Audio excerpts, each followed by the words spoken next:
Okay, it's not good. Better.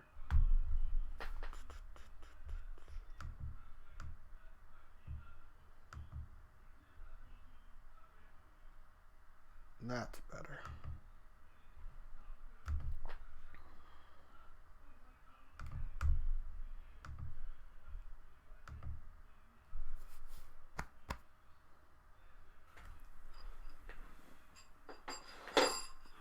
Okay. Okay. Mic on.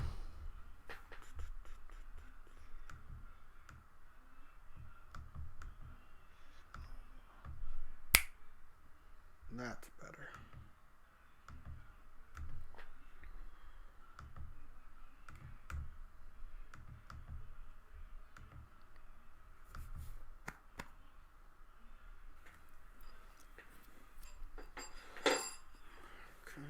Okay. Mic on.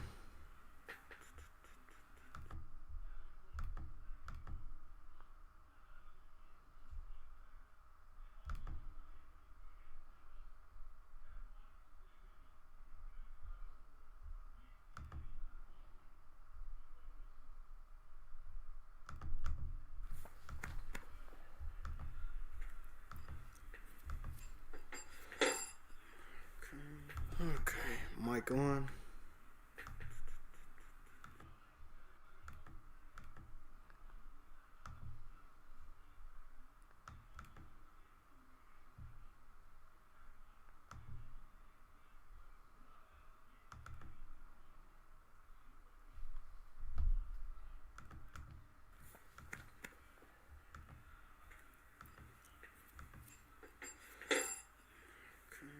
Okay.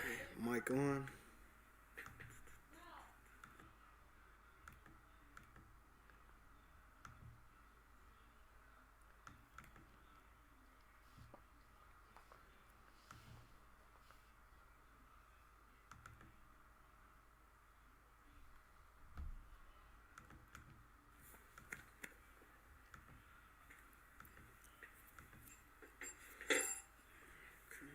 Okay.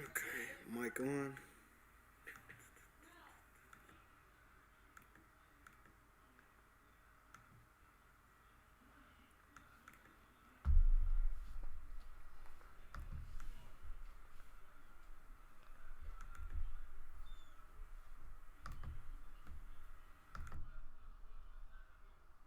What's going on, Raph? Probably not gonna do much gaming in this podcast. Uh, Actually, I'm gonna go see if we can get a picture up so we can talk. Again, I'm still home. Uh, be home tomorrow. Gonna be home. Yeah, be home for a while. Did we get this picture? Did we get it? Yeah, let's go get this up. Okay, this is our topic for today. Um, Fatal's here somewhere. I think he took a nap or ate something. I don't know. He'll be back. Hopefully, Sam and Adam. Well, everybody should be free. Everybody's fucking home. We're gonna talk about a lot of stuff today, but one second. It seems like for whatever reason people want to get on my nerves today. Um, let me see.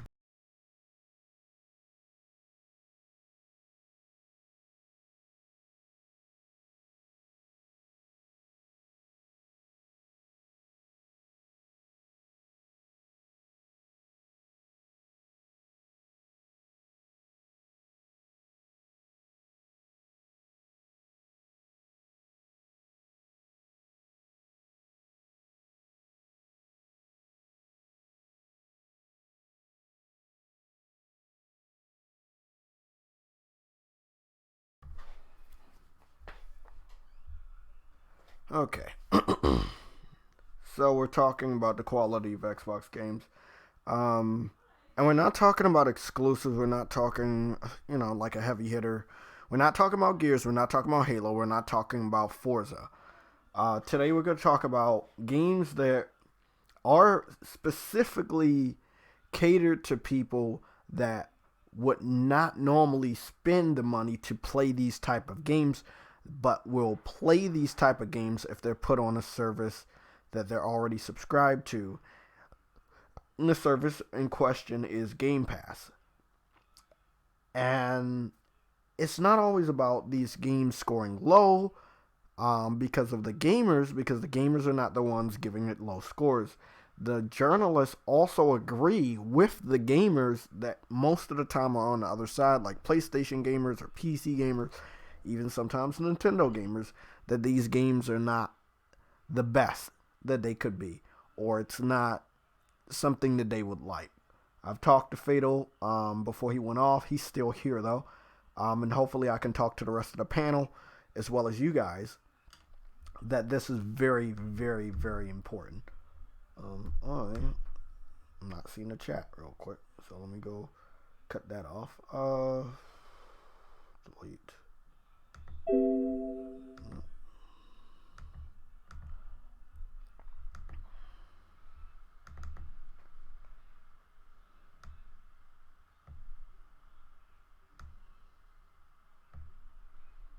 Cancel.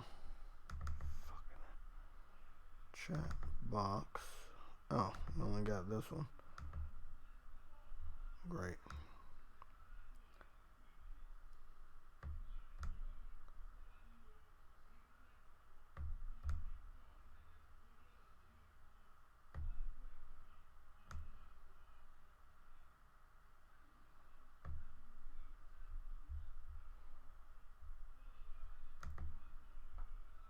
What's going on competitive? I see you. I see Raph. Thanks for showing up. I know we've been normally just gaming and fucking around, but this is becoming something that I don't feel that I could do a video about this in the best way possible, but I definitely want to have a discussion with other gamers. Let's put it this way, if you take too many L's, right? In football, basketball, baseball, that team reputation and chances of succeeding or overcoming that failure is very, very slim because their reputation is so bad because of their performance, right?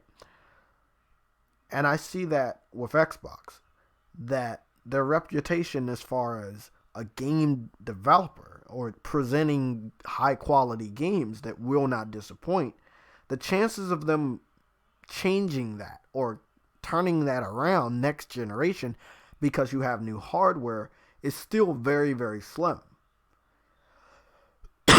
After we got the confirmation that these games that are coming out are basically, they're not going to show the full power of the system until 2 years out, which possibly would mean the holiday of 2021 is a long time for a gamer to wait. That's about 2 years, or a year and a lot of change.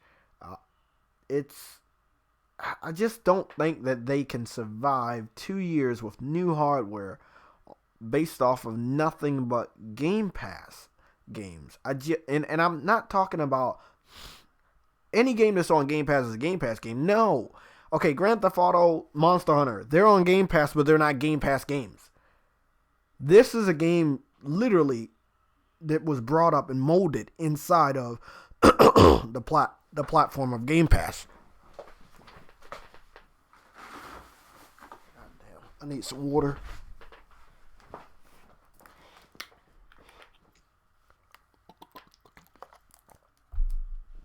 Okay, I see the comment now.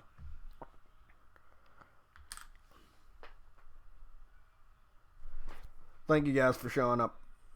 Let's have a discussion. Let's see. Okay, blah, blah, blah. Hackers have stolen the Xbox Series X graphics source code and are ransoming it for $100 million. It wasn't me.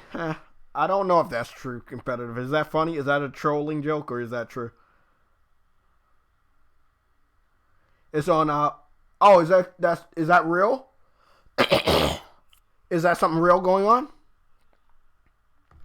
Let me go. Let's go. Can you send me a link? Can somebody? Hold on, man.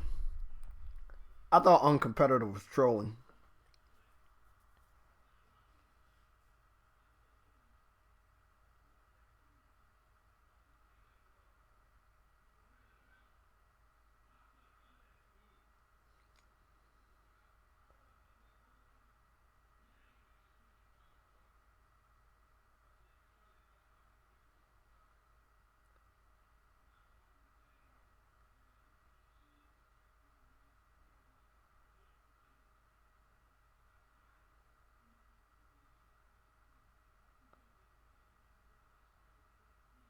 One second.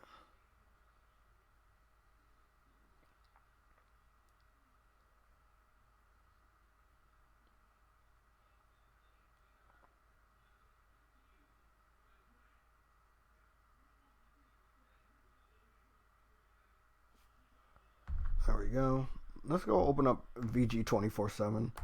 I don't go to VG 24/7. I went there last generation and they kind of burnt me. And what I mean by that is they put out too many articles that were false, and it made me look bad. So I stopped getting information from them. I yes, yes, yes. Can you please leave me alone? Okay. That, and it's a congested website. I'm on here now and it's just congested. It's just so much fucking shit on the front page. I can't. I like they transformed it.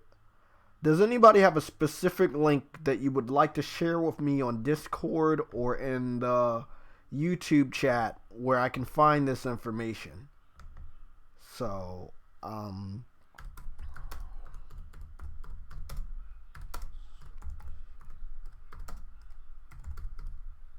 gonna go check. I'm gonna search in their little search bar and see if that comes up. Sounds kind of outlandish. I thought I would have heard about this already.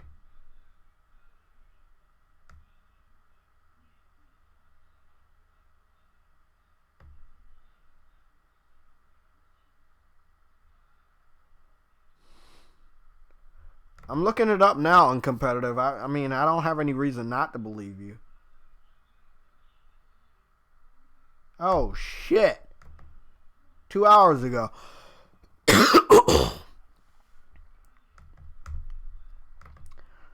Wow. When I find a reason to go live.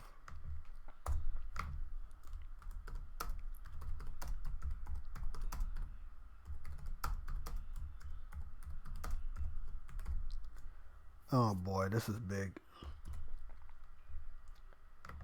I'm gonna let everybody know we're live with big news.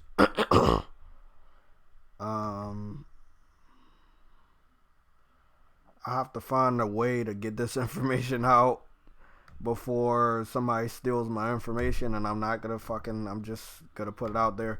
MBG is gonna try to make a video before I even say my next word. So, whatever. I'm gonna go get this.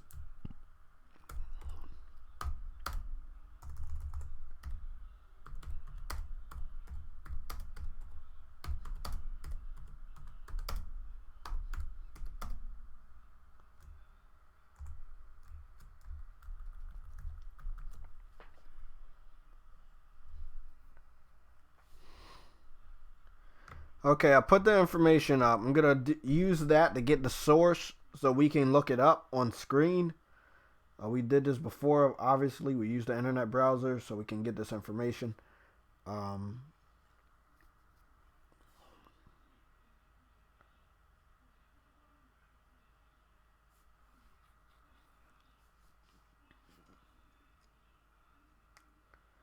that's that's pretty fucking big, man. That's pretty fucking big.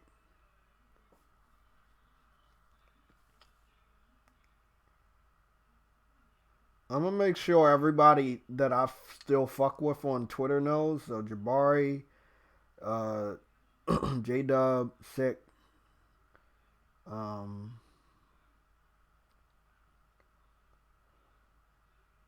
I'm gonna get all them. I'm also gonna tag Adam because he might have. He's up before us. I don't know why I fucking say he. Oh, he's gonna wake up late. No, the motherfucker's up already.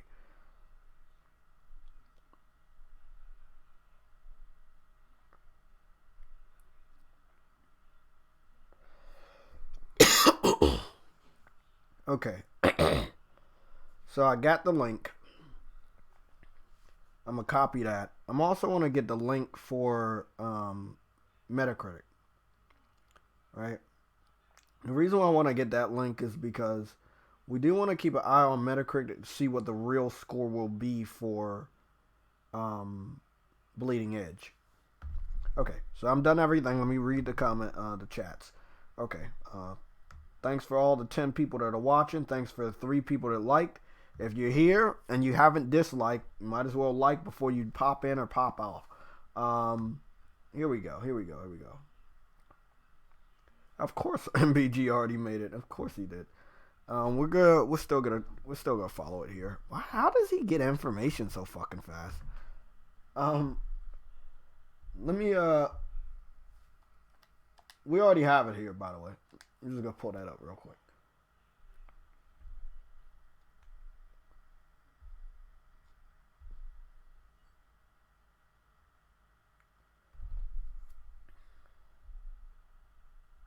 I sent it to Sam. I'm gonna put it in all the chats. Sorry, all my discords. I'm gonna get it in both the private Discord and the public Discord. I'm gonna put it on Twitter. This is big fucking news.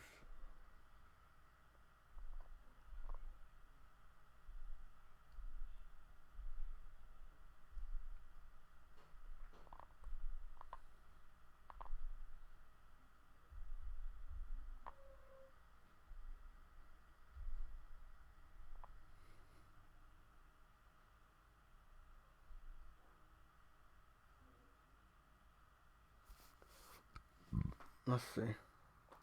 Full screen. Let's do a zoom real quick so I can read this shit. Oh, we got multiple zones. That's great. We only got 2 zones. Cool. That's good enough. Someone reportedly hacked into a PC, stole the source code for AMD's Big Navi and Arden GPUs. The latter is which is said to be the Xbox Series X GPU, and now they want $100 million to not release the entire source code. Strings of the source code were posted for 4 different repositories on GitHub, and AMD took the threat seriously enough to issue a DMC takedown notices. According to the Torrent Freak via IGN, which spoke with alleged hacker, the source code was unexpectedly archived from the unprotected computer/servers through some exploits back in November. So the people that fucking been leaking shit out, they had the specs for the Xbox Series X since November. That's why the information got out. Nobody knew what the PS5 information was. That's why people kept saying it was low. We didn't know, but it seemed like most of the leaks came out last year. So anybody that said that they had inside sources, they never had inside sources. So cult and dealers still liars. They never had inside sources. They had information that was found on the dark side of the internet on these different forums, and that's where they get the information. They didn't have any real sources. This information was leaked since November, since the month before they revealed the system at the Game Awards. That's crazy. Wow. Did not expect that. Let's see. AMD has since released a statement regarding the breach at AMD data security and the protection of our intellectual properties are our priority. In December 2019, we were contacted by someone who claimed to have test files related to the subset of our current and future graphics products, some of which were recently posted online, but we have since taken them down. Okay. They're trying to make it seem like the issue is resolved, but it doesn't seem like it was. Last week, Microsoft lifted the lid. Blah, blah, blah, blah, blah. Sometimes we include the links. Blah, blah, blah.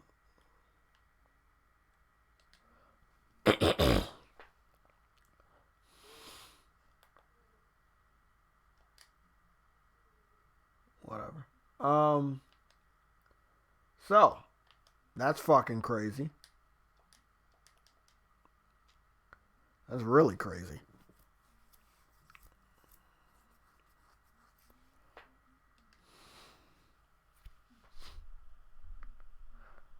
What's going on, Jipmore Bates? What's going on, buddy? What's going on, Yu-Gi-Oh?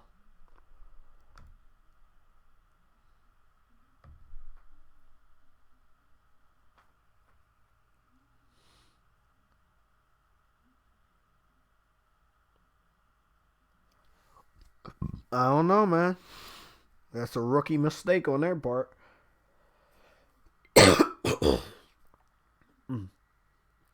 Yeah, that's a rookie mistake on their part.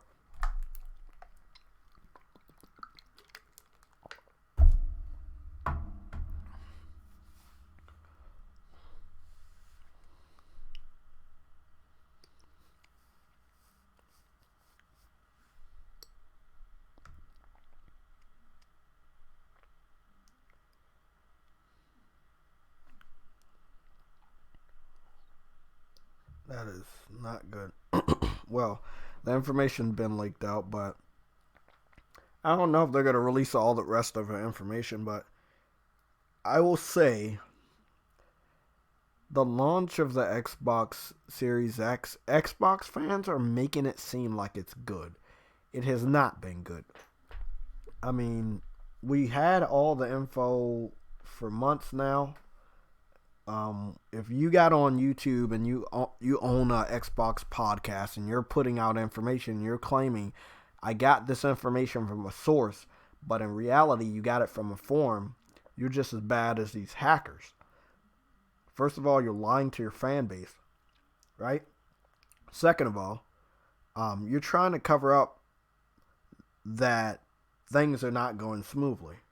Again, Microsoft didn't come out until the beginning of this month and give us the specifics on the specs. They revealed their system in December, and no one knew they were going to do a reveal. They obviously felt that they weren't big enough to do the reveal on their own stage or by a live stream, that they had to go invade the Game Awards show, which no one has ever released or revealed their console at the Game Awards show, so far that I know. They revealed new games, but they have never said this is the venue that I'm going to show off my new console. Before you get the specs, before you see new games, this is what you're going to see. You're going to see what the console looks like. You're going to see what the controller looks like. As much as Microsoft depends on E3, it was weird seeing that they went over to the Game Awards show and it was like, hey, fuck E3. And again, Microsoft is the one that cares about E3. Even this year that E3 has been canceled, they're still going to have a fucking E3 press conference digitally in June. So why did they do it? They did it because they were scared. They didn't know when Sony was going to show off the PS5. They didn't want Sony to do the January or February thing before them again. So they panicked. And whatever they had at that time, they showed it off. Just so they could get the message out there that we're ready. Even though they're not. And we know that now because they're not going to have any launch titles that specifically takes advantage of the hardware that won't be cross-gen. Now, I believe they're going to have a couple wild balls, right? They're going to throw some crazy fucking surprises, and they will have some games that take advantage of the hardware, and maybe they will be exclusive. only to the new hardware. That has yet to be seen until we get the launch lineup, hopefully in June. They might, again, try to one-up Sony and do it before June, but that would just kind of devalue their whole press conference that's supposed to be in June. Microsoft has been sloppy. I'm not saying they're bad at what they're doing, or it's a bad thing that they're going so early. No, it's just they have been sloppy. If you really look at it from a gamer standpoint, they're all over the fucking place. Sony is like, hey, here's some information. We know we still have games. We still know we have a lively system to sell. Okay, we can't really show off too much about the PS5 because we don't want you guys to stop supporting these brand new games we're bringing out. So we're going to give out that information sparingly. And that's what they did. That's exactly what they did. I mean, that's how you do it. You give out the specs, or you tease people that the reveal is coming or the system is coming. And that's what they did. They have not shown the console. They have not showed all the games. They have not showed the controller or the camera. They are doing the traditional gaming reveal. That's what they do. A game console reveal.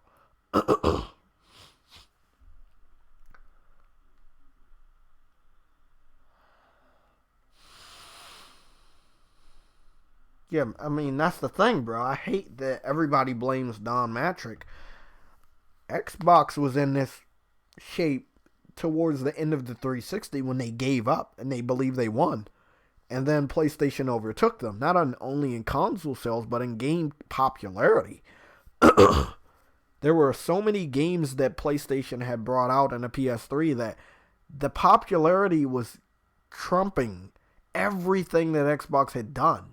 Gears, Halo, Forza. There were PlayStation exclusives that were getting more popular than those games at the end of last gen. And this gen, they just exploded. Gran Turismo completely shitted all over Forza. As far as popularity, sales, engagement, everything. God of War completely outsold Gears. Multiple Gears combined. This new God of War did. Uncharted 4. Whatever you want to put up against Uncharted 4, it fucking outdid everything. Horizon Zero Dawn, before going to PC, sold 10 million. Spider-Man sold 10 million. You know? There were tons of fucking games that just completely dominated this generation because PlayStation started boosting those games at the end of last gen. Those games started really picking up a fan base. It's important that you understand that you shouldn't quit. You know, this is the time right here where Microsoft quit. Last year, this year, a good portion of 2018 also. Then Microsoft kind of like, they really didn't give a fuck. And yes, in 2017, they came out with the more powerful Xbox Series X, but they didn't have anything to really push that if it wasn't Gears or Forza. So they only had 2 games that would push it. Of course, multi-platform games look better and sometimes perform better on Xbox Series X, but not all the time. Again, if you're going to depend on the same game that's going on your competitor's platform, that's going to sell better on your competitor's platform, it just seems really, really stupid to bank all your money on that. So what at the end of the day, what do you get out of it? So you're not selling more copies, on Xbox, right? Fans aren't supporting that version of the game compared to the competitor's version of the same multi-platform. But what you walk away from this scenario is you have the better looking version and a high performance version, but it didn't matter because the other things are the real thing that matter: the sales and the fan engagement and the community. And due to the fact that most games are not going to be cross-platform or cross-save, right? Even going into the future of next gen, it doesn't really matter if your system is more powerful or the performance is better. It doesn't matter. What matters is where the gamers are. Multiplats, you would call them filler for the main course. You're always going to have multiplats. You're not always going to have great, high-quality exclusives. That's what the gamers are really picking a system for. We all know this. Other than that, don't sit up here and tell me, oh, I got a PS4 because I want to play Call of Duty. I got a PS4 because I want to play Grand Theft Auto 5. I got a PS4 because I want to play Madden and basketball. You didn't get it for exclusives? You don't have a single exclusive in your library that you know you can't play on another platform? Well, I don't know what type of person you are, but that's fucking weird. And if you side with Xbox, then you might as well stay the fuck over there. The only other reason I could see any gamer saying, I'm going to buy a PS4 just to play nothing but multiplats is because their friends are over there or they know the community is bigger on these games. And it is very, very, very true. Madden, basketball, let's say wrestling, let's say UFC, let's say hockey. The communities are probably piss poor on Xbox. And those games are not cross-play. So you are definitely going to have to make a choice.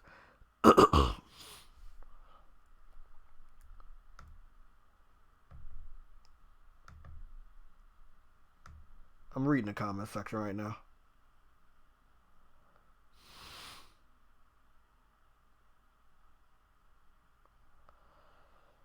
Exactly. It's three of the biggest games, to be honest. You got Final Fantasy coming up next. Doom and Animal Crossing are already out. Resident Evil is next. Again, it's not that it's a bad game. I'm not calling it filler like Game Pass filler.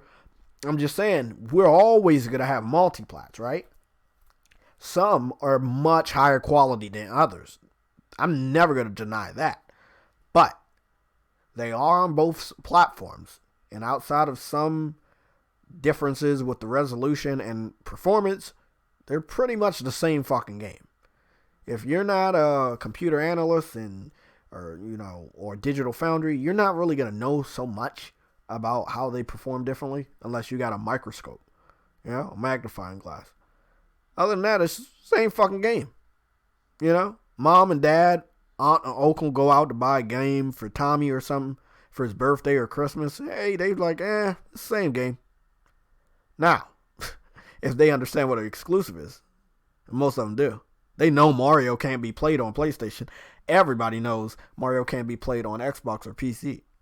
So they know what system they have to get to play Mario. Now, more and more people are learning that PlayStation and Xbox have games that can't be played on another platform.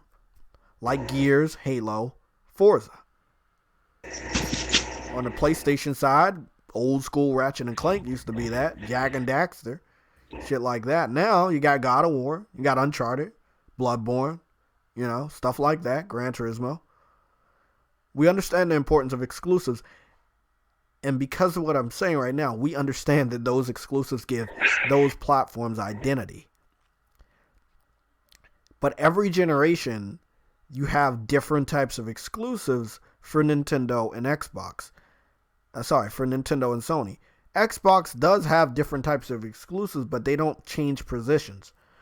Let's say Bleeding Edge will never do what God of War ended up doing, where it was a brand new IP, and it started to become the face of PlayStation. When you thought of PlayStation, you would think of God of War. And that's how it is now. When you think of PlayStation, you think of a lot of games. We can go and look at this test that I've generated over the last 2 weeks with the different games that I have. So, I have some launch titles here and some other titles. I split them up into different factions, folders.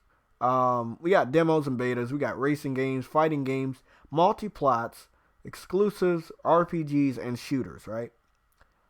So, we go into exclusives. Some of them have been divided to other folders, by the way. These are the exclusives that are left that haven't been divided. So you got God of War, and you got Uncharted, and you got Spider-Man, right? You know you can't play these anywhere else. Let's just say just these three. But if you want to go over here to Bloodborne, you can go over here to Bloodborne. It's the same thing. You can't play Bloodborne anywhere else. You need a PlayStation. Mom, dad, uncle, and aunt, they're not going to go build you a fucking PC. Okay? We understand that people plug up systems to a TV and let Tommy go play as much as he wants. That's how it's always been. Consoles are always going to be around. But you need your identity. If you're going to throw out some new stuff, right? So let's say Bloodborne. Bloodborne is a new IP. However, the type of game and the developer that worked on this game isn't that new. Demon Souls came out last gen. With Dark Souls, it became a household name, kind of. You heard about Dark Souls a lot. Then Dark Souls 2 came out. Fucking Dark Souls 3 came out after Bloodborne. Everybody knew about the Souls types of games. They were like, oh, I want a Souls game. That's fucking dope. I want that.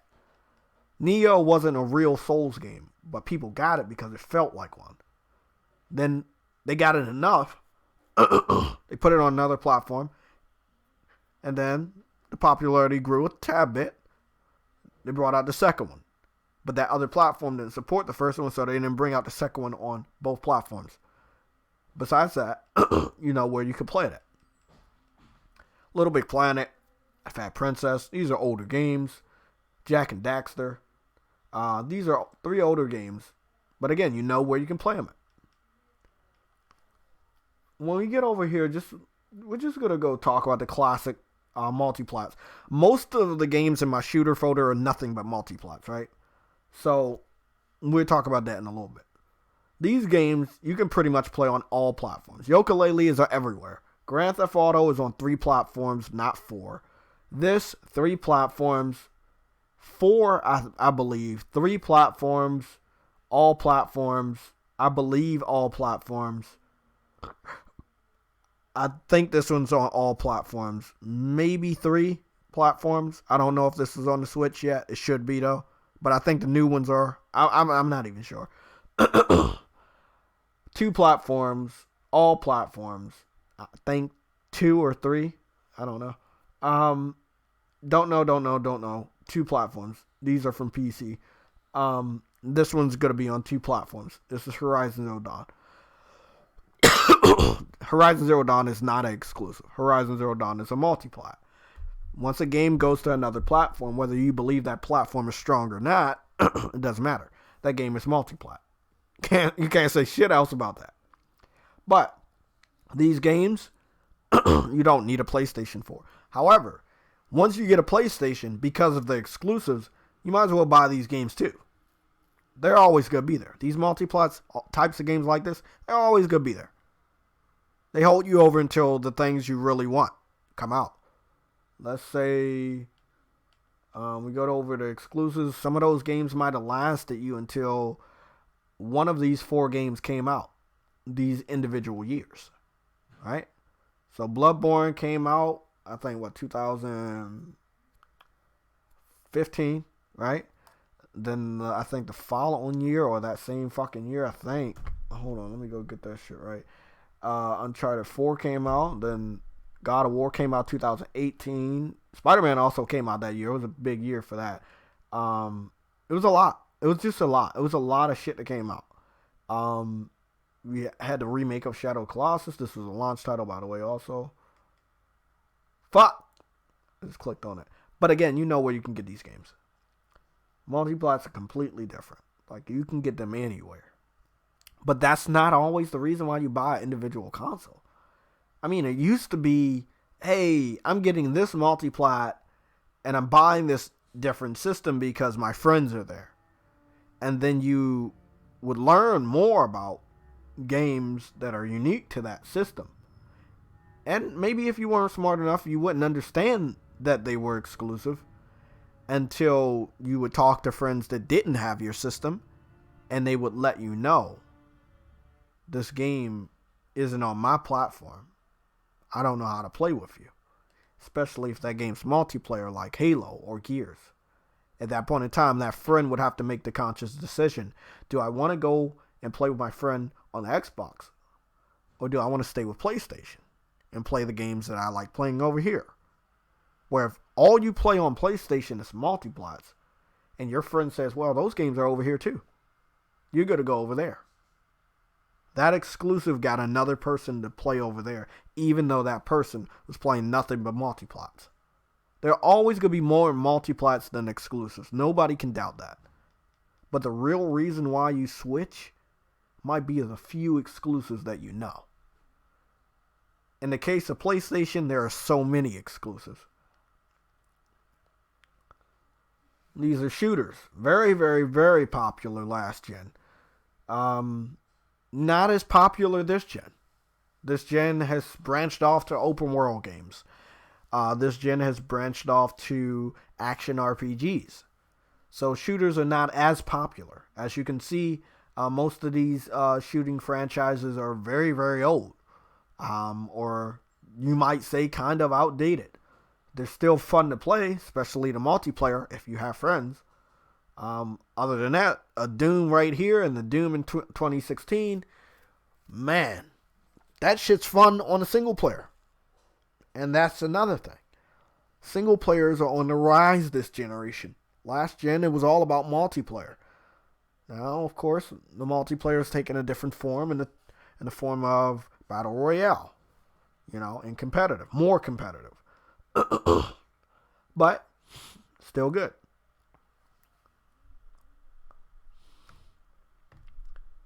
Well, let me talk to you guys real quick. What was the reason why you got the system that you got? What made you switch, if you ever did switch?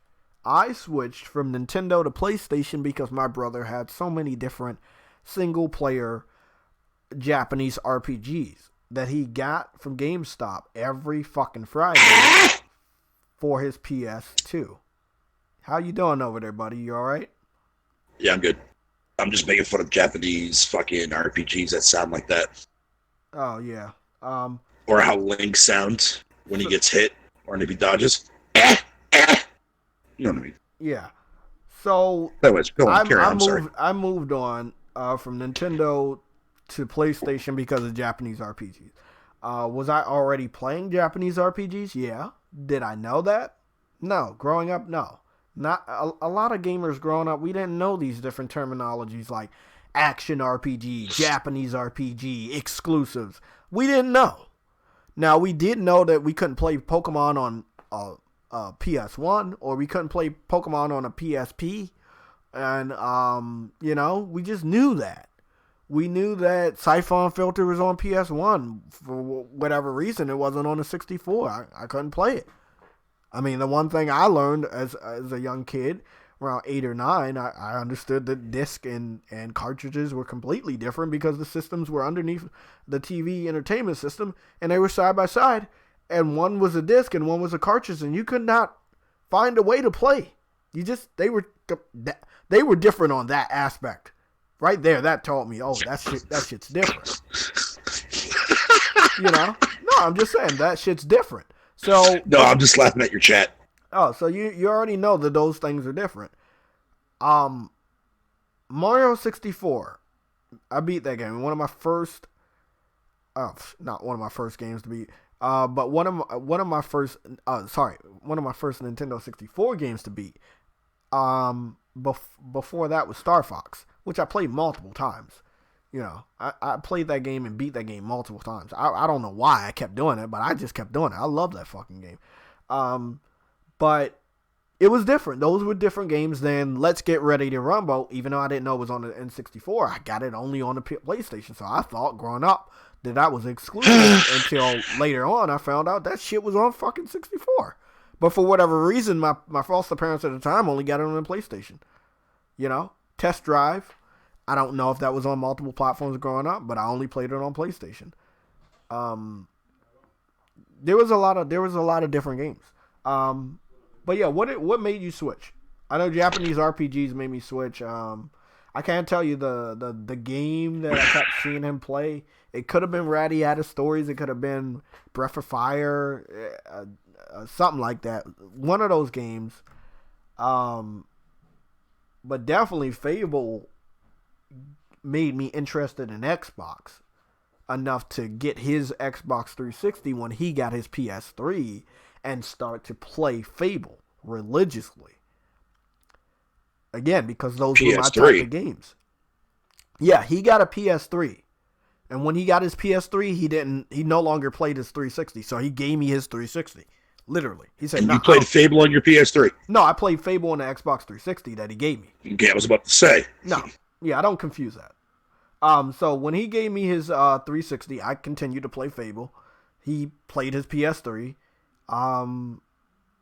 Whatever happened, I was like, okay, well, I got the system that I wanted. And it wasn't only the 360. He gave me his PS2 because his PS3 had backwards compatibility. So he didn't need the PS2 either. So I had both the PS2 and the 360. And this was 2006. So I think I played Fable maybe a month, maybe a little bit more than a month. And then I was like, okay, well, after playing Fable and Crackdown 1 demo all the time, I was like, well, that's pretty much all I'm using this for. I mean, that system on the left side, that PS2 on the left side, that's the system I really, really want. That's where I want to buy my games. So I made the decision to sell the Xbox 360 to get more money to buy more games for the PS2, and that's what I did. And excuse me, it was probably one of the best decisions I ever made, and it made me more of a PlayStation gamer growing up. See, growing up, I had two systems. I still liked Nintendo more than PlayStation growing up. And because I moved around a lot, Nintendo was the only system that had handhelds outside of the Game Gear, but I didn't know that. All I knew was Nintendo growing up. Boy, your chat's all over the place today, man. I bet. What are they talking about? So, hold on. So, Daz, let me ask you a question, right? You said you'd like to support Japanese games, so I chose a system that would have 100% support. Okay. I can agree with you on that. So, did you buy a 360 at launch? Or close to at launch when they had a shit ton of Japanese support? Lost Odyssey, Blue Dragon, Eternal Sonata before PlayStation got it. Fucking Star Ocean, The Last Hope. They were getting fucking banger JRPGs last generation, dude. Did you buy a 360 at launch? If so, then I stand corrected. Oh yeah, they did. Dom, I'm not no offense, Dom, dude, but to sit there and say that of RPGs. They had a lot more better RPGs on that platform than Sony did at the fucking launch. That's for fucking sure. What did Sony have at launch? Folklore? Yeah, that's underrated true. Game, by the way. Look, I will never deny that. But by the time that I got a PS3 in 2008, like 2 years after it actually came out, there were no RPGs. But I knew what to expect because I had this experience from the PS2 that I was like, okay, well, when I get a PS3, I know that these type of games will come over. And they eventually came Killer over. 7 was awesome. You know? When Eternal Sonata got ported over to the PS3, I was like, okay, well, I'm just still going to stay here. I was like, I was waiting for this, and I was like, hey. It eventually came over. I think it came over a year after it launched on the 360. And I was like, okay, this is the reason why. What the fuck was that? I was like, this is the reason why something just happened on my fucking screen. Like, now, Vedgard, to address what you were talking about earlier as to why I'm saying fucking that you're technically wrong on the aspect. Exclusives is buy systems. Yes, it is an attractive rate, absolutely. And there are people that will buy a system for exclusive games. But how do you calculate all the people that went out and bought a fucking PS4 or an Xbox One to play a multiplayer game like Call of Duty or Grand Theft Auto? Because remember, those are the games right now that are outselling every single exclusive out there, including Nintendo's IPs. Now, on the subject of Nintendo itself, if you follow Nintendo, like I have since the NES days, you would know that Nintendo's IPs never, ever get outsold by fucking third-party developers. Why is that? That's a question I want to ask everybody in the chat. Why is Nintendo the only fucking console company in the world that can never, ever have their first-party games be outsold? I don't know. Sony and Xbox, right? Exclusives, yes, they do attract, but it's not the only reason why people go out and buy an actual console. I know plenty of people who I've spoken to who have a PS4, not so much on the Xbox side, because I don't know a whole lot of people on the Xbox side, and for good reason for that, that told me that they went out and they bought a PS4 so they can play fucking Grand Theft Auto 5. Or they can go out and play Call of Duty. They've never touched an exclusive game fucking on the PS4, and they still haven't to this day. Why is that? Possibly because... You know what game? Hold on. Wait up. You Just got to clarify. answer the questions that you're answering, or are you waiting for them to give you the answer? No. Well, you got to remember, we're on a delay. So I'm just basically throwing a question okay. so they can answer it, and we'll see it fucking after the delay. If anybody My other last thing I wanted to say. If anybody needs an invite and you want to talk to me and Fatal, I can give you. I can drop an invite that's open for 5 people. Which I'm about to drop that shit right now. So up to 5. And don't get me wrong, I'm not arguing with anybody. I'm just throwing out. But I do want to. I want everybody to be heard. So if you have a mic, if you have a phone, if you have Discord, now's your chance. It's going to expire after 30 minutes. It's good for 3 uses. Sony is wider on that aspect, but again, before Sony came into the picture, when it was just Sega and Nintendo, they were still doing the exact same thing they're doing today. I mean, what's that old school saying, JTech, that everybody keeps saying about Nintendo? Well, they keep rehashing the same IP over and over again. Yet those games are the ones that fucking outsell every exclusive game on Xbox and on PlayStation and on Sega combined. But that's the ultimate thing, though, right? Now, you know what really would have attracted to me, and I've actually explained this to JTech before in the past.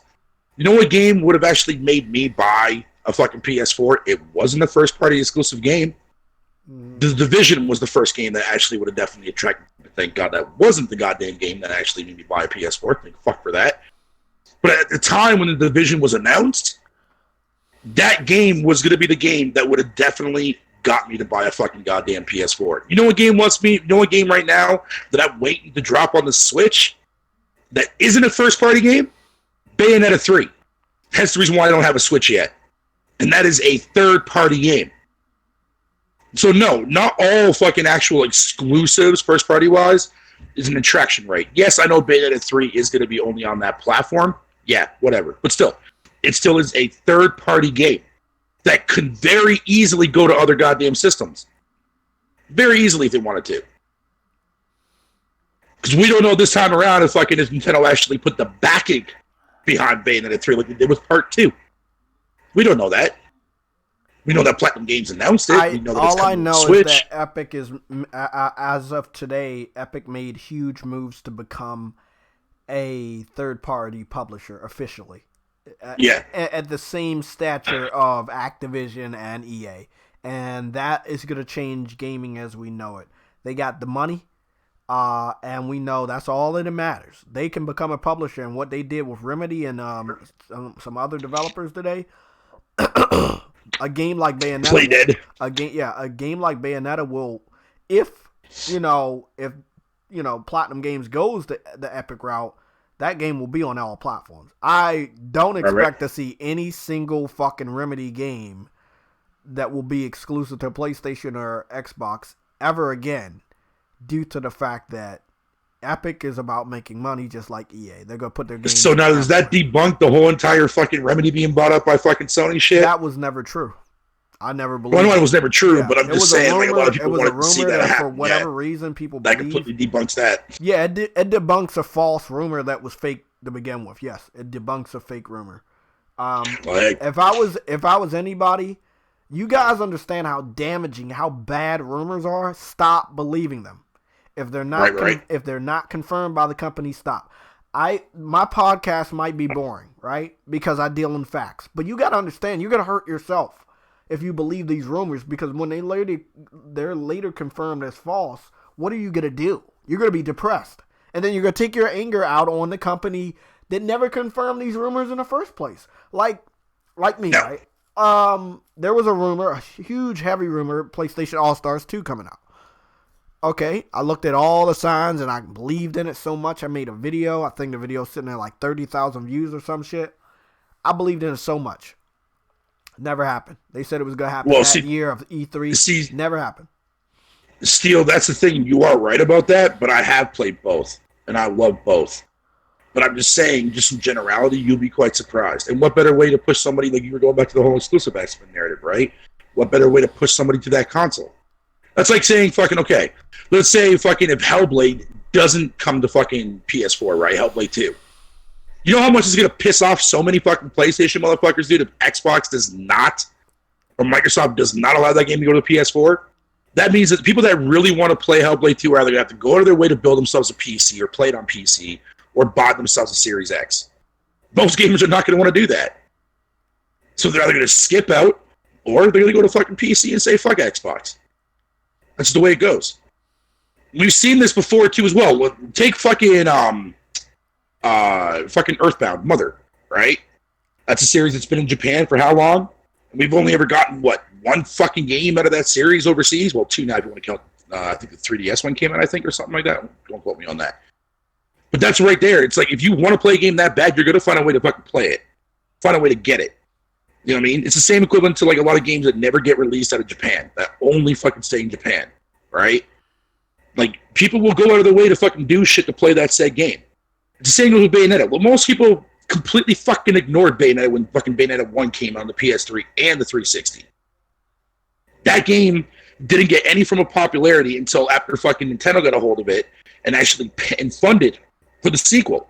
Then all of a sudden, Bayonetta fucking was like, oh my god, Bayonetta, blah, blah, blah, blah, blah, blah, blah, blah. All that shit goes.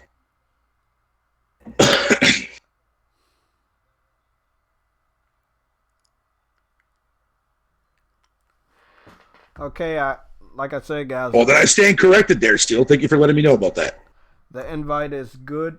But look, as between now and whenever, what is that game called? Hellblade 2 comes out.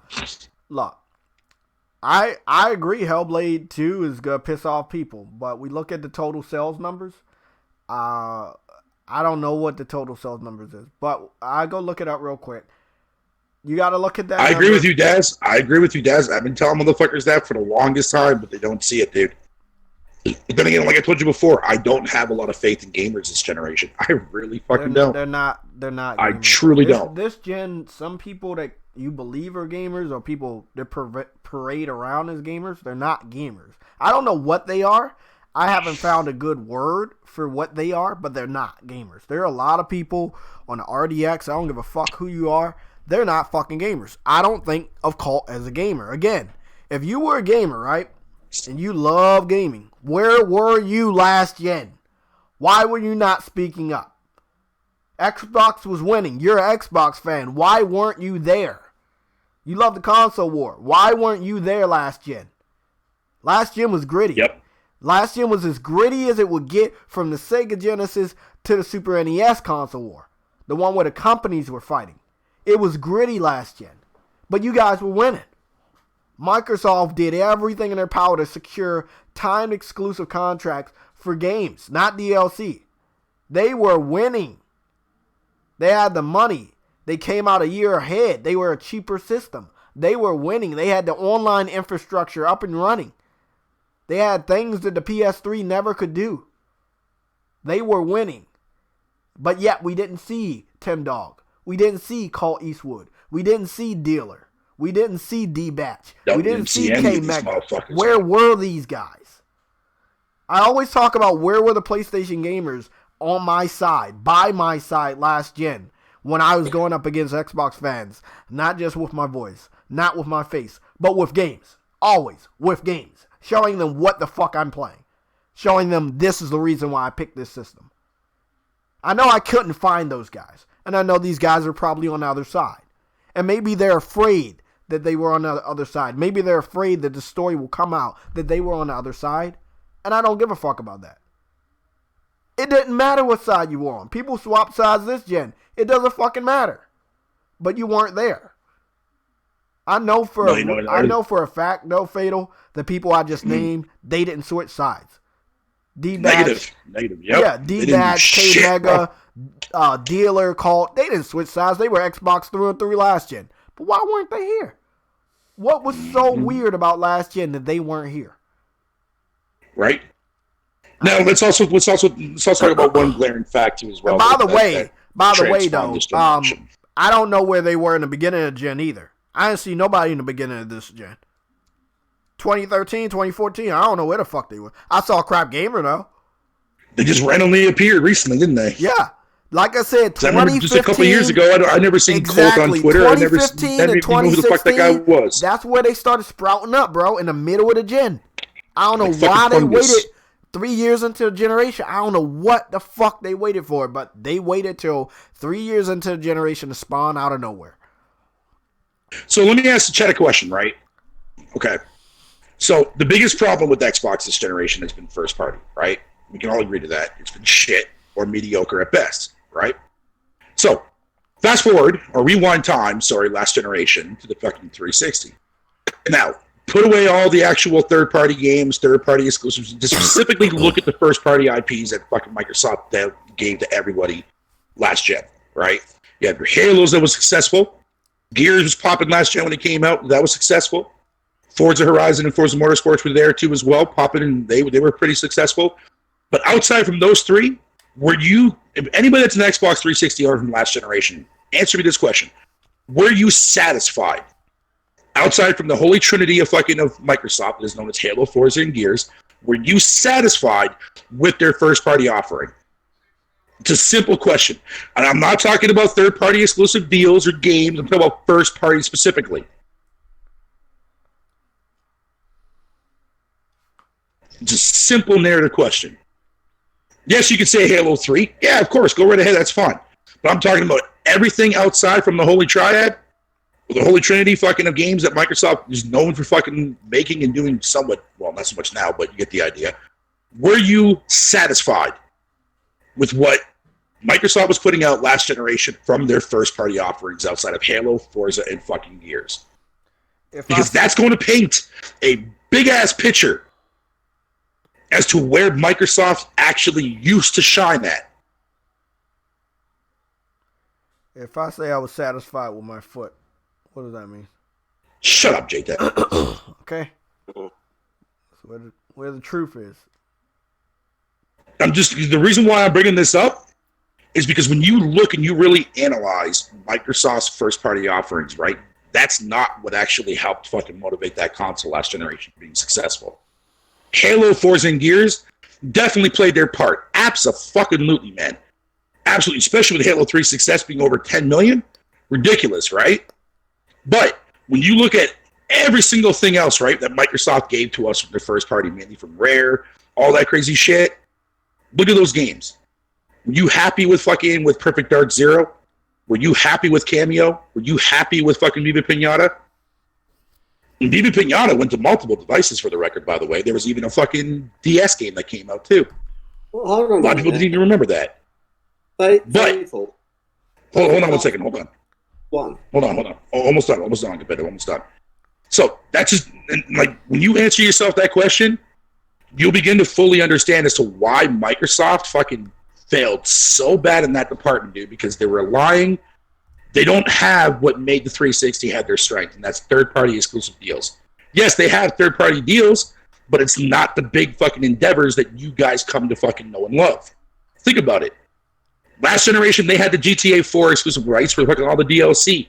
Sony didn't get to any of that DLC as a standalone thing. You had to wait for a fucking standalone game to come out in order to play fucking those DLCs with GTA 4. That was a fucking huge fuck you to all the fucking PlayStation fans last generation. They made a lot of fucking backdoor deals with some big-ass IPs last generation before Sony got their hands on them. All number timed. Majority of them were. But still, that brought a lot of attraction right to that platform. Xbox Live was booming. Multiplayer was a big thing last generation. They had everything going, right? When you're looking at it from the game structure itself, their first-party offerings, man, was worse than what we're seeing today. Don't believe me? Go look at all their first-party games that they offered to us last generation. You'll see exactly what the fuck I'm talking about.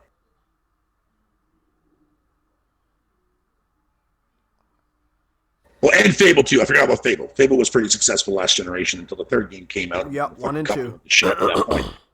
But still, at the end of the day, if you think that Microsoft's first-party problem was just a thing, just this generation itself, no. Go look at the 360 fucking first-party lineup and tell me that was fucking you were satisfied with that lineup, man.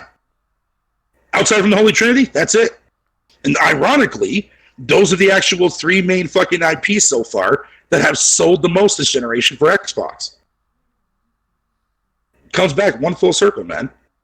Just this time around is that you're not getting the third-party exclusive deals like last generation that Microsoft had with the 360. Anyways, what were you going to say on competitive? I got confused about which console you were talking about. That's Let's all. talk about the 360. But you were mentioning Perfect Dark Zero, which was on Xbox One. Yeah, I'm talking about no, that game launched in the 360. Did it? Wait Yes. up, not Perfect Dark, bro. Perfect Dark came out Perfect Dark Zero was a launch title. on the 360. Yes. Oh, I thought you were Guess talking what? about the original Perfect Dark. Okay. No. No. Wait a minute. What's the sequel called? Perfect Dark Zero. Perfect Dark was the one that came on the N64. They later re-released that several years later, fucking as a remaster from the original Rare game. Perfect Dark Zero was that shitty fucking sequel that everybody hated. I had Perfect Dark on the N64, and I played it on the Scorpio under emulation. It's the same game. And then there was another game I never touched. Yeah, no, it's the same game. Yes, So- that's the reason why Zero sold exceptionally fucking poorly. And that was Perfect Dark Zero, and that was on Xbox 360. And you're telling me it was on Xbox? That was on Xbox One. And you're saying it was also on Xbox 360. Yes, Perfect Dark Zero was a launch title for the 360. The only reason why you're able to play it on the Xbox One is because of Rare Replay. Remember that. Remember they re-released all the Rare games and stuff from last generation as part of that Rare Replay bundle package. I call it thing. Oh, For example, I'm not doubting you. I'm just my memory is shot to pieces. hey, no worries. Oh yes, it says so. Yeah. Yeah, November 22nd, 2005. That's when that game dropped. See, that's the thing. I didn't play it, so it never made an impression on me. A lot of people hated that game. A lot of people hated Perfect Dark Zero. So what was bad? What was bad about Perfect Dark Zero to me? So many people hate it. I didn't know it existed. I don't know. It didn't play that very well, man. Honestly, in my humble opinion, from what I played of it, it didn't really play that very well, man. I even went try to go back to it when I bought the Rare Replay, like fucking this generation, and no, I'll stick to the original. Remember, that's what started the trend. Perfect Dark Zero is what started the trend about Rare being like fucking they can't make good games anymore and shit because they had no more talent. What you want to call it. That's what sparked that whole entire trend. I apologize for questioning your compendious gaming knowledge. You don't have to apologize. I should know better. Fuck out of here, but I'm just saying, like, Cameo was an underrated gem that most people didn't give a shit about. Viva Pinata was an interesting concept that spawned, 3 games? One was more of a party game, but 2 sequels. And a DS game on top of that. Halo almost went to DS, for fuck's sakes. Before that idea got shut down. I saw them running that on the DS and working. But then with the whole entire concept, right, of like people bitching about Microsoft releasing their games on PC. Look at how many fucking first-party games Microsoft has released on the fucking PC since last generation. Halo 1 and 2. Gears 1. Yeah, that bombed, I understand that. But still. Fucking Shadowrun was a multi-platform game that was actually incorporated crossplay too as well, day and date. That was there. Viva Pinata went to PC. Fable 1, 2 went to PC. Like, they've been doing this now for a while. The only difference is that now with PC has gotten drastically more bigger than ever before. Microsoft fucking said, you know what, man? Fuck it. We're going to build it into our next Windows. Windows 10 was their outline, man. Games for Windows Live. Anybody remember how fucking shitty that service was last gen on PC? That shit was garbage. But they wanted you to have an Xbox Live Gold subscription. Exactly.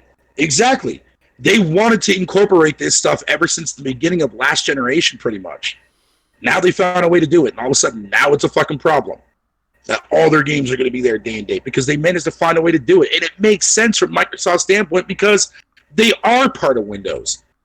That's their main expertise is PC, not consoles. So it makes sense. Sony, okay, I'll tell you this right now. I firmly believe that if Sony had their own branding of an actual PC style like Microsoft had, I guarantee you their first-party exclusive games would also be on PC too as well. Maybe not day and date, but eventually they would go there. Not the stuff that we're getting today, but I'm talking about if Sony had their own company that ran their own operating system like way Microsoft does, yeah. I almost guarantee you will see their first party games going over there too as well, in a similar fashion. You mean it makes sense? Had an operating system equivalent to Windows that wasn't Windows. Yeah, I'm saying, yeah, if Sony was like Microsoft in the sense that they made their own operating system for Windows and there was the more popular one, yeah.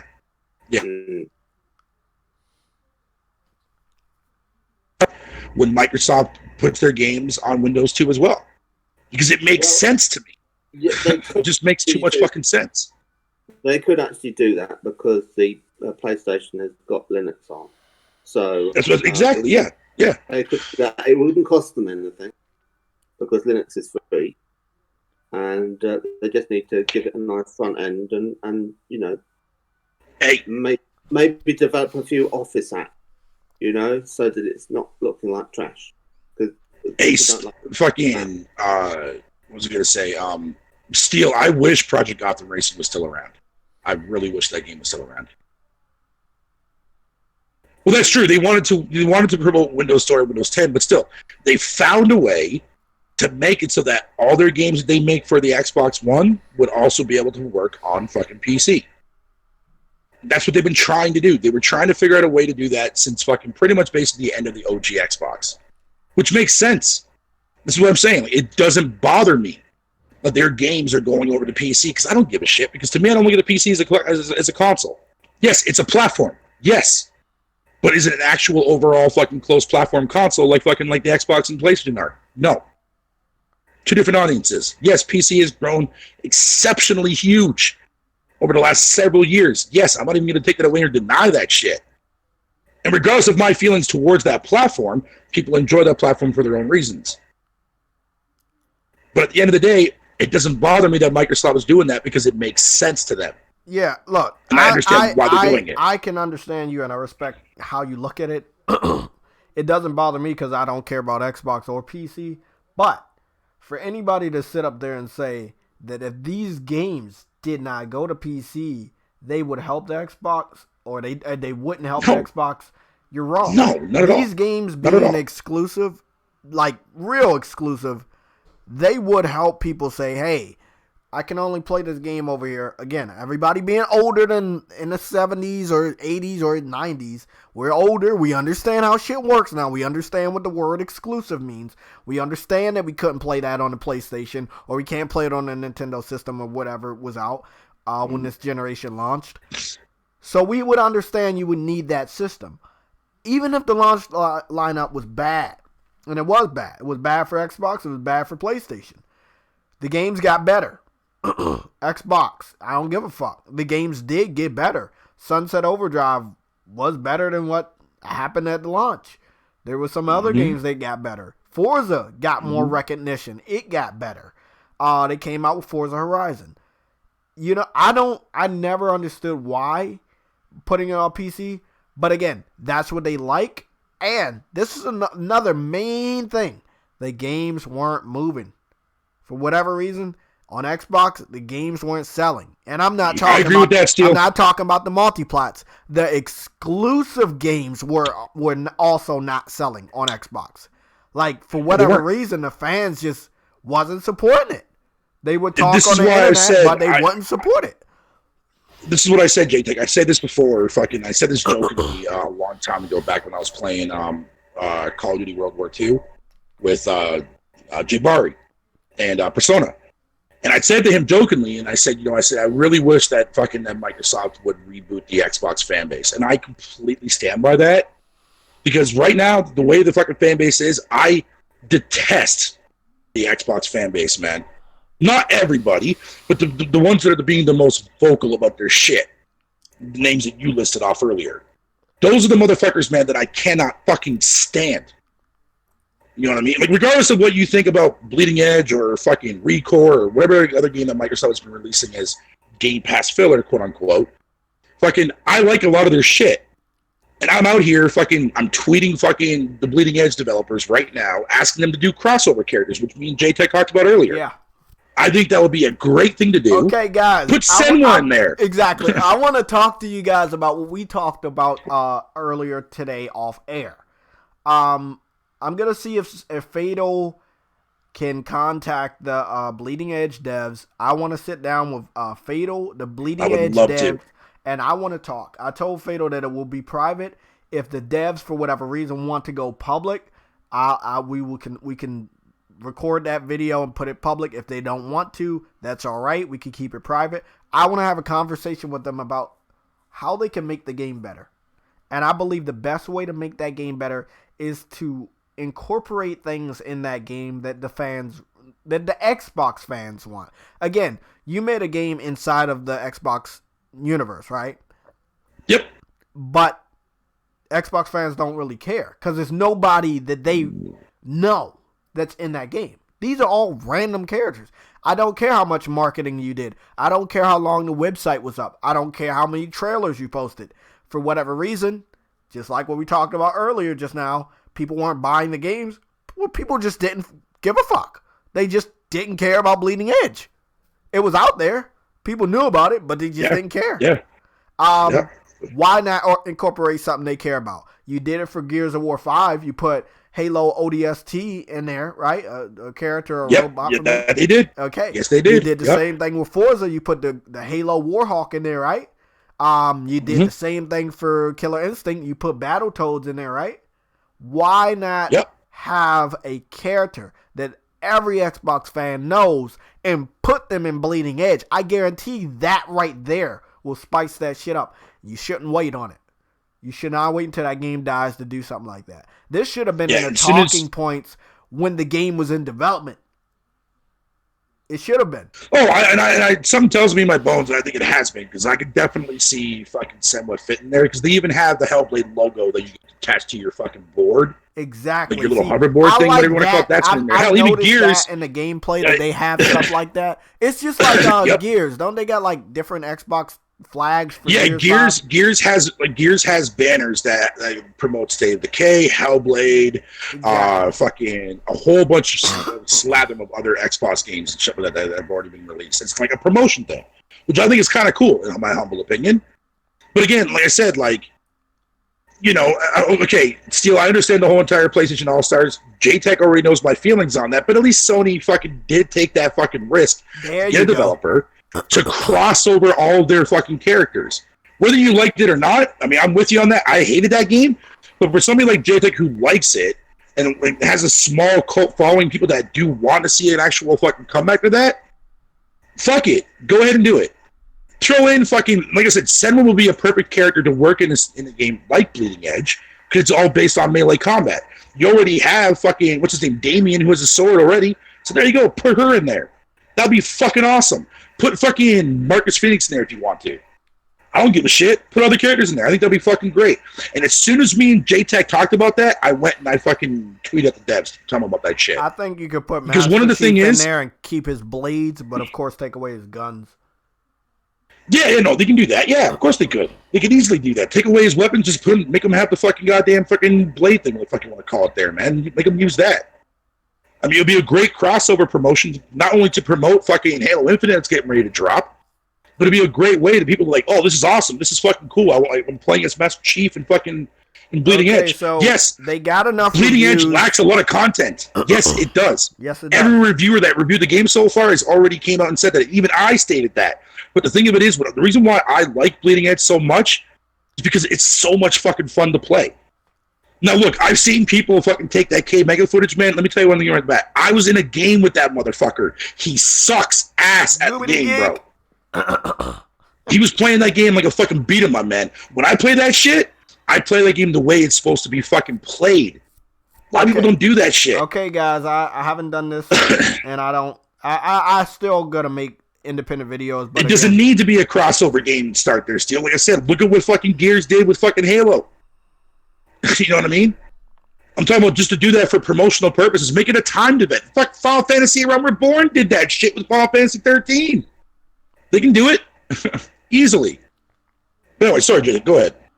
We're about to go look at the review score for Bleeding Edge. They have. I don't think there's anything up there right now. Yeah, it is. They officially have over 4, so they have 8. They have 8 critics that have dropped scores, and Bleeding Edge is sitting at a 70, a solid 70. Not bad. I do believe it's probably gonna drop Um, More than likely, it's going to drop. yeah, it's probably. But so far, from all the reviews that I've seen in the official review thread on Reset Era, I think it's like all 70s, 75s. Again, I don't know if the game is finished. I don't know. You're my insight into that game. Do you have any gameplay up that we can look at real quick? What, gameplay? I've been trying to get gameplay on my thing, but my Wi-Fi here is just really, really bad. But on the 5th, when my data resets, man, you're going to see a lot of gameplay, man. I'm going to be streaming the fuck out of that game. Did K-Mega post gameplay on YouTube? I think he did. But I don't recommend watching his fucking gameplay, though. I really don't. No, I want to, because he's a fucking bitch. Hold on. No, he is. He's a bitch, bro. You already know how I feel about that dude. So, okay, look, guys. I zoomed in. We got to look at this together. This isn't good, obviously, for the image, for the public image of this game, right? Some people look at a score and say, okay, I'm passing. Right, on Xbox, it's a little bit different. You can't pass with so many people subscribed to the servers. If you can get this game for free because you're subscribed to the servers, you owe it to yourself to test the game out and then see if it's trash to you. Then after that, I mean, you can not play it no more if you want. But the fact of the matter, it is free. So you might as well test it out. You know? Yeah, for sure. So that's how I see this. Don't let the score scare you away from the game. And if you feel the things in the game should be better, you need to try your best to reach out to those developers and do that. Fatal, like I said, the next couple times you speak out to that developer, you let them know that somebody like myself is interested. I'm a PlayStation guy, but I'm a gamer at heart. You know that, right? I would love for them to make this game into the game that I know it should be and have that sort of discussion. And maybe, by some stretch of the imagination, they can start having a better discussion with Phil or somebody else that is in power for the creative energy or the creative section of Xbox, so they can maybe make a fighting game, right? Or a Smash Brothers type game with Xbox characters. It could work. It always could work. If they can make Smash Brothers work, you can make any game work. Yep. We just talked about Power Rangers, right? Oh yeah. Which by the way, exactly. You can make it work.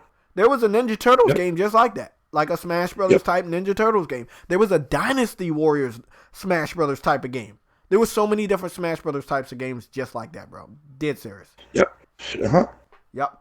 So what is Bleeding Edge again? Because I think there's another game that I have. It's an action brawler. Okay, so look. I got a game that's like Bleeding Edge, right? It's a game just like Bleeding Edge, but the characters are known. I go play it real quick.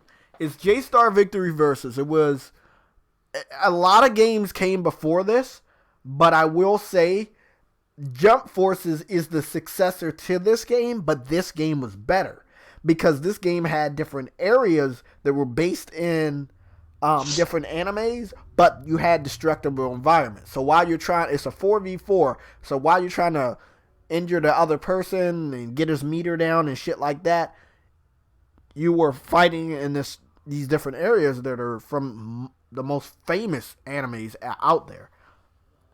I'm going to play this game. I played a lot. Of course, you know the copyrights are crazy for this game because so many different animes. A lot of them, they don't even support the copyrights no more. So they don't have the game for sale digital. They took that off the store. They don't have it for sale physical. If you do find it, it'll probably be on eBay or Amazon. It's probably hyped up price. I don't know if my music is...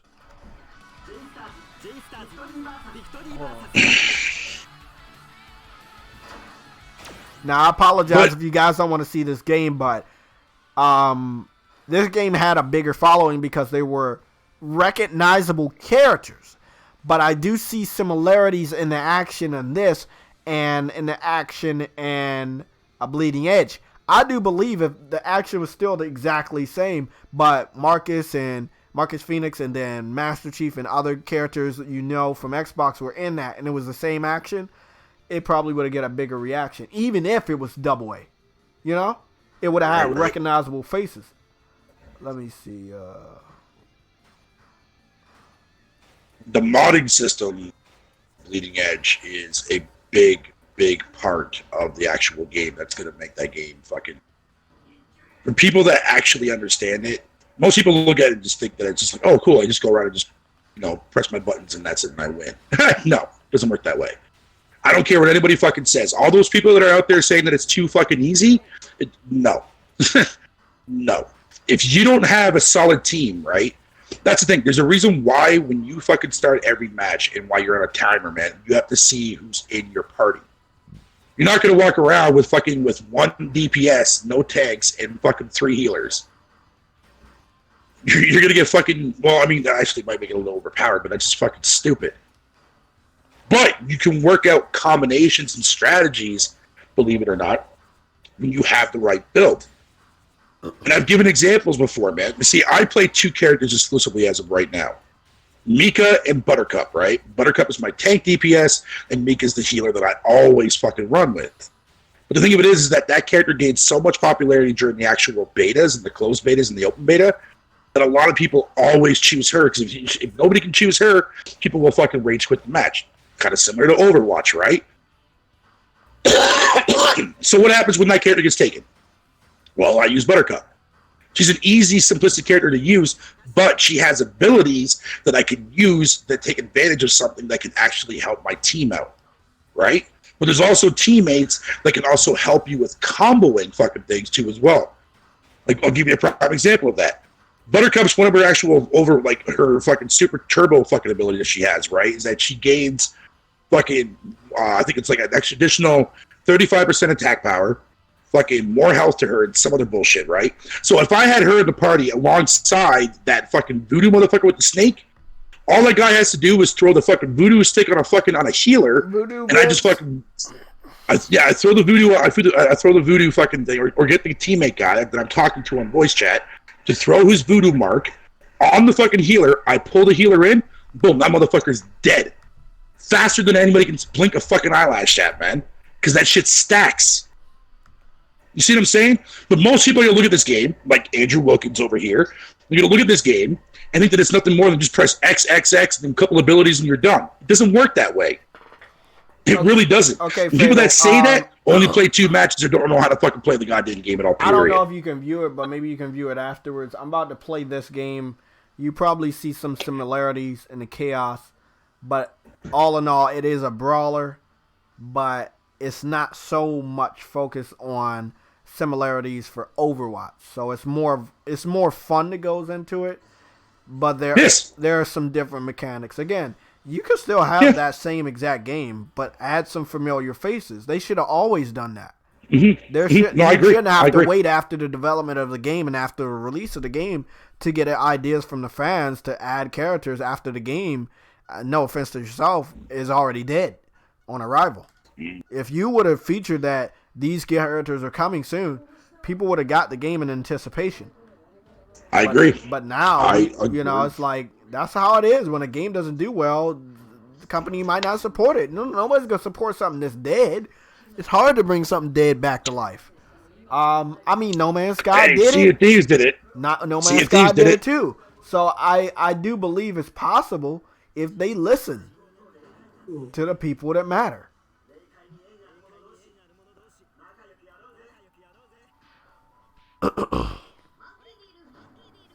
But it doesn't seem like Microsoft is listening to the people that matter. Yeah, I'm going to do my hardest, though, to reach out to the devs, man. Because I really want Bleeding Edge to go somewhere. Because it has so much potential, man. And so much fucking potential. And I'm not going to lie. I never told anybody this. I love fucking Overwatch. I just don't like the type of game it is. I love the art style. I love the characters. They look like amazing characters. I wish I could learn more about them. And see, here's the thing, Andrew, is that I still actually do like Sea of Thieves. The only reason why I sit there and tell people fucking that it's shit is because that's what you motherfuckers want to hear me fucking say. You want me to fucking be open and fucking admit to you guys that, Sea of Thieves is shit. But in actuality, I still play the motherfucker. And I'm glad that I still fucking do, because that game is fucking fun to play with fucking people online. It really is. Fatal, did you buy a parrot? No, I'm not buying no microtransactions in that game. Okay. I can see the idea JTech's got with this game, and it's all established characters from anime that are really famous. I mean, even I Yeah, know. Jump Force, yeah. Even I know. But if you're looking at the battles and everything, you can see all the statistics. It's similar, but not as complicated as Bleeding Edge, I believe. This works as a concept because people will just pick up the box in the game shop and look at there you go. Anime, and they'll be go, I know Naruto, I'd like to play as Naruto. Sold. And when they came out with Killer Instinct and it had the Arbiter in it as an extra character, that kind of made sense. Oh, yes, I forgot. Actually. They had him in it. Yeah. But for me, with Bleeding Edge, not having played it, I wouldn't bother. I would start from scratch. But I'd do something that was similar to the same game. So same point of view, overhead camera over a battlefield. So it's not like Overwatch where you're first person or third person. It would be over camera, and then the characters in it would be the Covenant. There would be no one from the UNSC. You wouldn't have Master Chief, because the problem with that is that everyone wants to play as Master Chief, and everyone's fighting over that being the guy that they get to play. And so you're like, your no-name elite and hunters and grunt, and you could have the prophets being umpires, so they're not actually having an active role in the match. And it's the Covenant War that preceded the whole of Halo, because they were all fighting each other way back in the past before they all came together in the Covenant. And that would be what you'd be doing. And you'd have maps that would be about 9 times the size of a Halo arena. And you'd have the gameplay be basically, if you're familiar with Halo 3, it'd be like Crazy King, like King of the Hill, but the location of the hill changes during the match. So it always keeps it on the move so that people can't get a strong position and they have to move first. And the only people who would get ranged weapons would be the grunt, and they'd be on auto. So they would be running around by themselves. I'm dead. But you about to kill my ass. Oh my god, he shit it all on me, man. You could use the D-pad to kind of bring them closer to you or spread them apart and change their formations and things like that, so that you wouldn't have direct control over them. And it'll all be real time. So it kind of feel, if someone was watching it, they'd be thinking, oh, this looks like XCOM. And actually, it wouldn't be XCOM because it would be absolutely real time. And you'd be in there, playing the game directly. And, your tank character would be the hunter. And oh, you little bitch. If you want in another mode, you can have the flood in it.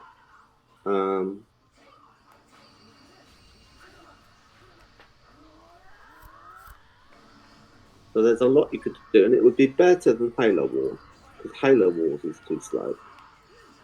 All that construction of bases and stuff, and moving the map around and everything is boring.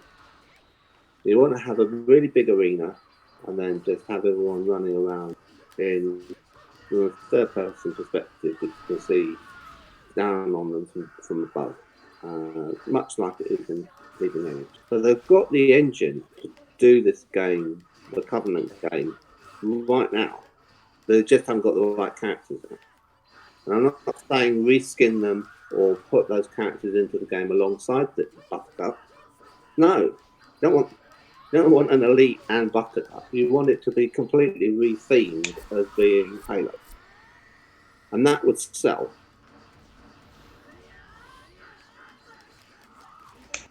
Yeah, man. I mean, Microsoft did a great job with Killer Instinct.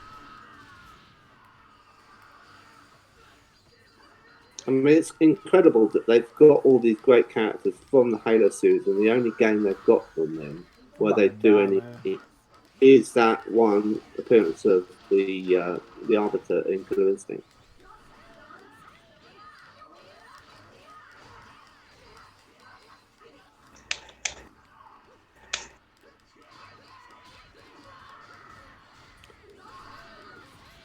I mean, part of the problem is if you play, you find that there's custom games where people set up a Crazy King mode, and then you go in with melee weapons like swords and hammers, and then that's what you do, and that's a game. You know, you can play as elite, and then you basically got the game right there. So people already got the game within the game. But I'm saying that you change the perspective and you make it its own game, polish it up a bit.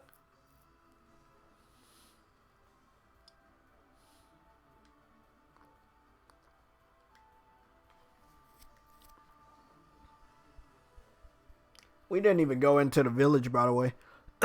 We could have went through the gate and went into the village and destroyed the buildings. We didn't even do that. But you see what I'm saying? Very similar game, but recognizable faces. So it doesn't matter what the gameplay mechanics were. It all mattered about who was on the box or who's featured in the game.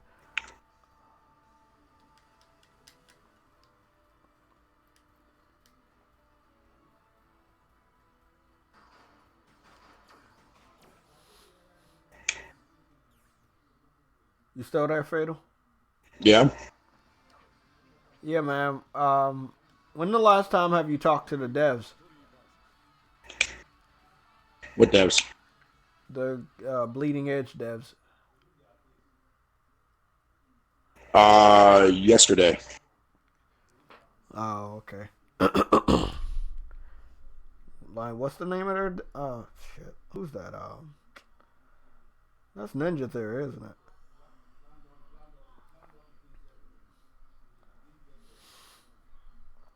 That is Ninja Theory.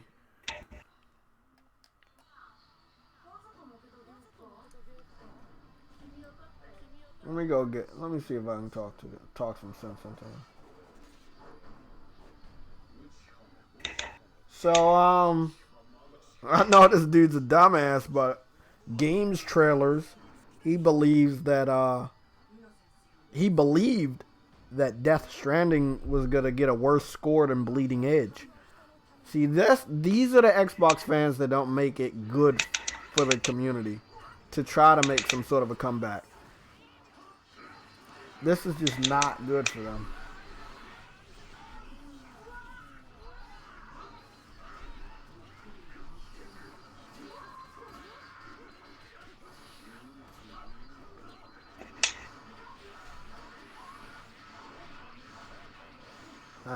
That's fucking horrible.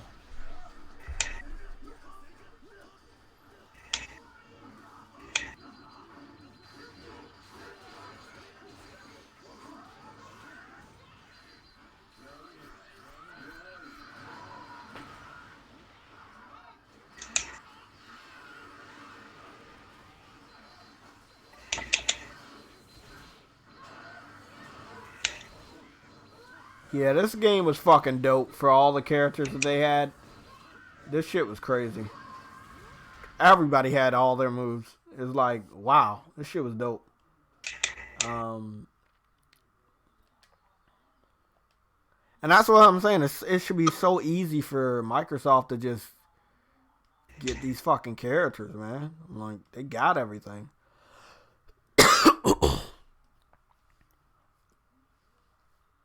So much shit.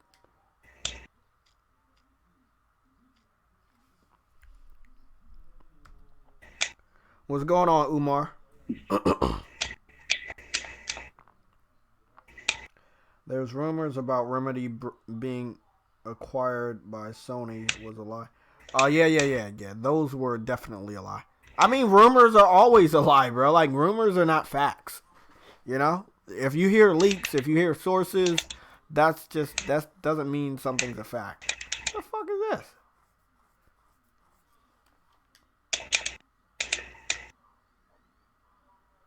What the fuck just happened? Okay.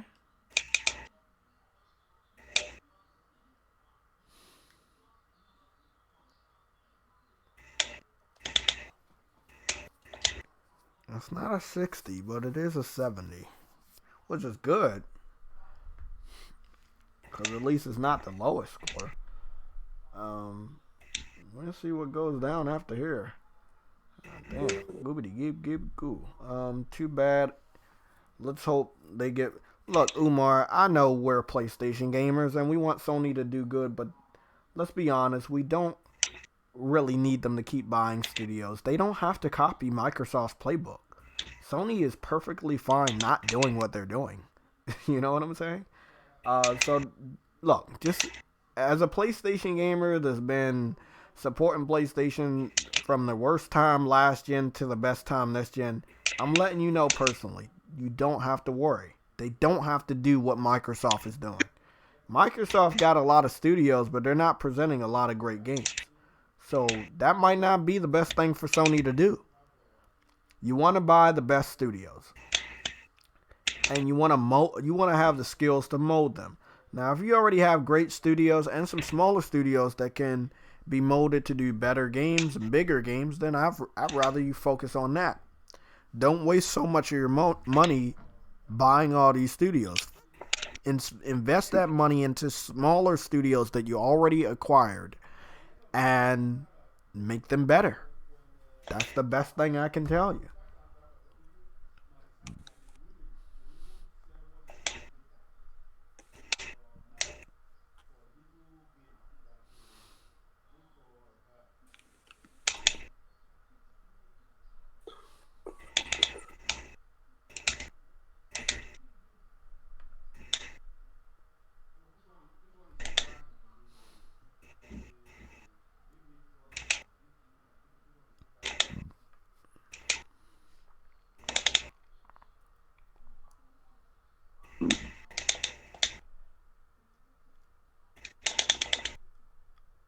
Hmm.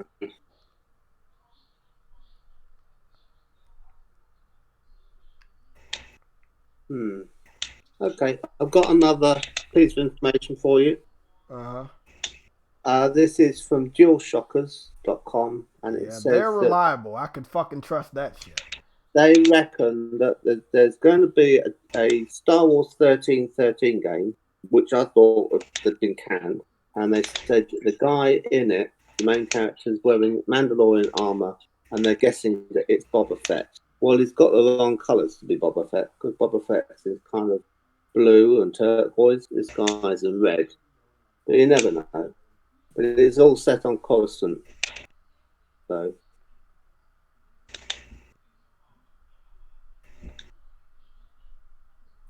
Well, what's this? Is this an old image? Mm.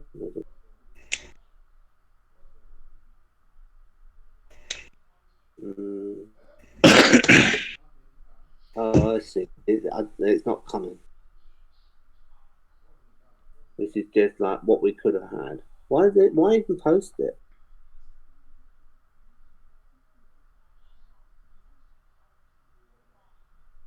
Be right back. Bathroom calls. What a waste! Yeah, they probably posted because there's nothing else to talk about right now. What a waste and what a tease! I mean, the way they're talking about it is like it's coming. Nah, it's not. That's why I know I it's saw that not. It's article. not. Like, I thank you for giving me the information, but trust me, I saw that shit yesterday. And I was like, nah, So that's a waste. done. It looks so good though. Maybe they'll do it because Jedi Fallen Order did okay, didn't it? Yeah. I just wish, like companies would stop working with EA, because if you're gonna keep canceling shit, what's the fucking point? Well, they're all on this games as a service, thing, weren't they? So they commissioned it and they had the idea of making it single player, and they were like, "Fine, here's the money, start pre-production." And then they got into it and they were like, no way of making it multiplayer and having microtransactions in it. So they're like, they dropped it like a hot rock. So they don't need to make their mind up. Don't commission things that they're not part of their overall business strategy. They're just wasting everyone's time. I mean, they could have made more money out of just this game on its own as a single player game than they did out of that. And I bet you they must have wasted a lot of money on that. Yeah, it's I don't know. I love last gen because it seems like people besides Sony took risks, like Activision, Ubisoft. You know, they had a lot of different ideas, a lot of new IPs. Oh, Umar in chat's asking who I am. I didn't announce myself. I am uncompetitive. Hi. Nice of you to have me on. Oh, no problem, man. No problem. Like I said, guys, if you ever want to join the podcast for whatever reason, if you guys want to lend your voice, this shit's open, man. I mean, you guys are a real reason why I keep doing this shit, to hear from you. So if you don't want to be in the comment section anymore, you feel like you want to join with your voice, let me know. It's really easy. Download Discord either on your computer or on your cell phone, which is probably the easiest thing. And then, you know, I send you a link to the private server and you could talk whenever we're live. You know, it's very simple. This goes for Random Podcast, the gaming podcast on Saturday, and the Sunday show. So I think that what I want to do is I want to change the logo for our normal podcast, not to confuse anybody, because I know it's getting a little oversaturated with how many times I go live since I am home. So I definitely want to see if we can probably find a different name for these type of streams that I do. But this is a podcast. This one was pretty important. I just hope that Microsoft can do better. Like, don't focus on, hey, we just need a game. Don't think of it like that. Gamers are not thinking, oh, I just want to waste money. You know? Like, put a little bit more of your heart into it. You know? Adding a story could have helped. We don't know. They seem like very interesting characters. Whether you like them or not. Nintendo makes some kiddie shit too. Everybody's out here capping for Animal Crossing. You can't look at this game and say this game looks worse than fucking Animal Crossing. It's not the way it looks. It's the way that it is. It's the missing content. No campaign, no story. You know? Yes, it has online, but maybe they didn't want it that way. Yes, it has gameplay, but maybe gamers didn't gravitate to it. You know? If you're all in, you should have added one of the featured Xbox characters that you've been using for over 20 years, maybe.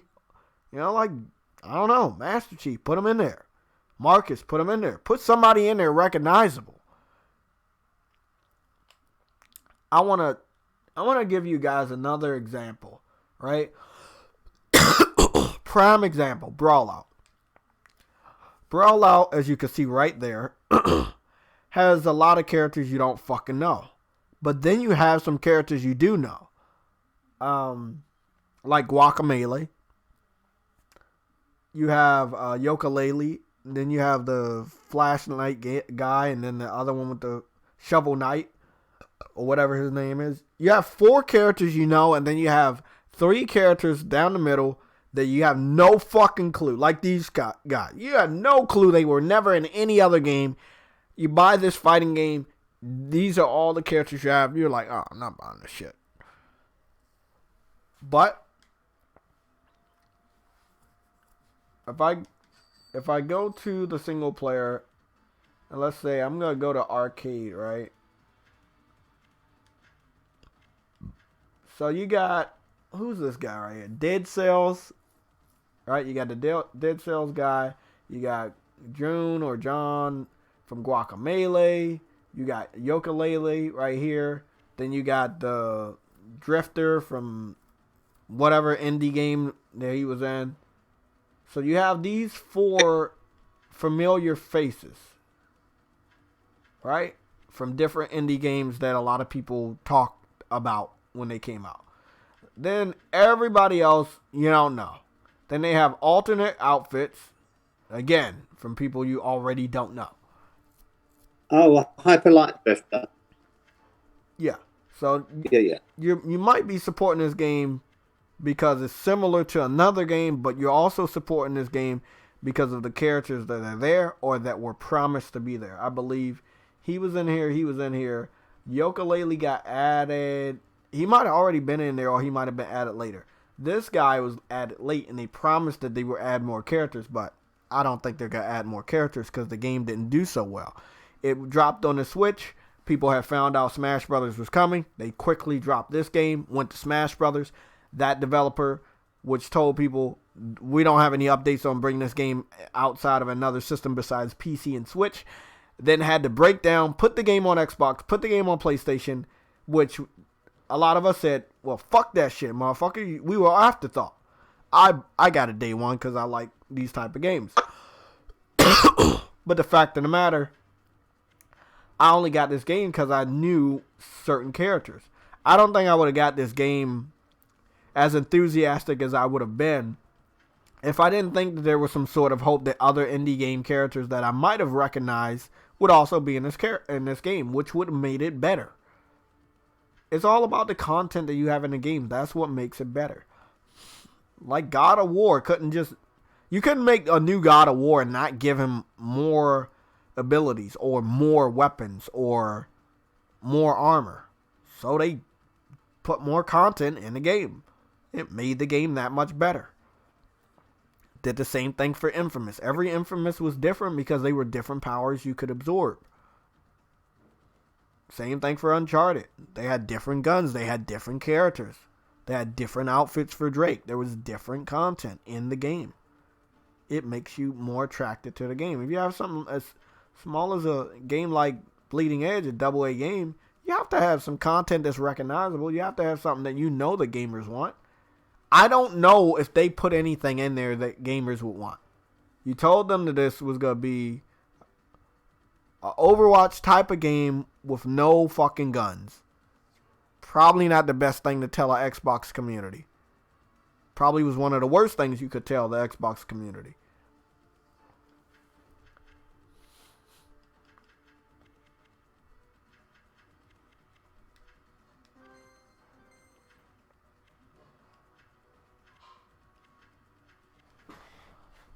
I'm going to lose a lot, but I'm going to play this shit anyway.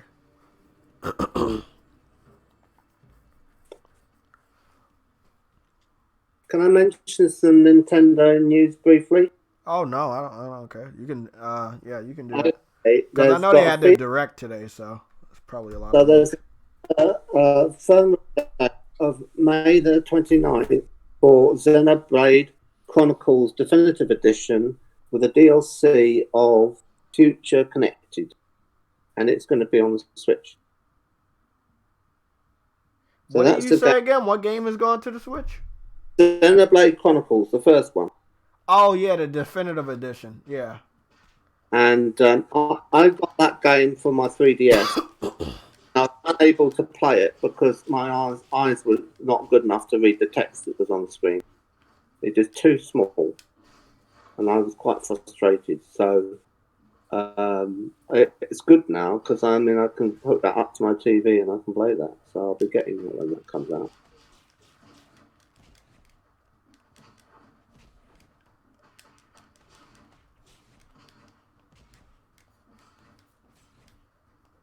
Motherfucker is vicious.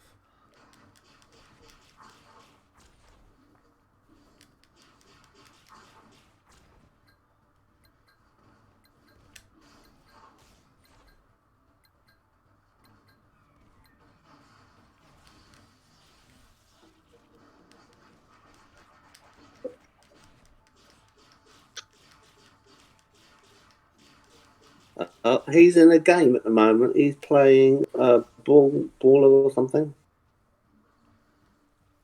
What did he want? Somebody said something. Adam. Yeah, Adam's just joined the Discord.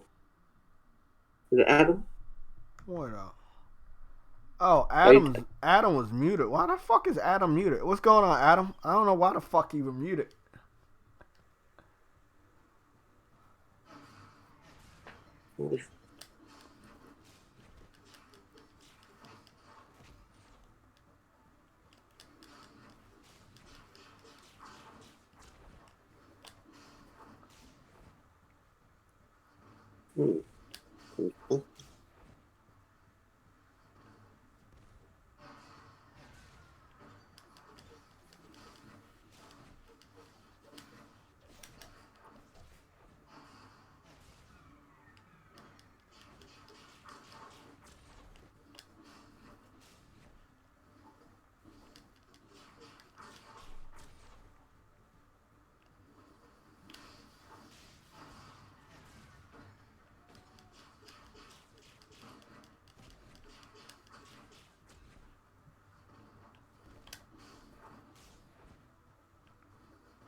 Good shit. Adam, I'm here. Is Adam here? Well, he's in the Discord, but I don't know if he's speaking. I see his mic moving, but I see his mic is green, but hold on, let me leave out and come back in. Hello? Log out and then back in. Yeah, Adam has to leave and come back in. I don't know what, I can't hear him.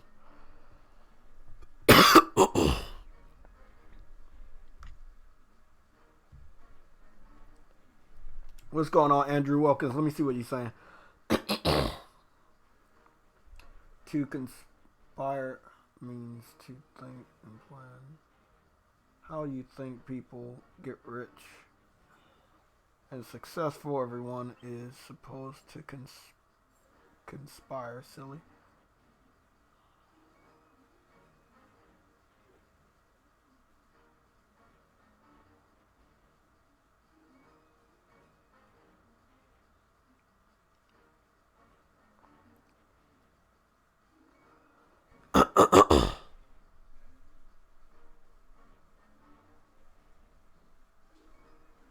Okay, look, Earth Tone, I need you to make 8 more accounts because you're getting blocked. So bye. I'll let you sit up in my podcast for a long time. If you're too lazy to put a profile picture, you're not fucking welcome here. I'm not allowing any more trolls. If you're a PC troll, if you're too fucking lazy to put a profile picture, you don't belong on my podcast. Bye. Get the fuck out of here. That goes for everybody. If you are a subscriber and you need a profile picture, if you don't want to go to Google and get a gaming image that represents you, or you don't want to use your real profile picture, you can come to me. I'll make you a gaming logo with your name and everything. But as far as the PC community, I don't fuck with you guys no more. I don't even fuck with the Xbox people no more, and definitely not the Crumb Side people. So fuck that shit. Come here. Have the decency to have a fucking profile picture. How lazy is it? How lazy is it? For real, let's be honest. You could go to Google and get a random picture. I guarantee you this guy's random pictures on his computer or cell phone. He can't put a random picture. You letting us know that you're a troll. There's no content on his account, bro. There's not a single bit of content, bro.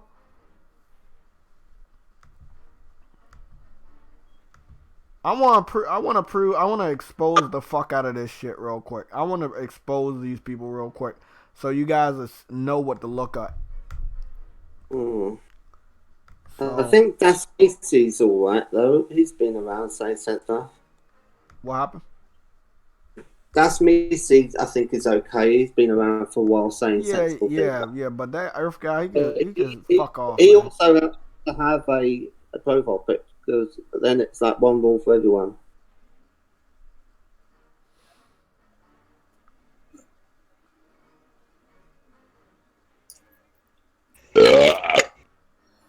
Nice one, Fatal. Thank you, buddy. Oh, hello. Adam Core. Jesus Christ, you're fucking loud. What the fuck? I have to be loud, you fuckface bastard. Hold on. I'm turning you down on my user, but you're still fucking loud.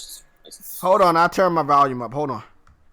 Oh, that's a little bit too low. That is. Fuck me. Let me boost you up there. I'm hoping that the PS5 has this type of technology where you can boost people up individually. What's this fucking thing you blade tagged me in your penis? Somebody said that Microsoft got hacked. The stolen whatever it is source code. There you go. GPU source code. Yeah, they said that you took the source code and they're hunting you now. That's what they said. And what's this mean anyway? Well, I mean, is it anything or? I don't know. I mean, somebody sent me that shit while I was live and made a pretty big deal about it. But I don't. I hope it's like, is it currently happening? Is this still going on, or is this like this happened? But it's like, I'm trying to figure out, did he request this money recently, or this is old information? Yeah. It's active now because AMD are under ransom of $100 million. Well, they might want to pay that man because there's a couple of things, Ray. Because I saw that today. I saw that J Dub put up the I watched it today. Game Informer were talking to Matt Booty about their studios, and he brought up the aspects that they'll be making AA smaller titles, which I thought most people knew. They weren't going for these big. Not all their studios were going for the big titles. The main ones were Coalition, 343, Playground Games, and Initiative is one of them, but I don't know what they're doing. Because again, they could be split into two teams making two games. I don't know. And then also Remedy today came out, Epic Games came out and said that they're publishing. They basically have gone ahead and they've given Remedy a fuck ton of money to publish their games on Epic Games, whatever it is, and have the freedom to do what they want. So that basically means that Remedy was not bought by Sony. Yep, that Basically, rumor was a yeah. lie. It was So, not confirmed. Obviously I thought they were, or maybe they were. I mean, obviously it was a bit of a weird one because Remedy have never really worked with PlayStation apart from the marketing deals with Control, but I mean, I just think it's a lot of new PlayStation gamers and a lot of new PlayStation fans, just like Umar, and I've corrected him before. They feel that Sony has to follow Microsoft's lead. If Xbox is powerful, PlayStation has to be powerful. If Xbox is buying studios, PlayStation has to buy studios. And I just don't feel that they need to keep fucking doing that. Well, I mean, don't forget, they did. PlayStation did buy a studio last year, which was Insomniac at the that wasn't like the type. That's not the type of splurging that Microsoft was doing. They were buying like smaller studios. Yeah, but Sony don't need to do. Like you're saying, Sony don't need to be doing the splurging because some of the studios that they had in the PS3 era, they had to kind of prioritize the ones for themselves. So like Evolution Studios, Zipper Games. They're not here anymore. Why? Because they're prioritizing some others over them, and in which you're seeing it this generation, this specific generation. So yeah, again, they probably will buy another studio, like PlayStation will. It's just saying that they don't need to do what Microsoft doing because again, Microsoft were always being heckled by people saying buy studios, and they and it's like that's what I can never understand. Why would a PlayStation gamer want to be like an Xbox fanboy? Why would you do the same shit that they're doing? Add old games. Yeah. Oh well, PlayStation fans, add old games. Buy studios. Yeah. PlayStation fans, hey, buy studios. Like, why are we trying to emulate an Xbox fan? You don't like Xbox fans, but you're doing the same shit. Cut it out. We have games, man. Play them. We got tons of games. That's what it means to be a PlayStation gamer. Well, that's what I mean. That's what it is, bro. What it is. It's a little annoying because I'm an older PlayStation gamer now. I'm a veteran of the fanboy wars, and it's not what I want to see. I don't want to be like them. So why would I want PlayStation gamers to act like Xbox fans? You see, the thing is with PlayStation is that it's okay for companies to sort of take ideas from each other, right? But it's always nice to see the company sort of, have some differences within themselves. So, like, for instance, PlayStation, again, the exclusive aspects of that was something, completely different to what Xbox, now that they've sort of pivoted towards a PC, Xbox sort of thing. Same for Nintendo.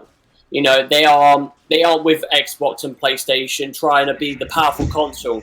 They're prioritizing, what makes them Nintendo in this case. It's like, it's portability, hybrid console, whatever you want to call it. So, and also, with, Game Pass, and PS Now, they're completely different things and how they act.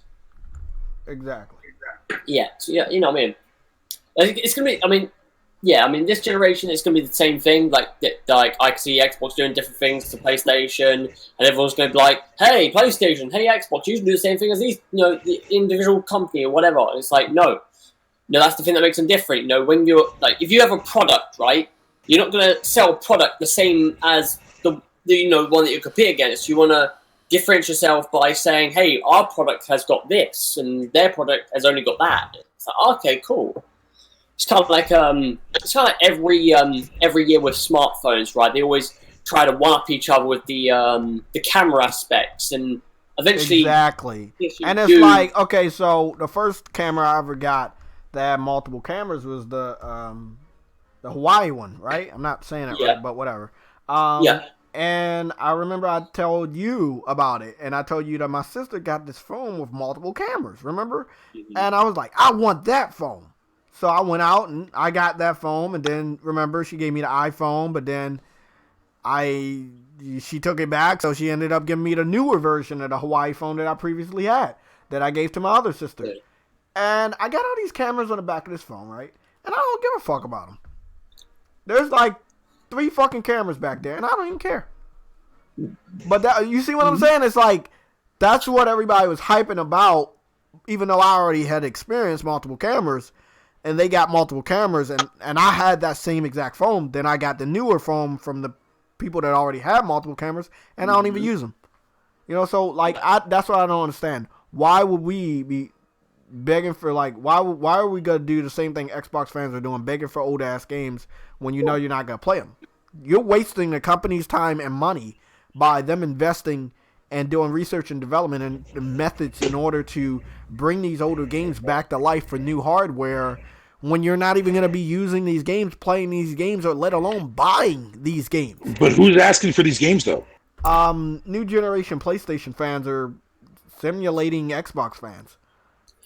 It's kind of the aspect fatal when oh god, like this is an ongoing thing. But I remember sometimes I hear PlayStation fans talk about, which I can understand why, the lackluster of like multiplayer centric aspects to PlayStation games, right? Whether they're exclusive or whether they're big exclusives, like Last of Us and whatever, and the smaller ones. And I'm like, I can understand where they PlayStation fans come from, because this generation, yes, PlayStation have not had multiplayer value games apart from Last of Us, Uncharted 4, Killzone Shadowfall, Drive Club maybe, again, but like we're looking towards like, what we had last generation, where we had no Motorsport, we had, Mag, we had exactly Resistance. Yep. We had loads of these different Warhawk, White Knight Chronicles 1 and 2. Yeah, exactly. Folklore. Oh, White Knight Chronicles was so good. Hey!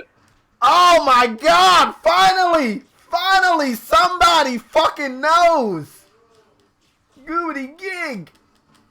Dude, that multiplayer, was one of the most unique multiplayer aspects for any RPG I've ever played in my life, dude. That shit was fucking epic, man. It's a real shame that most people shat on that game.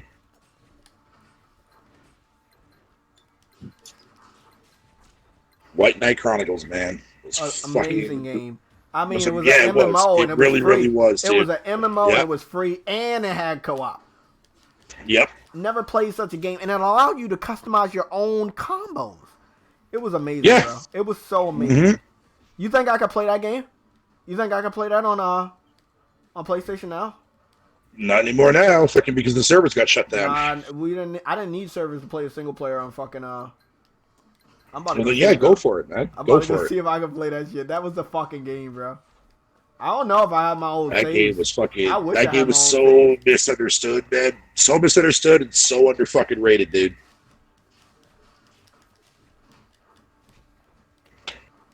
But that's the thing, though, right? A lot of great games that people look at and consider to be, I'm gonna tell you right now, this shit Smash Brothers clone is get severely overlooked and underrated, man. I mean, shit. Go look at the Puna on the fucking Wii. Go look at the review scores. Go look at Metacritic. That game was like, what, a 68? It's one of the best JRPGs I ever played in my fucking life, dude.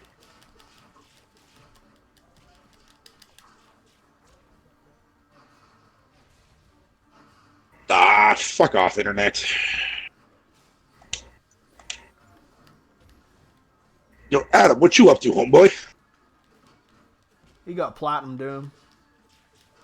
Ah, you're going for the Platinum Doom? Nice. He said he's got Platinum Animal Crossing next week.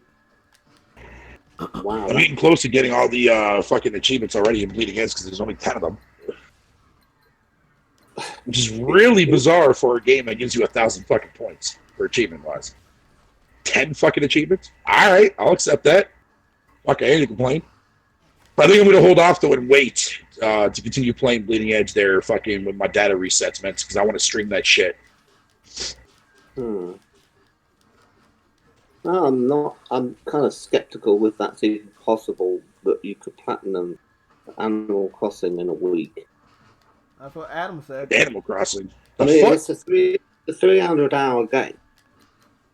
Apparently, Animal Crossing has no achievements though.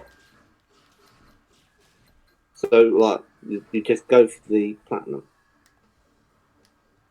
What game are you talking about? You said Animal Crossing, right? Animal Crossing New Horizons on the Switch, yeah. Yeah, man. If it's a 300-hour game, there's not 300 hours in a week, is there? It's 300 hours? Man. No, you need more than a week. And that's if you stayed up. You took amphetamines and you didn't sleep for the week. There, I just followed and retweeted and actually tweeted out the creative director behind Bleeding Edge there, fucking JTech. Good. Yeah.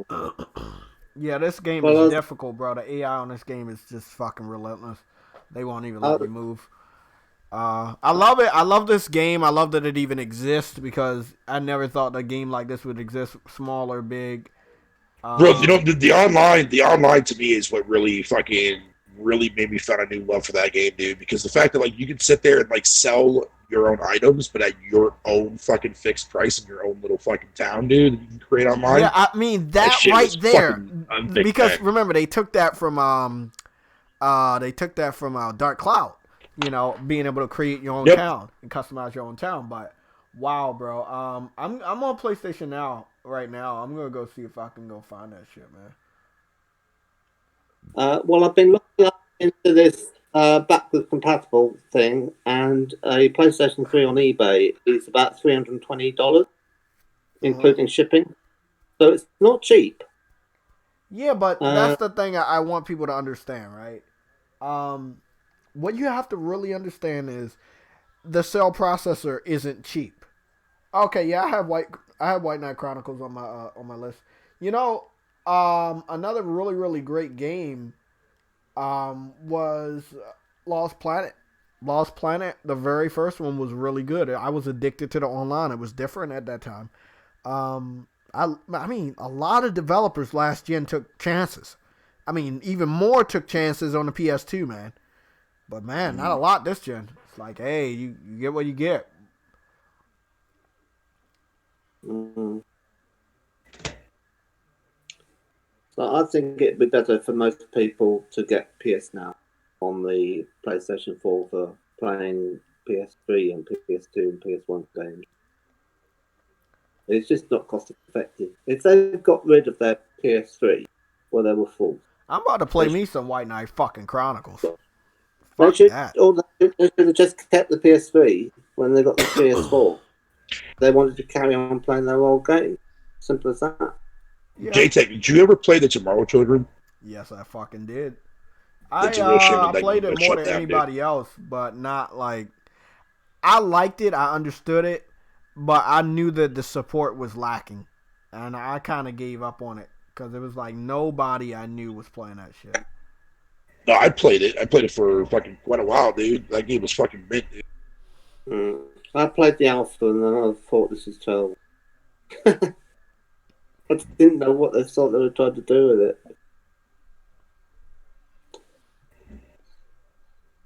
And that was another PlayStation exclusive too.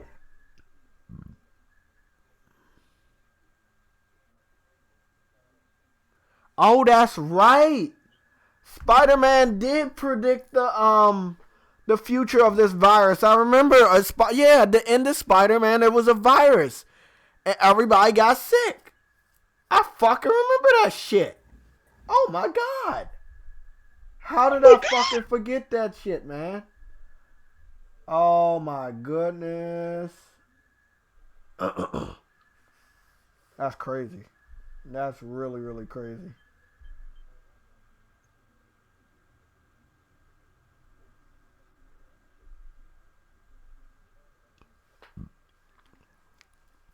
Haven't played this game in years. I don't know if it even have my save data, but I definitely have my trophies. But I don't know if it has my save data. I can only hope that they can give me my save data. I can only hope, man. Sony Computer in a motherfucking tainment. Rated R right there. Japan Studios helped with this game. That's one another. See, they help some of these other developers. Level 5. Level 5 used to make a lot of great RPGs. Tons of them. Really, really great games.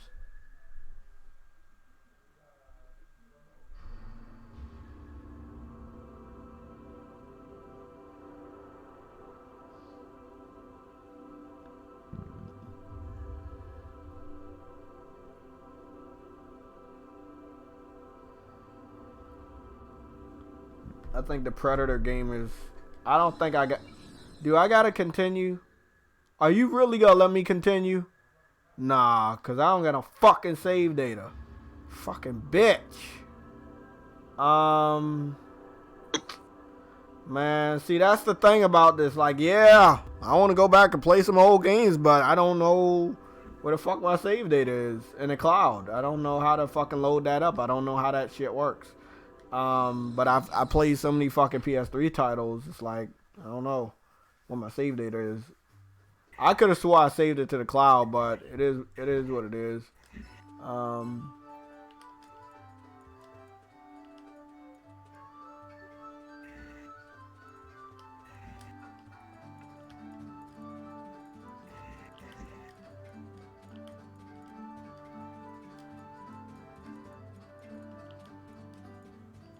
This game was dope. It had great music.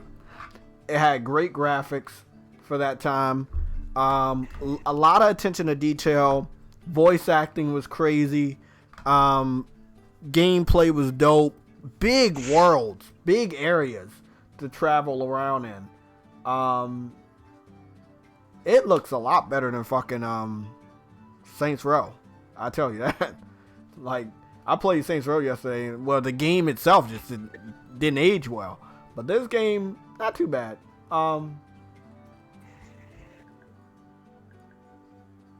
Okay, JTech TV male. I'm pretty sure I made a black character. Not bad. I remember this game like it was yesterday, man. Such a great game. I'm definitely customizing this shit. We don't care about the hip size. We're just gonna get some of the facial hair and stuff. Oh, we're gonna get we're gonna try to get the face type. Let's go get that face type, so we don't make it look fucking weird. Okay.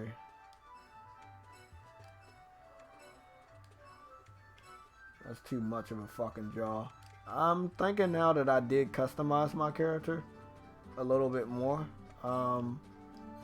But hold on, I might go back and get a template and then make them black afterwards.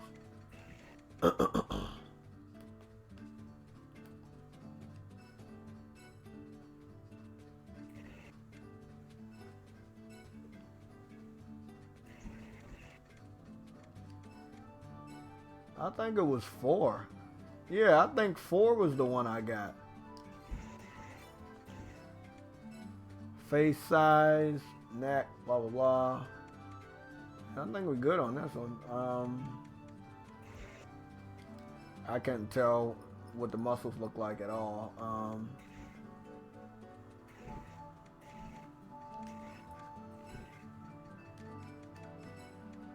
Yeah, I think this is it. It's colored in black, change the hair.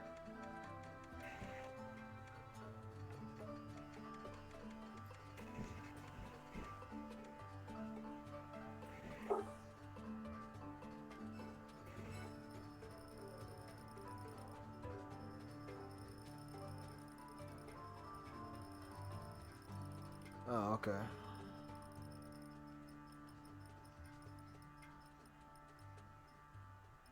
That looks good.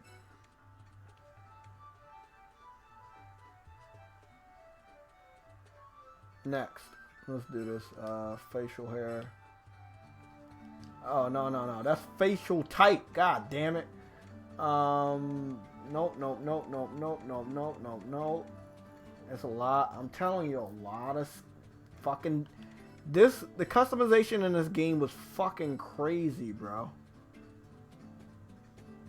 It was crazy customization in this game, man.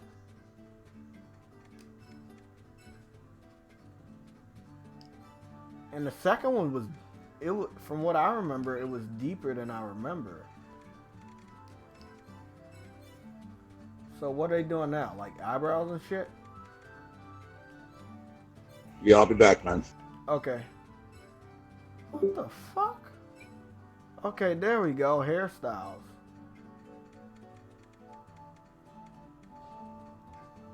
I'm trying to remember what the fucking hairstyle I got. Definitely wasn't a Hulk Hogan. Okay. Character looks like shit right now. Nope. Nope.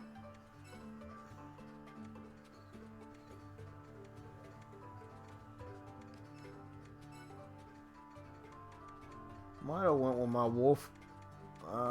So that means that would have gave me gray hair. If I go to the wolf style, so this is... Oh. Fake hair and moles. Facial hair.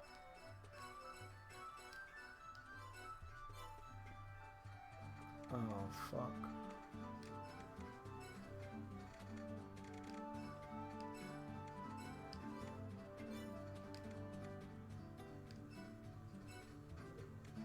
Oh, that's not bad. Okay.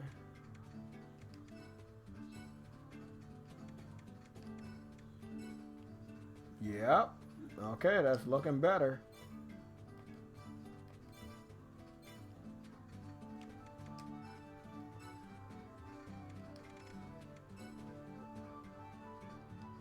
They didn't have like any... They didn't have like a red or anything. It sucked.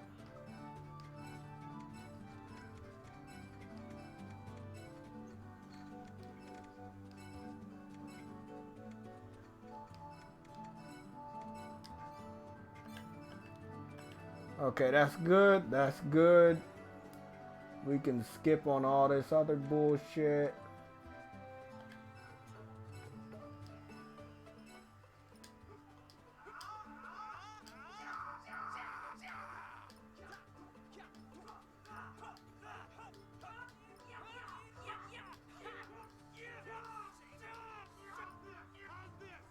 Yeah, 8 is good.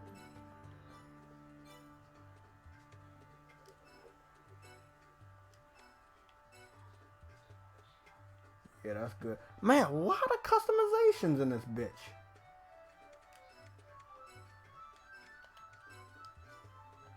So this is a wolf style that I normally would do. Basically, my character is more of a wolf right here. You know, gray hair instead of black, especially if I can't find my hairstyle. I think I used this one a couple times in creative character mode. It's a dope ass game. This is a PS3 game, by the way, guys.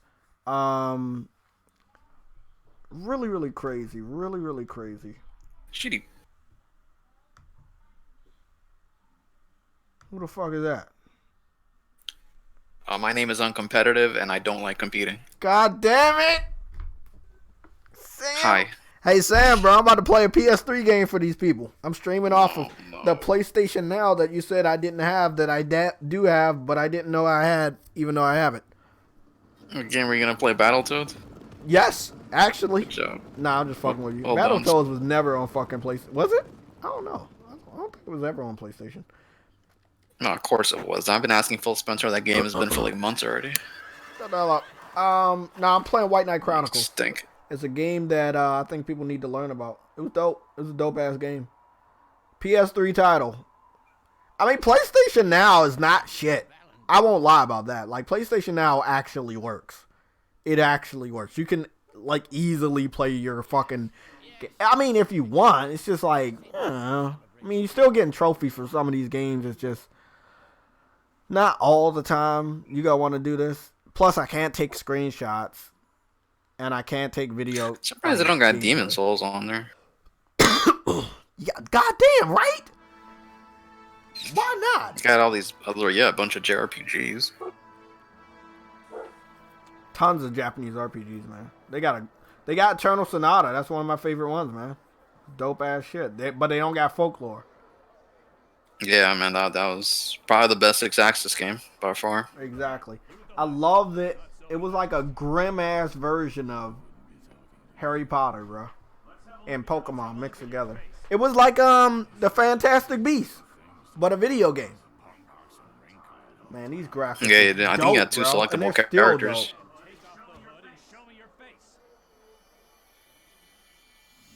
Yeah, this jump to this generation was definitely not as huge, man, to the previous ones, compared. This game doesn't look bad at all. I know, right? Bro, but at the time, this shit was dope as shit. It was also like heavily sword. Also, this still holds up. I know, man. That's what I'm saying, man. Like, the power of the PS3, a lot of developers were understanding what they had, and they were doing great things with it. What RPG allowed you to make your own town, make your own character, make your own combos? Like, what RPG allowed you to do that? You know? Like, what RPG allowed you to do that shit?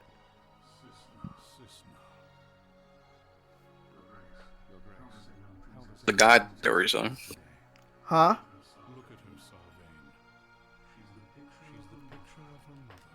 I do want to skip this shit. You think You don't like JRPGs? What happened?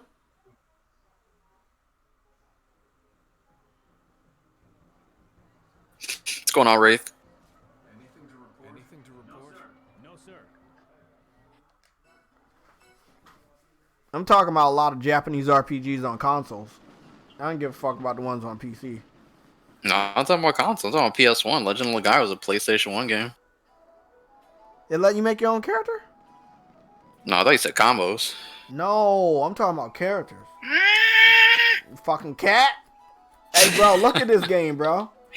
That's the main character. Is that the main character? Like Oblivion and Morrowind, you could do that in Elder Scrolls.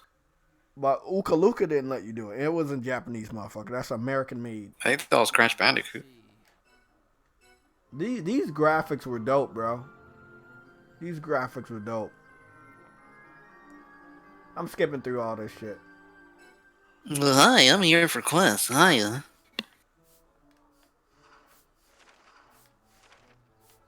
Bro. Shit's not bad. Let me go change some of the controls. What's up with that message you sent me, dude? So they got their source code stolen? How'd that happen? Because they're fucking incompetent. They call them incompetent pack. Are they gonna make a movie about this? Because this feels like pretty scandalous. They should. Like Ben Affleck plays the spy or something. They stole the shit in November, so that's how Carlton Diller knew. Because the shit was already being exposed on the internet. They had no real sources, bro. Like, they only learned the shit from the forum sites, like we all thought. There's no way you could do this unless you had somebody on the inside. Oh, that's probably exactly what happened. Goobity Gib. So, bro, that shit is like, I mean, just soon as it's behind lock and key. They're like, oh, whoops, I fell out of my briefcase, guys. Yeah, the source code's gone, my bad. Okay, I got the cameras down packed. It doesn't seem to have any type of lag at all.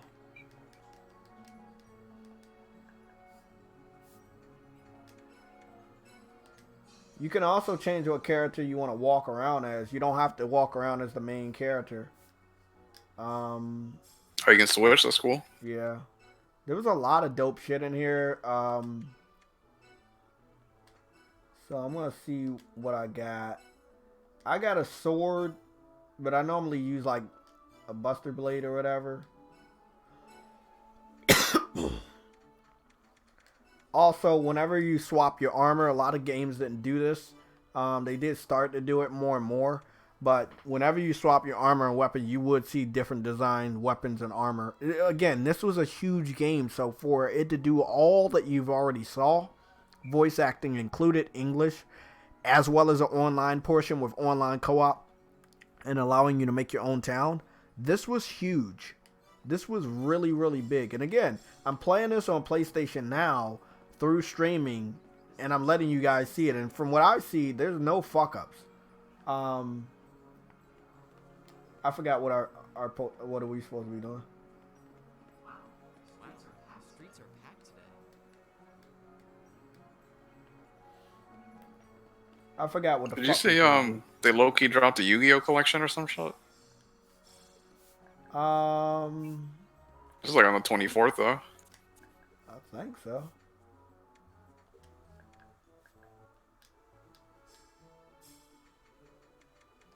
Quest info. Let's see what's going on. I still gotta try Bleeding Edge. Bleeding Edge. Oh yeah, that's the best game ever. Kind of scared to try it out from what I've been reading. I'm trying to get the hang of this. I don't know if I can jump. I don't think this was one of the RPGs that let you jump, but I wish it did. They did have hidden treasure chest around. So I got a little mana potion there. The towns were huge. The cities were huge. The areas where you would fight enemies, they were just as big. Sometimes you would have to make sure you don't go in certain areas because they were too big and you couldn't find a save spot.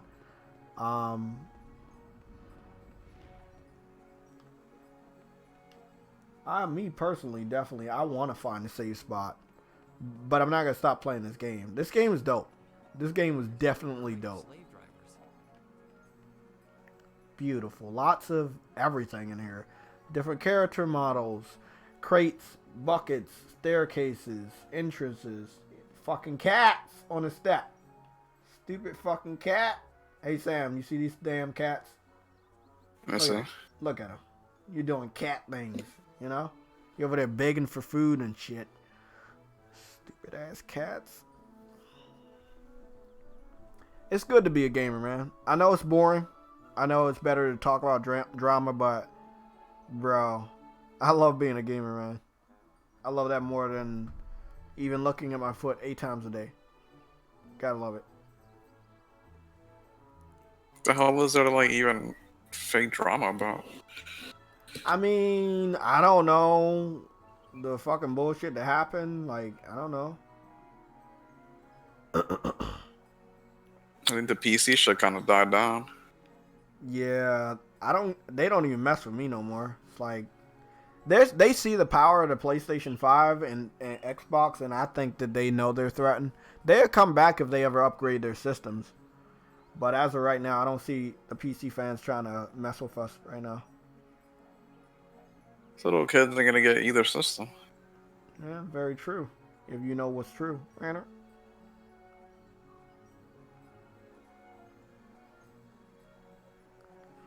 I'm only looking my foot half of the time, Sam. Fucking cats. Wait up. Were the cats in my way, or could I walk past them? Yep, they're in my way. Invisible wall. But they made it convincing, you know. It was like not a invisible wall, but there were things that would prevent you from, you know. Can't you just kick the cats out of the way? No, you can't, Sam. That's illegal. I do want to get the fuck out of this area so I can go battle. Oh, save point.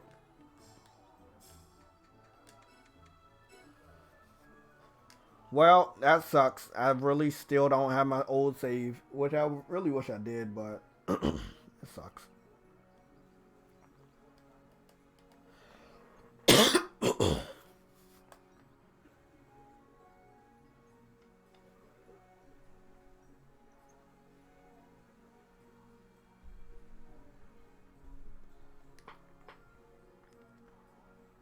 Took forever to fucking save.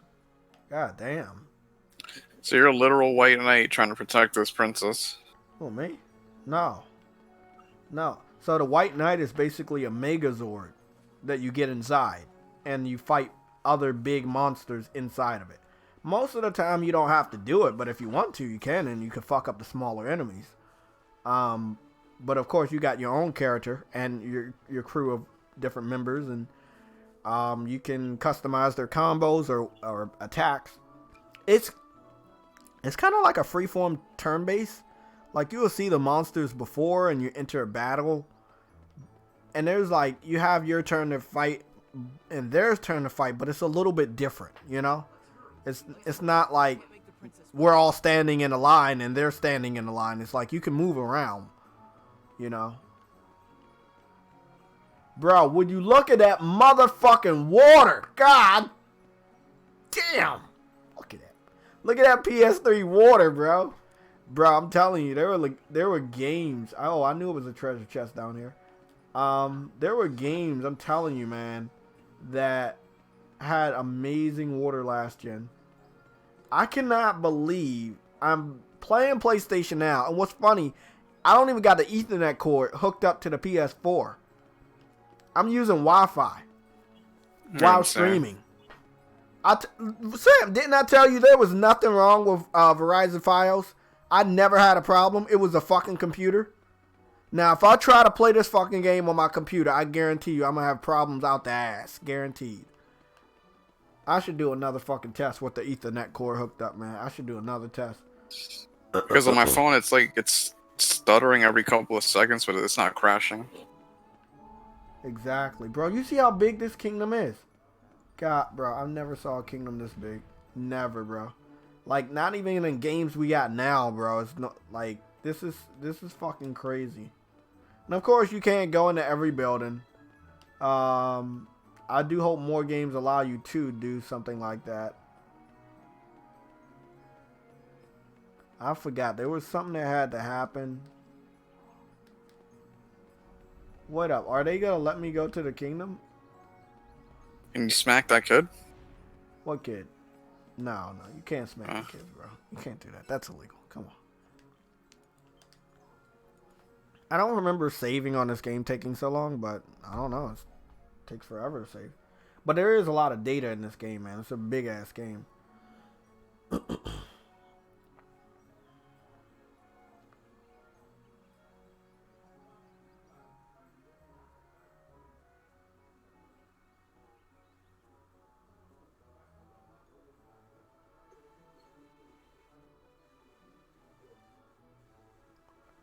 I got a lot of fucking shit to watch, though.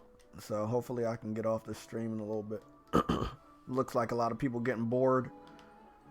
They don't want to see, games. You guys want to hear drama? Oh, what drama? Well, I give you a little bit of drama. Right? You only had that guy with that image turn up. That was the only bit of drama. I can't hear you. What are you saying? There's only that guy that turned up in chat who didn't have an image. That's the only bit of drama. You said there's a guy in the chat? Yeah, that you got rid of that had no... Oh, no. I got rid of him because he was trolling for a long-ass time and he was a dumbass. Oh, you had a hooligan? Yeah, it was the Earth guy. He'd been talking to Adam for the last 2-3 days. I don't know what to fucking do, so I forgot what the quest was.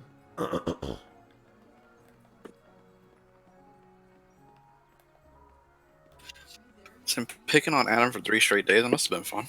Yeah. Oh, that's right. They also have auto walk or auto run on this game, so you can automatically run and shit. Just looking at it, it seems like an MMO. Oh, it is, but it was free. I mean, after you paid for it, you paid for it one time, and it was so much to do, and this is just a single player. The online brought a completely different dynamic of you creating your own town that your friends could join and shit. It was just crazy, bro. I never saw anything like this.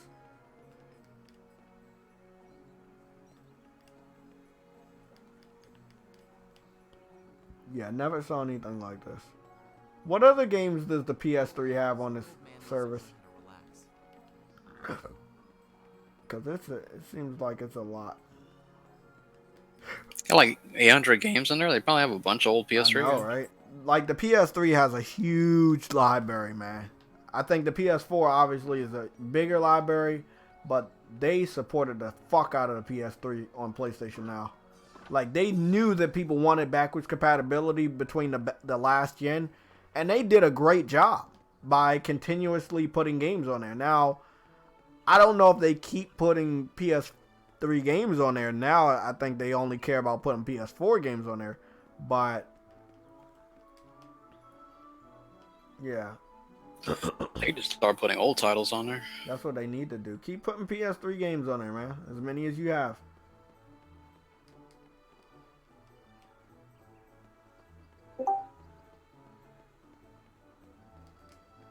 Yo, what's up? What's going on, Brigington? Playing some PS3 via PlayStation Now. It's funny. It's like, okay, well, I'm going to support Game Pass and enables me to play older games that I have no access to. As soon as you play fucking PlayStation Now the same exact way, I don't care about that shit. Like, yeah, that's cool. Again, don't ask for a feature you're not going to support. That's the lesson here. You don't want to watch me play old games? There's no reason for you to be in the comment section pretending to be an Xbox fan, but actually a PlayStation fan, telling Sony that they should invest in old games. Because if you don't care about me playing an old game, you probably don't give a fuck about playing old games. So don't ask a company to invest in this type of a fucking expansion and completely change their next generation hardware just because you want to be better than the competition, man. Don't do it. It's pointless. So what did Bleeding Edge go? A 70. It's sitting at a 70 right now. That's what I got. Sitting at a 70. A hardcore 70, yep. That's good news, right? Got above a 69. That's bad news, Sam. But still, it's not. It's close to a Such a 69. hater. Yes, it is. Alright, so we're rounding down. If it drops, it'll be a 69 or lower. Dinkerton. By the way, it only has 8 critics that reviewed it. That's pretty fucking bad. It was on Game Pass, for God's sakes. Like, See, the thing is, I'd rather just release the game in its full state.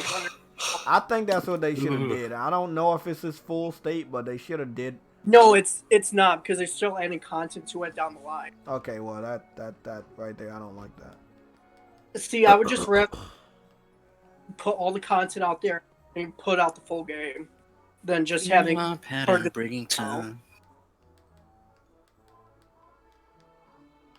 Because We of put course, Battletoads out there. they had. Battletoads is coming to a theater near you. Battletoads is never coming out. Let's be real here. No, I mean, how do Can you I sue him for that? how do you bring out a game like Battletoads that has such a huge following from people like Adam Moore? Adam Moore is a huge follower. Yep, he loves it, bro. With a passion. Well, Getting a headache. No, you're not. so what PlayStation 3 game is this that you're playing right now? This is White Knight Chronicles. Oh, right. That's nice. Why do I have this shit here? I kind of forgot what the fuck I was supposed to do. Save the princess. No. I'm supposed to go Stinky. somewhere to activate something, and I don't know what the fuck it is. Oh, the display capture. Yeah, I think it was The Witcher that has a journal that lets you kind of look at it. If you've not been playing it for a month, you can go and refer to it. And it Oh says no, this is what- motherfucker! I had to start this whole fucking game over because they didn't have my save, so that kind of sucked. I had like my whole I beat this game, man. I put so much time and effort in this game. It's sad that I don't have my game save on the cloud or whatever. Yeah. It sucks, man. It's like, okay, yeah, backwards compatibility, awesome, but how are you gonna like give the game saves to every gamer that used to play these old ass games, bro? Like, how does that happen, man? Like, some games came out before the cloud, some games didn't support the cloud support. It's like, come on, man. It's difficult. Shut the hell up, Sam. It's difficult, man. I mean, even if you got your memory card, where do you stick it? Exactly.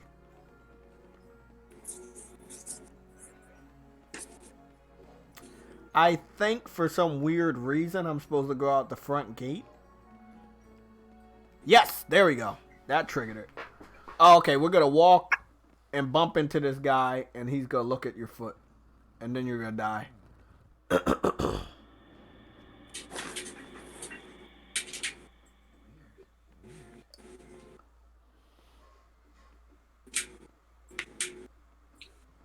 Would you like these type of that you didn't have to walk right up?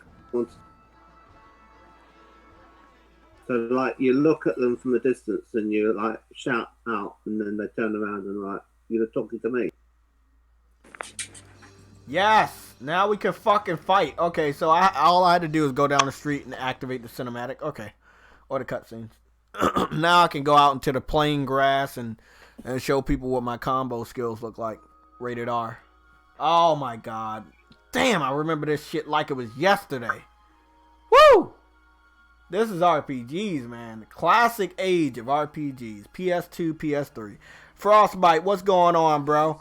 Laugh my ass off. That game trailers guy bet me $100 that Halo Infinite will score higher and outsell The Last of Us 2 easily, the easiest $100 I've ever made. Shit's about to be crazy. Halo Infinite. Look, man, Halo about to be just like Gears. Mark my fucking words. It's not gonna have the impact that it used to. It's not gonna get a. And besides that, if The Last of Us is gonna get a 95, that's my prediction. But it won't even touch The Last of Us. Like whoever made that deal is stupid. Exactly. How much did the original Last of Us score? It was the 95. I don't think the sequel will do as well. I think it'll do well, be in the 90s, but I don't think it'll be. What about an 89.5 on competitive? Oh no, I think it'll be in the 90s, but I don't think it'll be 95 or higher. I think it'll be like 92. I'm rooting for an 89.5. Naughty Dog developers on Lost Legacy, and they left. Junior developers, and they don't give them managers. By the way, guys, I'm a save-aholic, so I don't want to fuck up my shit. What's going on, Frostbite? Glad to have you here, man. We got a game for much longer than this, but you know, I'm just playing a PS3 game through PlayStation Now, streaming it to you guys so you can see that PlayStation Now works. Since Sam let me know that I have PlayStation Now, I might as well take advantage of me having it.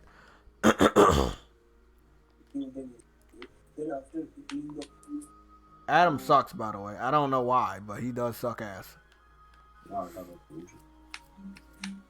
We're not sure if he's trying to platinum Doom or is my thinking is that because of Naughty Dog, burning out people that they have working for them on the Lost Legacy and replacing them with younger people who are less experienced. That's why the water. Part 2 got delayed, and I think when it comes out, it will work. It'll run fine. The resolution and frame rate will be fine, but it will have some obscure bugs that they didn't catch in testing. Because get that standard of quality up, it just won't be as good as the first game, and it won't be that biased. It won't have in gameplay terms. It will be fairly much the same as the first one, but when it is good, it will be all the cutscenes, all the drama, the writing, the realism of the whole thing, the immersion. That will be, knocking it out of the park.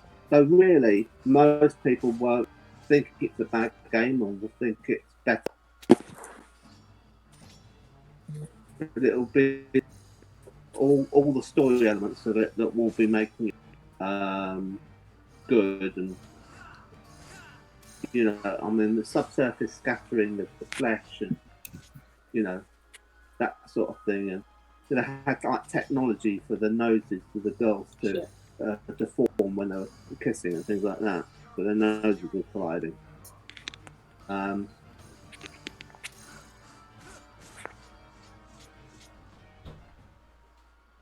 I think gameplay-wise, it will be better than the first one, definitely. you do think the gameplay will be better, not just it will look better? I think it will be better because just how to see how the animations and the stealth gameplay are, just that alone, it's better than first one in terms of that. Well, they might expand the craft and that sort of thing could have a bit more. But I wouldn't be, emotionally destroyed if they had like bugs in it, because I think that there's been under so much work, put into it. There's so much overwork, and the developers they've got there now aren't as experienced as they were in the past. Yeah, donation, Jay. I read that one. The one by Frostbite? Or the new one? Is it a new one? So when it this bet thing, I didn't hear. Kept cutting out. Is there a new donation? Because I read the one by Frostbite. Okay, never mind. Let's say the last was like a 94, assuming that's less than what the last was got. Halo Infinite will get like a 91 or 90 at best. Oh, they bet Gears get a 95. Wow, this guy likes losing money. I don't think Halo Infinite's going to be that spectacular, really. A 95. What I found about it, because I was in the Master Chief Collection Insider program, helping them test Halo 2 Anniversary.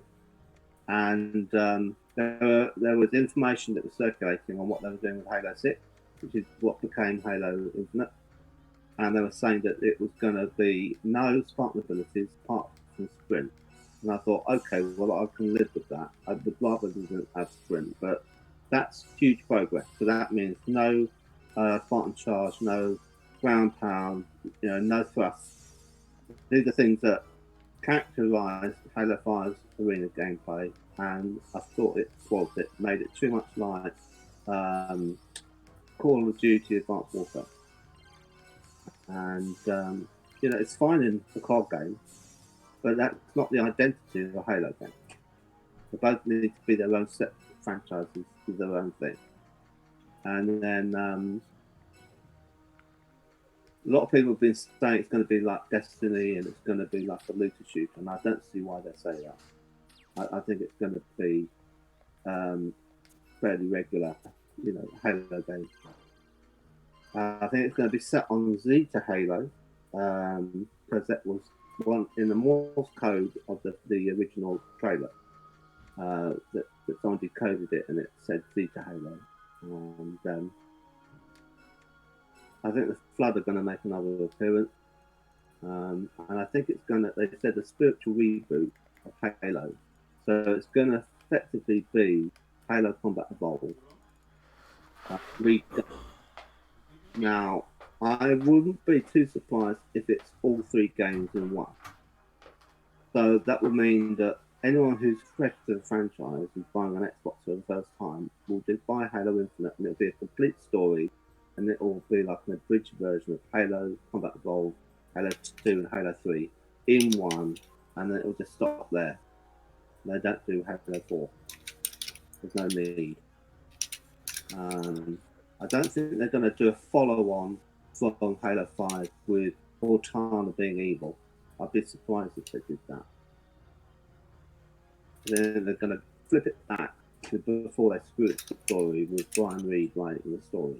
And they're just going to say, look, we're just going to do what we should have done when we inherited the franchise from Bungie. We should have just, played it safe and try and make a decent Halo game rather than innovate. Because Franco Connor was interviewed by Gama Sutra a couple of years ago, and he said, yeah, well, we hired a lot of people who hated Halo, and we didn't even tell them that we were going to be making a Halo game. And that's when they were hiring staff to make Halo 4. And a lot of people have come over from Activision and have been working on COD and things like that, so it all had this Call of Duty influence all the time. And they got very obsessed with trying to make it as big a franchise as Black Ops. And so there are a lot of things in the game from that game, like the equivalent of care packages, which they made into ordnance blocks. And then there was loadouts. And it's basically COD. It even had a kill cam. And then there's a developer video for Halo 5, and there's like a double jump in it. So like the Spartan runs up to a ledge and he double jumps and then climbs over. And you're thinking, well, that's advanced warfare right there. So, you know, have some ideas of your own, people. Okay, what's going on, man? I gotta turn your audio up. Are you using a phone or a headset? What are you using? Because you sound a little muffled.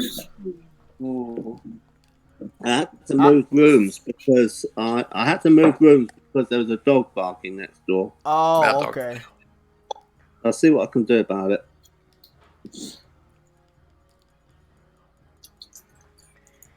Is everyone okay? I'm worried about the dog, Adam. I'm worried about Adam's left arm. You better be worried about the dog. I said he's going to take care of it. Dog's a man's best friend. What are you talking about? Oh, God. Cut that out, Adam. Damn it. Hey, I've got two dogs. I've got two dogs downstairs myself, man. No, you don't. You don't even like dogs. I think that's you. Well, oh, that might be me. It's not my dog, it's the neighbour's dog. Oh. It's getting upset because of the quarantine. Oh, because it's stuck in the house or the owner's stuck in the house? Yeah, they're all stuck in the house and they got out of the house. Dog escaped into the road and peed in the road and then they're like getting in. Does anybody know if the pets can catch the virus? Because I haven't heard any pets get it. Oh, no, you can't. No, the pets can't get it. I mean, what can happen is, you know, it can be on a surface for 9 days, and then you can touch the surface and it's still on the surface and you catch it off the surface, like a door handle or something. I would have thought it could transfer onto an animal. So, like, they're telling people who've got cats, that cat out, because the cat will go into someone else's garden, pick it up off someone else's stuff where they've been in the garden, and bring it into your house. Because cats go all over the place. And the cat won't get the virus. The cat will carry it on its fur. So that's what people are speculating about. But Andrew Wilkins thinks it's all a conspiracy. thank God I've got dogs.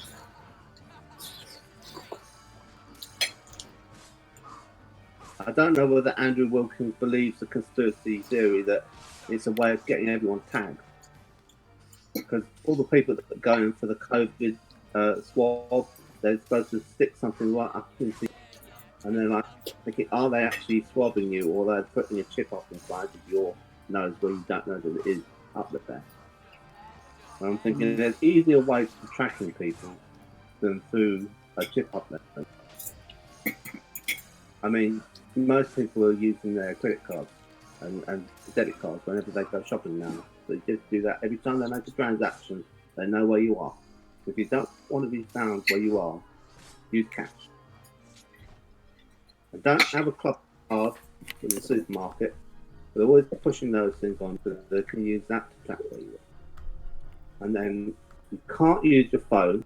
You can't even turn it off and not have it know where you are. The only thing you can do is you can get one of the old phones that's got a removable battery, and then you take the battery out, and then they can't find you because there's no electrical circuit going on with it communicating with the cell tower. And that's what the CIA used. They used old phones that you can remove the battery from, and when they need to make a call, they plug the battery in.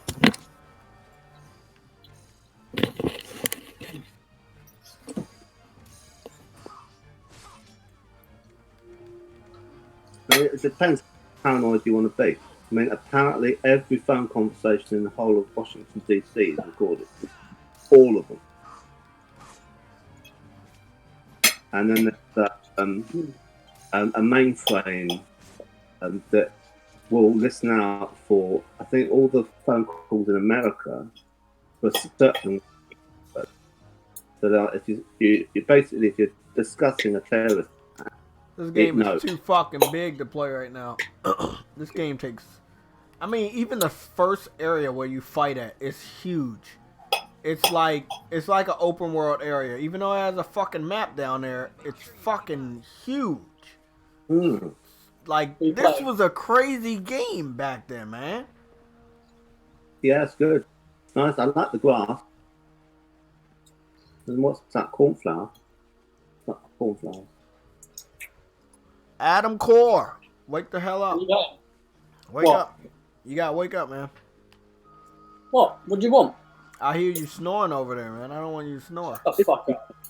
It's only 8:30.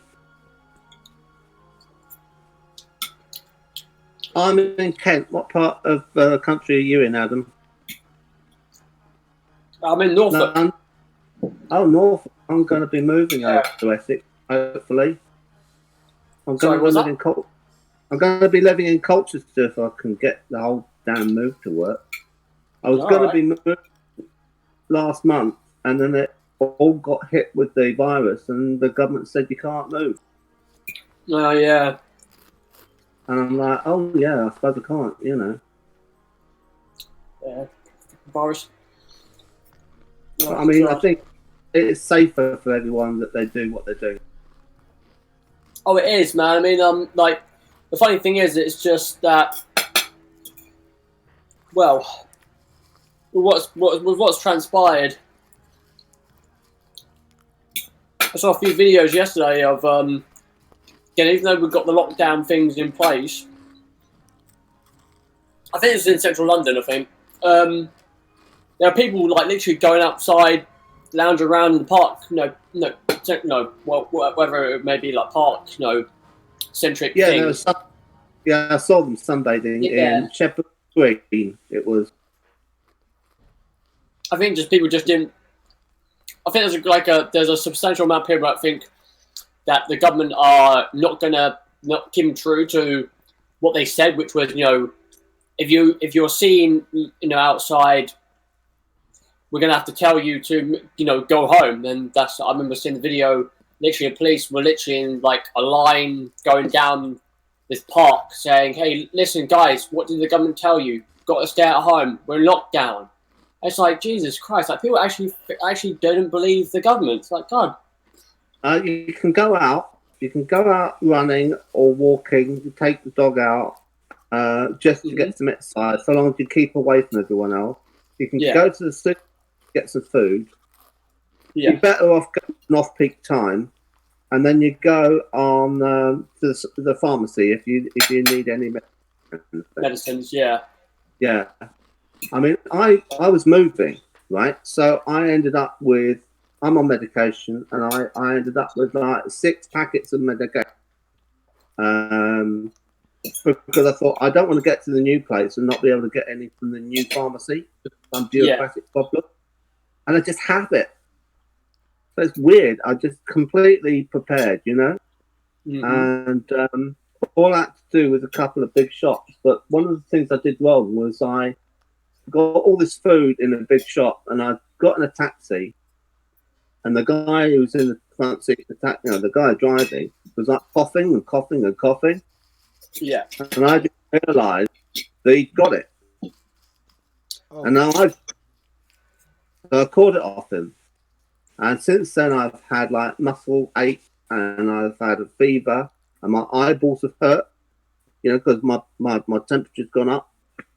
Yeah. And I've had, proper cold and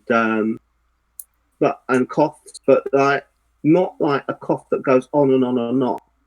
It's just like, I do a bit of a cough, So if I'm doing a cough on the live stream, I mute it so it doesn't come out and interrupt everyone. I mean, I'm pretty fit, so I think I've got it, and I don't think it's going to be a problem for me. I've had it about a week. That's like one of what you've described is something like what one of my mates had. What was it now? A couple of weeks ago, he quarantined himself because he had muscle ache, little bit of a high temperature with an odd cough and like stuffy nose. Now he's absolutely fine. back to normal. But obviously, with what's going on, like just lockdown, it sounds like that's the case. Well, the taxi driver would be the guy that does airport runs. So he would have been going up to, the airport at like 5 o'clock in the morning, pick someone up who's just coming back from abroad. Yeah. They've got it. They give it to him on the journey home. Yeah. And he gives it to me. So, yeah. Well, normally, if that's the case, I mean, taxi people taxi people just in general, normally, I would expect them to be, definitely would have expected them guys to sort of rub down their freaking place to their cars, like after every after every person that's gone in. I don't know. This was before the whole thing became a big thing. This was like about several days before everyone was saying, "Oh, you can catch it off people," and But yeah. I think it was that I caught, and I had a flu jab. A couple of months ago, just for general flu, and I think that might have helped. It might have made my immune system be a bit ready for it. So I don't know. I hope this is what it is. I hope I've got it, and because that's going to help me with my immunity going forward. Yeah, it's true. I mean, the funny thing is, I'm sorry that but hey, what's your name? Fucking bitch. The wall talker. Yeah. Me, you penis. Oh yeah. Me. Wall talker, aka what do you want? Adam Core. So. What do you want, man? Shut the hell up, Adam. So if I had that shit, I have all the fucking symptoms, or I had all the symptoms. Partial. I don't know. Again, go ahead. I only get sick once or twice a year. But this is but see, my window was open and the temperature got cold, so I said that I got the cold because the window was open and and I wasn't prepared for the cold the following day because it was already 70 degrees over here. I don't know, man. I just don't know. I never been, me. I'm not sick this long, but I'm not like today. I feel real good. Yesterday I got a lot better, but I did call and let them know. I just want to be on the safer side. Yeah, I mean, if you've got a persistent cough. No. I just started coughing yesterday, but I had the fever. I had the sneezes. I sneezed a lot the last couple days, but not today. Not today. Not the end of yesterday. I just stopped the sneezing. So that's like the fucking went to my shop up the road. Went to go. For my mum went to go and see if they got any paracetamol, and they didn't. But it's funny how I saw 2-3 people in line waiting. I just said, "Hey, have you got any paracetamol?" And it's just funny how they instantly turned around and they looked at me like as if to say, "What have you fucking got?" And it's like, "Oh shit!" Like people, they all looked at me and I was like, "It's for my mum's headache," and they're like, "Oh," it's like, "Oh, don't worry." It's like, the funny thing is, the funny thing is, man, like. I looked on the counter just to see what else they had, and I was about to ask him, what does that cold and flu tablets do? Because if I said that would have shit him up even more. Because that's the thing about this, right? You don't know it's the sense of you don't know if you've got flu or if you've got those symptoms. I mean, the only way you would theoretically know is if you're a hermit and you do not come into contact with anybody, like you are.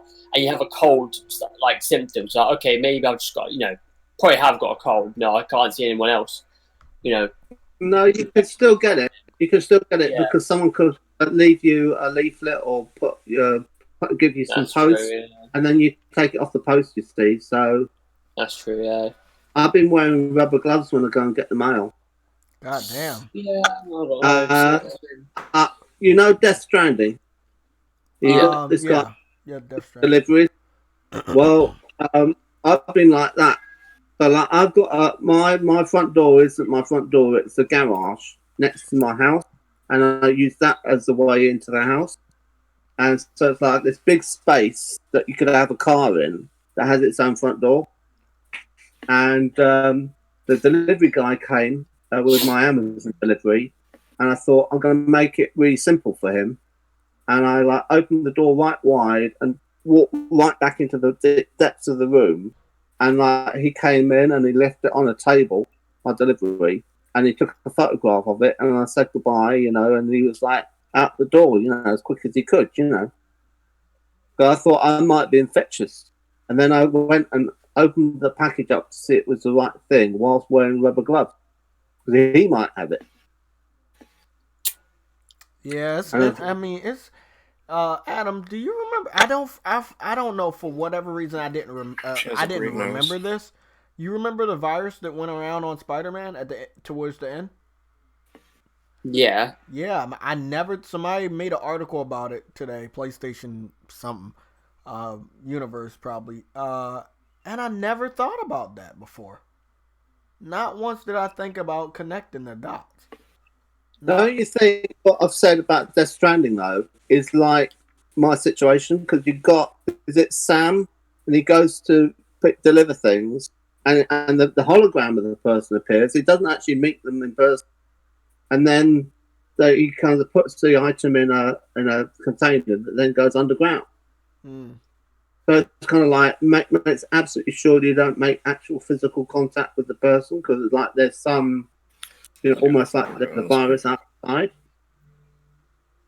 And there was like a thing on Twitter today, might have been yesterday, and a guy in China was inspired by Death Stranding so that he could take his baby out of the house for a walk, and he made himself a container to put the baby in with a respirator and an air filtration system, just like what he has for the baby, the BB.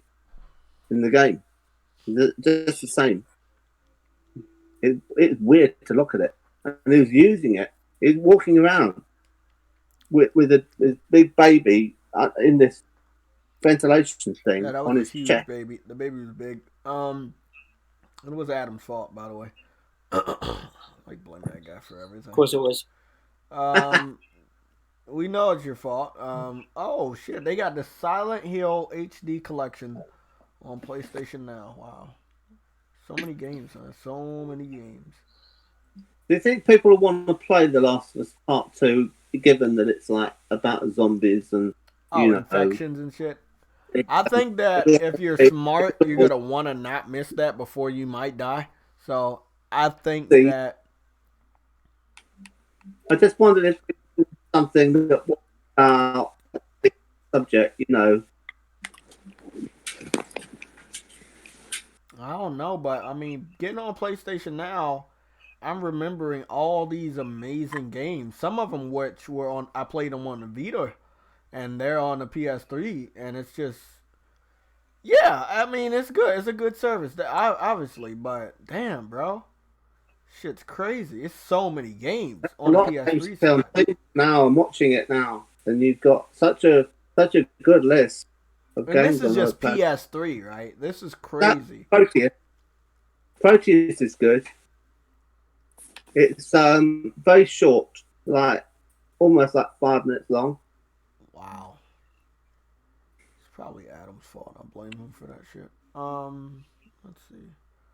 I think they had that one RPG that I paid for and I didn't get to finish. Something happened. I don't know what happened in my life. Not shown from Walking Dead. I wanted to play that game so bad. I wanted to finish playing it.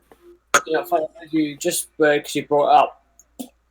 I don't know if it's yet. Like again, I've been hearing more and more people talk about Last of Us maybe getting delayed a little bit. Yes. Because of what's happened. It's not to do with the sense of them not finishing the game. It's more to do with the sense of, the state of what's happening, and obviously people are able to buy the game. Oh, I'm able to. I already paid for it. Yeah, people think you're funny, Adam? I'm not. I don't want it to get delayed because I already paid for it. But look, I understand if it does, but don't tell me I can't pay for it because I already paid for it.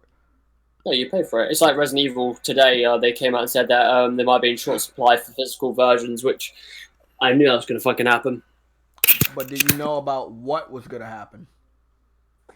Resident Evil. That's what I knew was going to happen. You didn't know. You didn't know. Just answered that pretty calmly.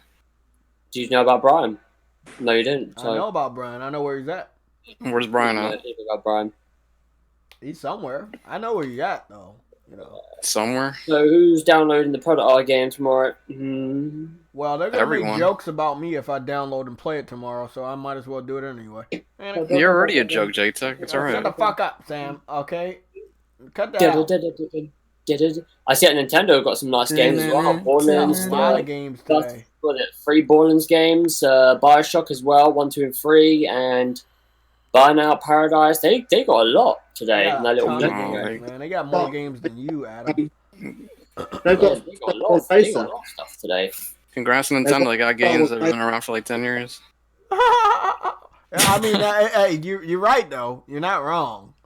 See, I don't understand. No. They did get that one new game. It's kind of like Splatoon, but without paint. You're like in cities just like that, but without paint. You're hitting. Congrats on that. I'll be playing Final Fantasy in like 2 weeks. No. You have to play that game. You're hitting their enemies with like rubber hammers and rubber swords and shit. And it's the same city as Splatoon. The character models look similar to Splatoon, but they're not squids. And yeah, I mean, you have to respect that game, and you have to respect it now. I'm not. I'm gonna disrespect it as much as I can, actually. Please stop. Hurting everybody here. So this is the main mission here, but I can't start it. Oh, you have to call Brian. He'll tell you. Activate that mission if you don't mind. What's going on with this game? So many fucking games, bro. God damn.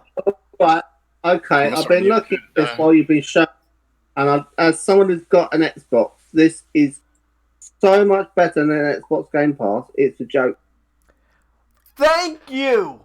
Now let's hope that Fatal doesn't come out of nowhere and fucking argue you, because it might be. It feels like we have two Adams. It might be the price, but the quality and the quantity of games is unparalleled. I know. I think they said 800 fucking games, and I believe them. No, but they're good games. They're good games. Okay, this was the game, right, that I didn't get to complete. I think I played a good hour or two. I fell in love with it. I loved it to death. I don't know what other game I was playing. It definitely was an exclusive, but my attention just couldn't go back over here. And then the next thing you know, I was like, man, I feel sorry, and I had to trade it in because I was like, I just don't have time. I was starting work and shit, but man, this was the game, and I'm glad I get to play it right now. Let's do it. Again, you guys can see how easy this shit is. Like, yeah, this whole stream has turned into a PlayStation Now stream, and it's all thanks to Sam letting me know that I paid for something that I didn't think I paid for. Goobity Gib. I mean, I've got state. It's been a waste of money, really. Because they haven't delivered on any of the things they said they'd do. Exactly. And I blame all that on Adam. I think that it was his fault, and I think it's always going to be his fault, because the walls that he talks to still talk back.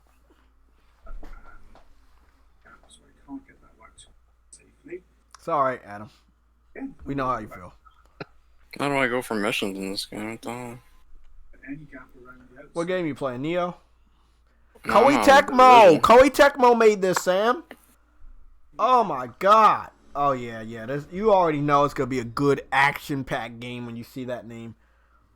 Okay, guys, this is the fucking game. I'm telling you. Man, PlayStation has so many great RPGs. I'm telling you. So many great RPGs. One thing is, Stadia loads faster. I'll give it that. It's like 1 second. In fact, you can go from not owning a game to buying it and playing it within 6 seconds. Because it takes you 5 seconds to put in your security code number on your debit card to prove that you are the owner of the card. And that's the only hold up between you and getting the game any quicker.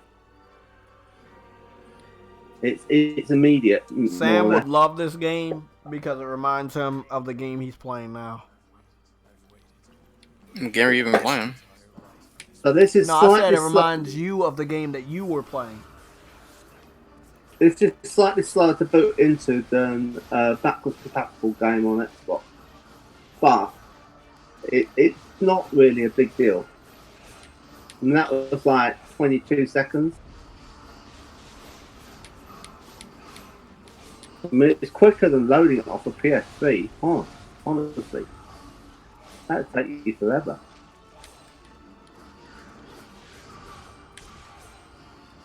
Do you think that Killzone 5 will be a launch title on PS5 with ray tracing? I mean, they could enhance Shadowfall. I mean, I wouldn't mind. It'd just be too predictable. I don't want them to do something that's predictable. The thing is I read technical paper on Shadowfall, and it said it had ray tracing in it in Shadowfall. He actually had it in Shadowfall. Oh, okay. Like, that makes sense. Glitching out. Services in the city that you first go to are like using ray tracing to make them look a certain way they do. So if it wasn't like general illumination, the whole game was done with ray tracing. It just some of it was. Motherfucker.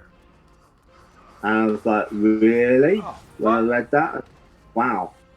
And I think the new hardware we're getting with PS5 will do more like that. Reflections and refractions and get proper the shadow. fuck down here, you stupid bird. Yeah. Umbra and penumbra, that sort of thing. How the fuck are you not dead yet, dude? And I think it's going to affect audio a lot. People Bro, aren't going to really. Why do they keep messing with the girl, man? Leave her alone. Ass fucking game. You know, you're going to have like acoustic things where a sound will bounce off walls, hard walls, ground, into like you're going to hear people running down corridors into the That's going to be a very paranoid experience if you're playing a game like Bloodborne, because you can hear through the walls already. Yeah, it's going to help you though. It's going to. No, I'm just hoping that a developer that did Bloodborne don't allow you to hear through walls because it's weird. Okay. I mean, you know how you've got your radar and it's kind of like saying, oh, you've got an enemy behind you when you're in first person. And you really need it to see that you've got that enemy coming behind you. You might not even need that if you've got a proper audio that gives you an idea that someone's coming up behind you. You can hear them. Yeah, but that's the thing that everybody's talking about. Are all developers going to use it? AAA devs? That's the thing. I just don't. Most of them have been lazy, bro.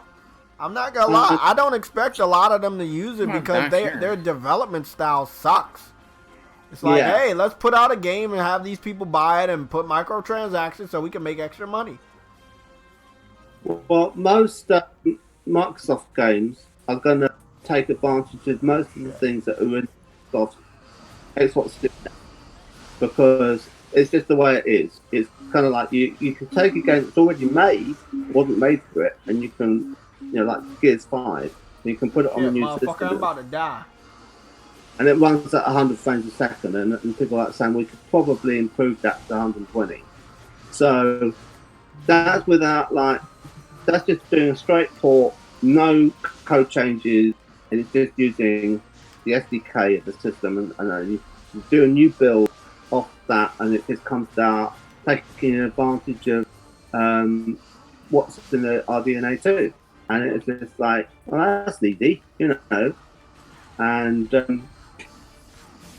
that's what you need to do. Otherwise, you're not going to get the games because you're not going to find people who've developed primarily on PlayStation wanting to go to a lot of effort to port things over to Xbox Series X. So if you're going to have any games on Xbox Series X that are going to see any benefit, it has to be more or less zero effort for the developer to go off and make those games look any better on the Xbox Series X.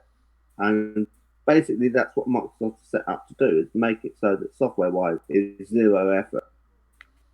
And you're not going to see like inventive use of anything. So like with the PlayStation 5, you've got the SSD, which is got this incredible thing where it can create completely newly structured levels that are completely open, and you don't need to do the thing where you've got like multiple instances of an item on the Blu-ray, so that when you go to load it, it doesn't matter where you are on the disc, because the seek time to get to the information is kind of like constant. You're not like got like a mailbox of Spider-Man, and it's like, well, it's only in one part of the disc. You're going to have to fetch, and you've got like quite a long lag to get to it. That would mean that every time you went to get hold of that to draw it on screen, you have like a 3-second lag to get that fetched back into, be ready to be drawn into the image of the scene that you were in. And that's why they end up populating the disc with multiple copies of the same thing, which means that the install size of your Spider-Man game ends up bigger. And that means that even if they increase the resolution of games with the textures of PlayStation 5, I wouldn't think that the install size will be that much bigger, because they've cut down on the unnecessary replication of assets in order to get around. Really, bro? He one-shotted me? So the SSD really come into play there.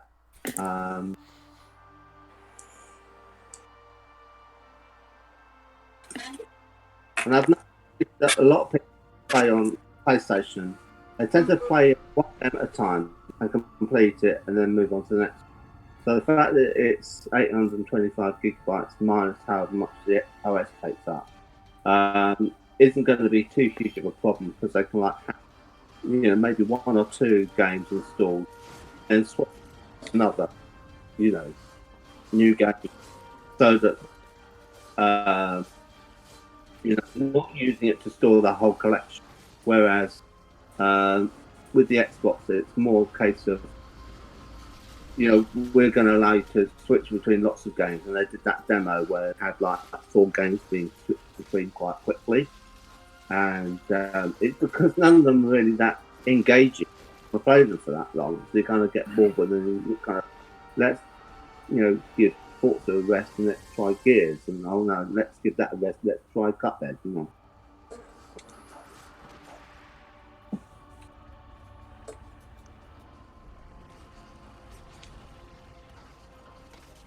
I think the SSD in the PS5 is going to get taken advantage of in the exclusive, but I can't see how it's going to get taken advantage of in third-party games, because the developers for third-party games are making multiplayer, and they're going to be having to make it so it works on everything, on a PC and on a Xbox, and possibly on a Switch, and they haven't got that SSD, that special SSD, on those systems, so they can't make a game that requires that SSD for its levels to be designed a certain way, and then go, oh, here we're going to have a loading screen, or here we're going to do this, because it's on a different system. It's got to be lowest common denominator for all of them, which means that PlayStation 5 is going to suffer because of the other systems holding it back. There's really only going to be the AAA Sony exclusives that really make the whole system shine. Kind of a pity, really.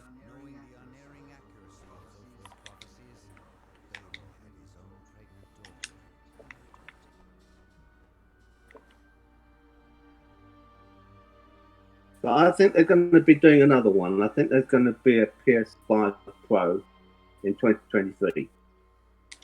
What? A PS5 what? I think there'll be a PS5 Pro in 2023, because if you think about it, 2013, 2016 was the gap between the PS4 and the PS4 Pro. And I think they're going to do the same. And there's a new chip in the future from AMD, which is called the RDNA 4. And it uses a extreme ultraviolet process in order to make the chip, with lithography, and it means all the tracks on the chip that make up the circuits are like very much more small, and they are trying out at the moment with RDNA 3, but when they get to RDNA 4, they're going to shrink the process from 7 nanometers down to 5, and it's going to mean everything goes faster. Now, when you look at the Xbox One and the Xbox One S, what they did there, they modified the chip a little bit, but essentially it was the same chip, but they made it a smaller, shrunken chip. And by shrinking the die size to a smaller nanometer process, they're able to use up less electricity and keep the whole system cooler, and as a result of that, make the whole thing smaller. And even put inside the power supply inside the PlayStation, inside the Xbox One S, even though it's small. So they wouldn't have been able to do that if they were using the chip that started off with in 2013. Because it ran to.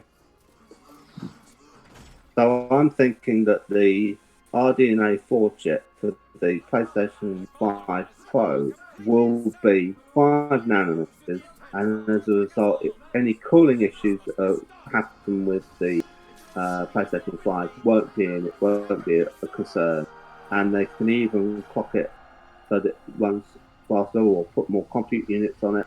Probably going to be a question of more compute units. The thing is, people kind of focus on so many things about Mark Cerny's GDC talk, and they kind of ignore the fact that PlayStation 5's got 36 compute units, and the PlayStation 4 Pro has got 36 compute units. And it's kind of like, okay, why has it not got more compute units? Because, I mean, the Xbox One X has got more compute units. So how come an 8th generation console has got more compute units than a 9th generation console? That doesn't make sense. So I think with the PlayStation 5 Pro, we're going to see a doubling of the compute. Possibly. It's amazing what you're saying. I just don't care. I got to focus on the system that has yet been released yet. And then, and play the games and then see if the developers max out the current power within the first 3 years.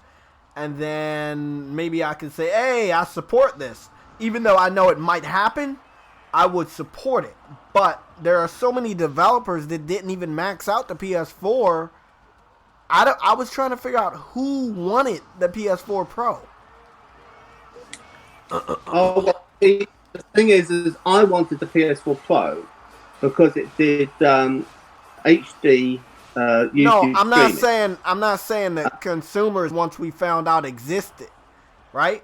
I'm talking about the developers that told Sony they didn't have enough power, even though those developers didn't max out the PS4. I'm not talking about after the fact that consumers found out the Pro was coming out. I'm talking about the developers that told Sony that they should go forward and make a more powerful PS4. I was wondering who those individual developers were saying that they needed more power. Yeah, that's a good point. Well, I mean, my take on the whole thing is, I was curious about trying out VR. Because Ubisoft said the same thing last gen with the PS3, and they made shitty games.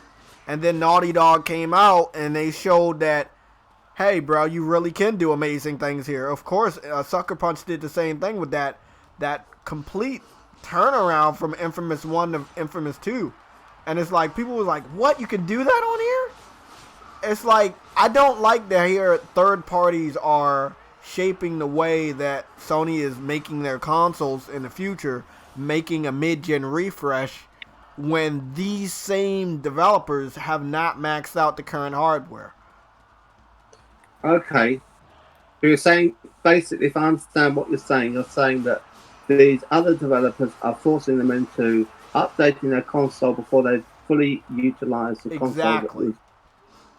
I can guarantee you right now there are going to be so many developers that don't utilize the SSD and ray tracing. I need at least 70% If I was Sony, at least 70% of the developers that are making games on my system to understand that technology as well as implement it within the first 3 years to even find a reason to make a mid-gen refresh. You know? I mean, you don't want to waste money. And I'm not saying the Pro was a waste, but goddamn, people, when it first came out, I think the first 2 years, it didn't get all the fucking adoption that you would have thought. Not everybody gravitated towards the Pro. I mean, I was a first adopter. I got it day one. I got a PS4 day one. I was ready for that type of upgrade. Did I want it though before I knew it existed? No. I was not saying, hey, developers, you need to do more. No, we already had a more powerful system than the competitors, and the games look great from what I was playing. So I don't know. Next time around, I just hope that this time around, I hope developers learn the technology instead of, hey, we need more power, and then they don't fucking use all the power they got.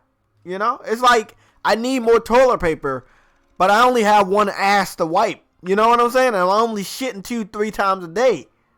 You know, why do you need all that toilet paper for? So, I mean, use what you have or learn what you have. Then you move on to something more powerful. Then you can go reach out to Sony and say, hey, we're probably going to need a little bit more power, you know. And when you do a mid-gen refresh, it could have been technology. You could have implemented it, I'm just saying, into the next generation instead of wasting money. I mean, you got to think about how much money Microsoft must have wasted to bring out their system in 2017.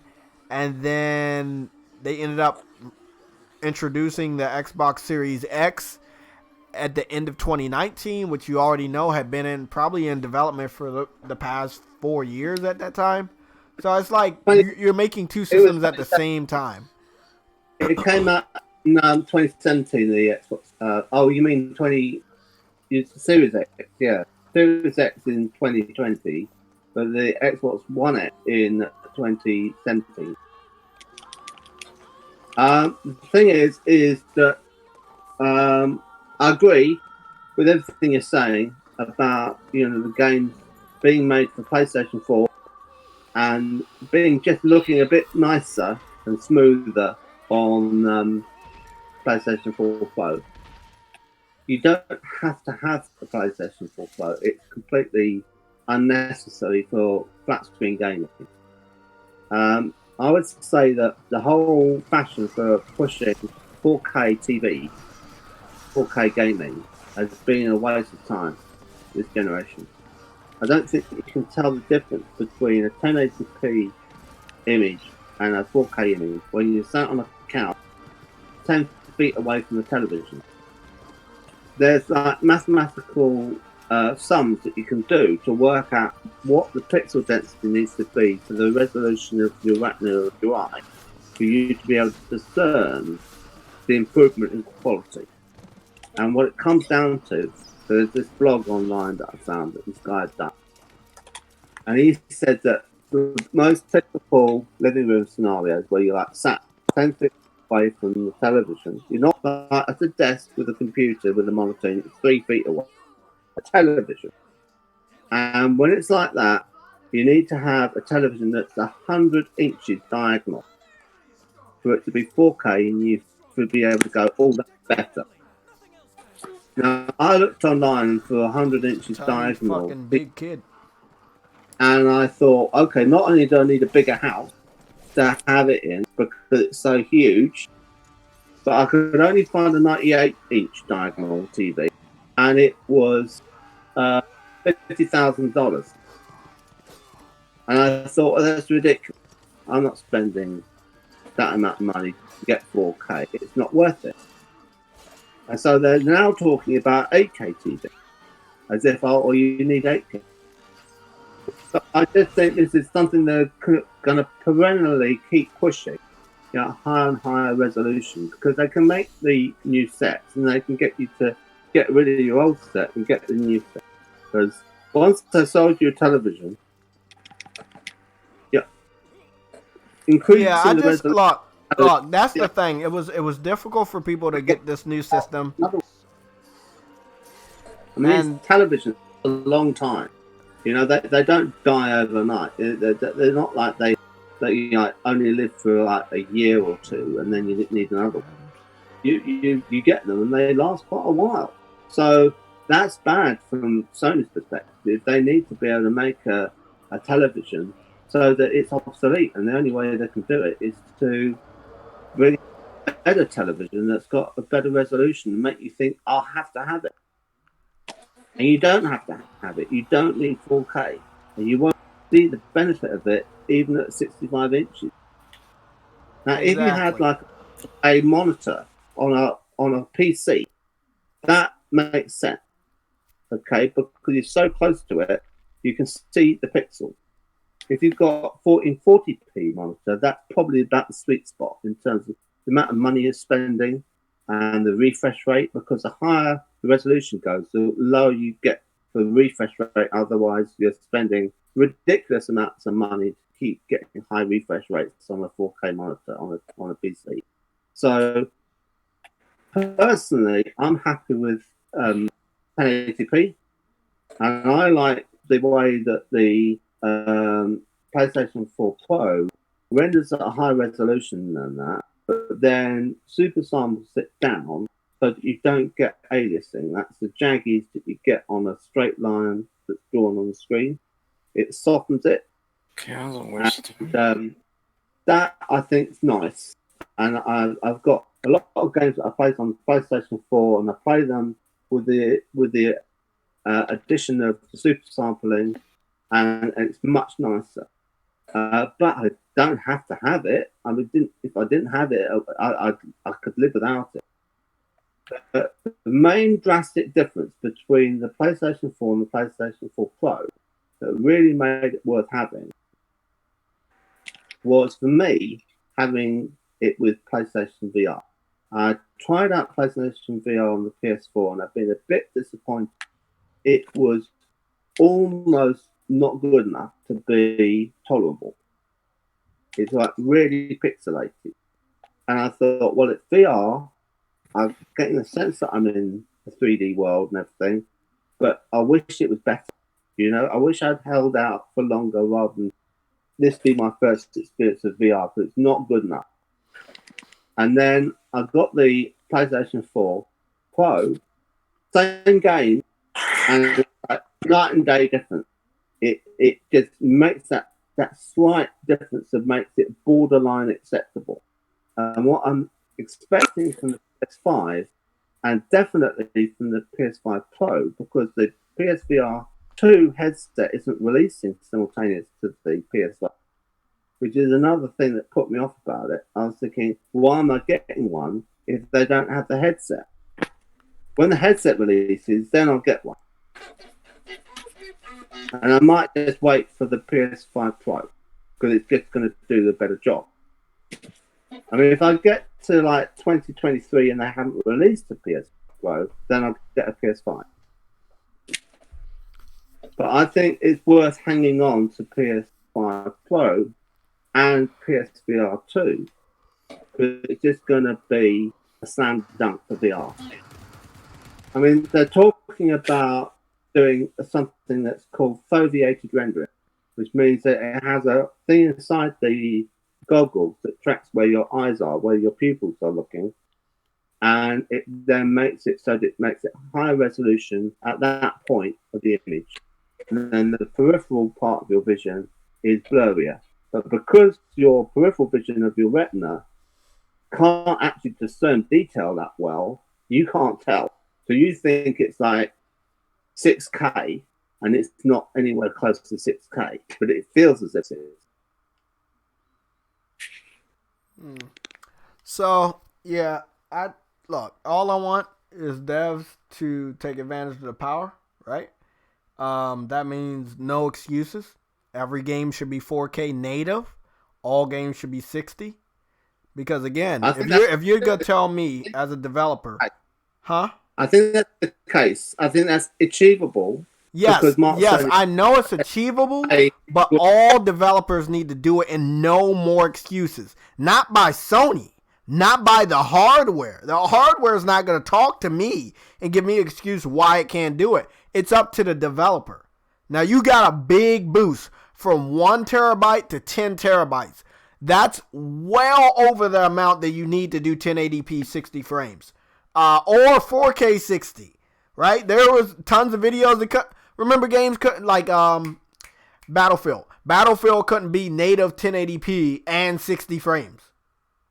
Right? For some weird reason, EA couldn't get it that way. It was always 900p 60 frames on PS4, 720p 60 frames on Xbox. Look, you got a lot of power from Xbox and PlayStation. No more excuses. You need to max that shit out. And then outside of that, you have enough power on both sides to make those games then higher than 60. We've heard 120 frames thrown around for the first time on consoles, which would be amazing. And more developers are talking about that. That's awesome. Well, actually, the PlayStation 5 is more like 21 teraflops. Okay? Because there is a whole lot of secret sauce in the chip that can be made use of. Now, if they're not using it in the game, you won't see the benefit. All right? It has to be taken advantage of in software. So a regular game, like a direct port of a PC game or direct port of, a multi-plat game will just run at top speed of, 10 teraflops. But if you're going to be clever and you're going to make use of everything it does, it could do double that. And the same goes for the Xbox Series X. So they were talking about that in an article, and they're saying because of the secret sauce and that shit, the 12 teraflops, you can think of it being doubled to like 24, 25. So when they say, oh, well, this is so much faster than that, there's no gap. Actually, there's quite a big gap between the two systems because of one of the things that was kind of annoyed me about Mark Cerny's presentation. Not that I'm going to give him a hard time about it, because I think the SSD stuff is marvelous, right? But the thing I didn't like was that he was talking about the speed of the chips and everything, and he talked about he talked about peak speed, and that's not how you measure it. You don't measure it in terms of peak speed. You measure it in terms of sustained speed. And everybody, going back to like the first gaming system I ever owned, talked about sustained megahertz or gigahertz, right? And he's talking about peak speed because he's got a variable clock rate. Okay, fair enough. But what's the sustained speed? What's he going to do typically? He doesn't mention it. He doesn't want to say that because it's like the whole presentation is like damage control. And it could be that it ranges from about 8.2 to 10.2. So right bang in the middle of that, on average, it's 9.2. And 9.2 is what came out about the guy who got access to a dev kit and was doing some testing and running some tests and benchmarks, and he said, oh, it's 9.2. And we even know what the actual eventual form of the console might be, which is that it could be a silver tower. Because he said that it looked like a silver tower, which makes sense because that's the sort of format you want it in, so it can have a chimney to kind of get heat out, like the Xbox Series X has. Is about the only way you can do it, when you've got components in it that get that hot. So I'm looking at this and I'm thinking, okay, why is it that it's a silver tower when the pictures we see so far look like a toilet seat? And it turns out I read one thing in one article and it said, don't take any notice of the way it looks like a toilet seat because it's so that they can be stacked one on top of the other in a studio. I mean, if you took an Xbox Series X and you put another one on top of it, you burn out the one that was underneath because it wouldn't be able to vent out the heat. But if you put these PS5 dev kits on top of each other, they push out they blow out the heat horizontally through the horseshoe. And that's why they're light, because they have only a limited amount of desk space in the studio. And they want to be able to put a whole load of them on top of each other when they're doing a test. So that's the explanation for them looking like that. So they won't be these horseshoe toilet seat shaped PS5. They're much more likely to be a tower, like the Xbox Series X.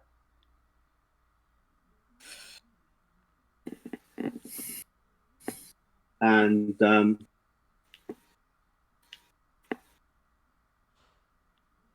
when Mark Cerny was talking about it, and he was saying that it was 10.2 what was it 10.28 teraflop peak, I was like, yeah, but what's it sustained?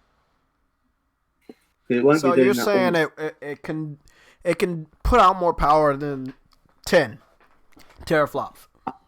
I'm saying that it can do 10.28 teraflops. I mean, they say 10.3. They round the number up. But I'm saying that what is it typically?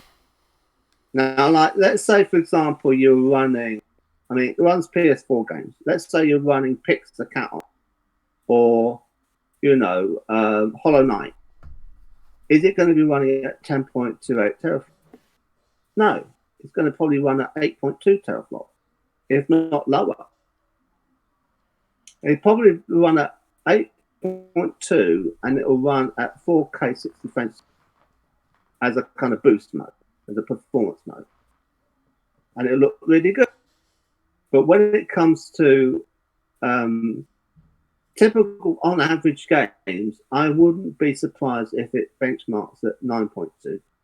And then in rare cases, it will run at 10.2 teraflops, but it will do so by making the CPU run slower. Because it's already said it's got all this power management built into the chip. And the reason it has to do that is because there's a limited amount of power to go round between the two systems of the system on the chip. So the electricity flows into the system, and it's like, well, you can have the GPU run faster, but only at the cost of having the CPU run slow. So you get a dumber game for a prettier. Now, it could be that, like, for example, you're running a cutscene, and you're thinking, I really want this cutscene to look amazing. And that's when you crank up the resolution and you make the whole thing look fantastic. And then it doesn't matter that there's no AI, because the CPU can just idle almost. And then that's fine. And then the rest of the time, it's going to be a balance. You won't notice it because you're playing the game. But it'll go back to being 9.2, and it'll be more of a balanced system. So it's kind of like a boost mode that they can use now and again. I wouldn't imagine that they're going to be running that many games at maximum frequency all the time. And I don't think you should worry about the fact that it, two or three teraflops slower than the Xbox Series X, because the PlayStation 5 is this console that's going to have the exclusive. And both consoles are going to run 4K 60 games without compromise. And it's not like either console can run 8K and make the other one look worse, because it can't do 8K.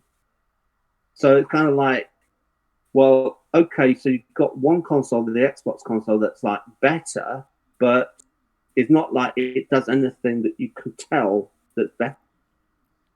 It's like superfluous. Does that make sense?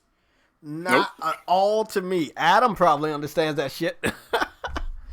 Look, I know that the Sony's first party, they're gonna pull out that secret sauce. But I'm hoping that, even though I've heard a lot of third-party developers say it, and I do believe these guys, but actions speak louder than words to me. I hope that they also can tap into this secret sauce, right? not just the first party, for the first generation. I really hope that third party can tap into the secret sauce. I hope that indie developers, and look, you go put your game over here. There's no reason why it's not in 60. You go put your game in here. There's no reason why I can't go higher.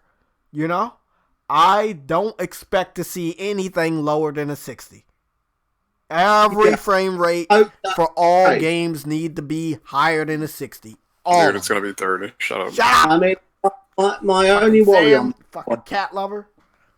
My only worry on that point is that because they're starting to talk about ray tracing, I'm thinking, is this developer greed? Because I am an indie developer, right? And I'm an amateur indie developer working on my first game. So don't think, what's your game called and when is it coming out? Because it's going to be 8.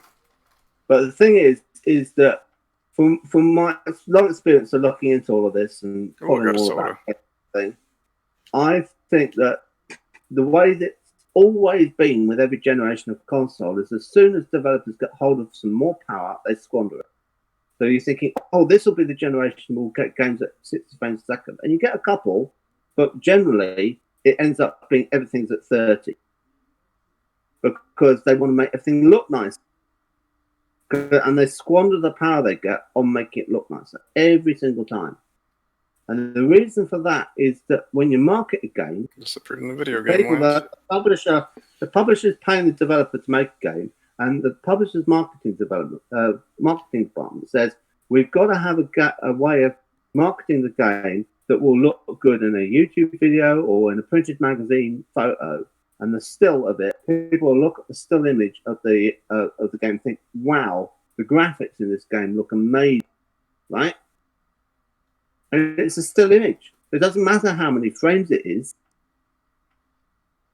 You might say, it'd be nice if it was 60 frames a second. Yeah, sure. But you're not going to notice that when you're looking at the article in Edge magazine, or you're looking at the YouTube video, which could be running at a lower frame rate. It's just going to be something that it just won't be apparent. So what I'm getting at is that there is a chance that this coming generation, there are going to be a load of 30 frames per second games that use ray tracing. And I'm thinking, oh, God. Because, when they were coming to say, we're going to do a new generation and it's going to have all this power and everything, I thought, great, we can have 60 frames a second because the CPU is, easily double the speed. So guaranteed we're going to get 60 frames a second. Then they say, we've got the technology to do ray tracing. And I'm like, fuck. We're not going to be getting 60 frames a second now, are we? Because they're going to try and make everything ray tracing. And it's going to cut into that 60 frames a second. Now, it's possible that they've got the overhead in there where the chip has so much of that extra transistors that they can do that ray tracing and keep it 60 frames per second. I hope that's the case. I really do. But I'm not holding out too much hope. And I think it might be PS5 Pro before we really see that happen, where we get, ray tracing, 60 frames a second, and, 4K. I'd be happy to have 1080p ray tracing 60 frames. I think that's not a bad mix. Or even 900p and ray tracing at 60 frames. Why don't we just get JTech a PC that can do that already so he doesn't have to wait? You shut your cat hole. Why does it have to be such a high resolution if you've got ray tracing? Ray tracing makes things look so much better. Yeah, I'm not... Okay, well, look. Let's say they don't want to do 100, but the mandatory should be 60. Again, we're leaving a generation, right? I would definitely like 60 myself. Exactly. But we're leaving a generation where we have scattered, but more 60 than we did last gen, right? But it matters now because we had higher resolutions, as well as the game looks better. So it's, for whatever reason, is what's requested. But it was requested to the point that you made such powerful beast of consoles for next generation that it's like, bam.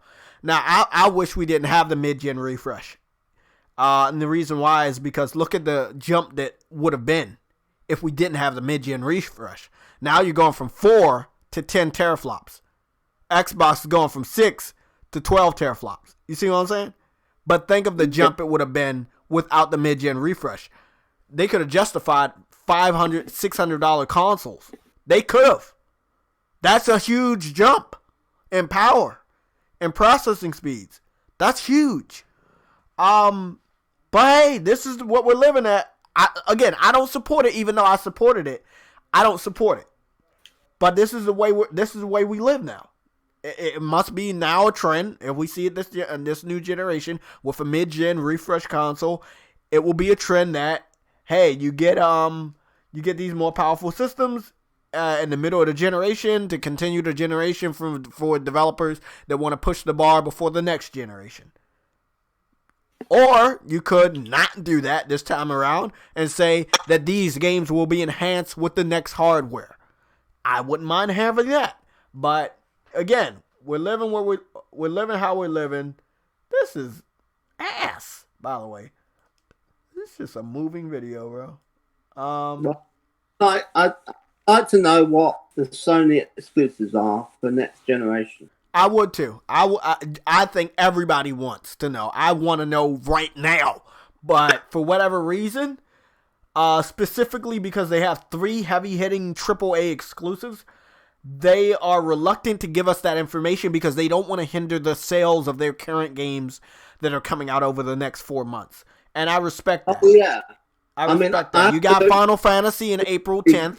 You got The Last of Us in May. You got Ghost of Tsushima in June. I understand you don't want to let that information out right now that might hinder the sales of that. Yeah, but after that's all gone, I mean, when they come to do their final presentation and they show the console, I think they should show some games that are running on that console and say, these are like, this is The Last of Us Part 2, running on this. This is how good it looks on PlayStation 5, right? This is Ghost of Tsushima running on PlayStation 5. And then something we've never heard of before. Not like Horizon Zero Dawn 2 or Spider-Man 2. No, I'm not interested in that. Let that come in 2 years' time. I want to know of something new that I've never heard of before. Completely new franchise that's appealing, that's going to be on there. And that will be, the next thing the heads are split. And then they can do a Killzone 5 or whatever else, kind of like make up the weight.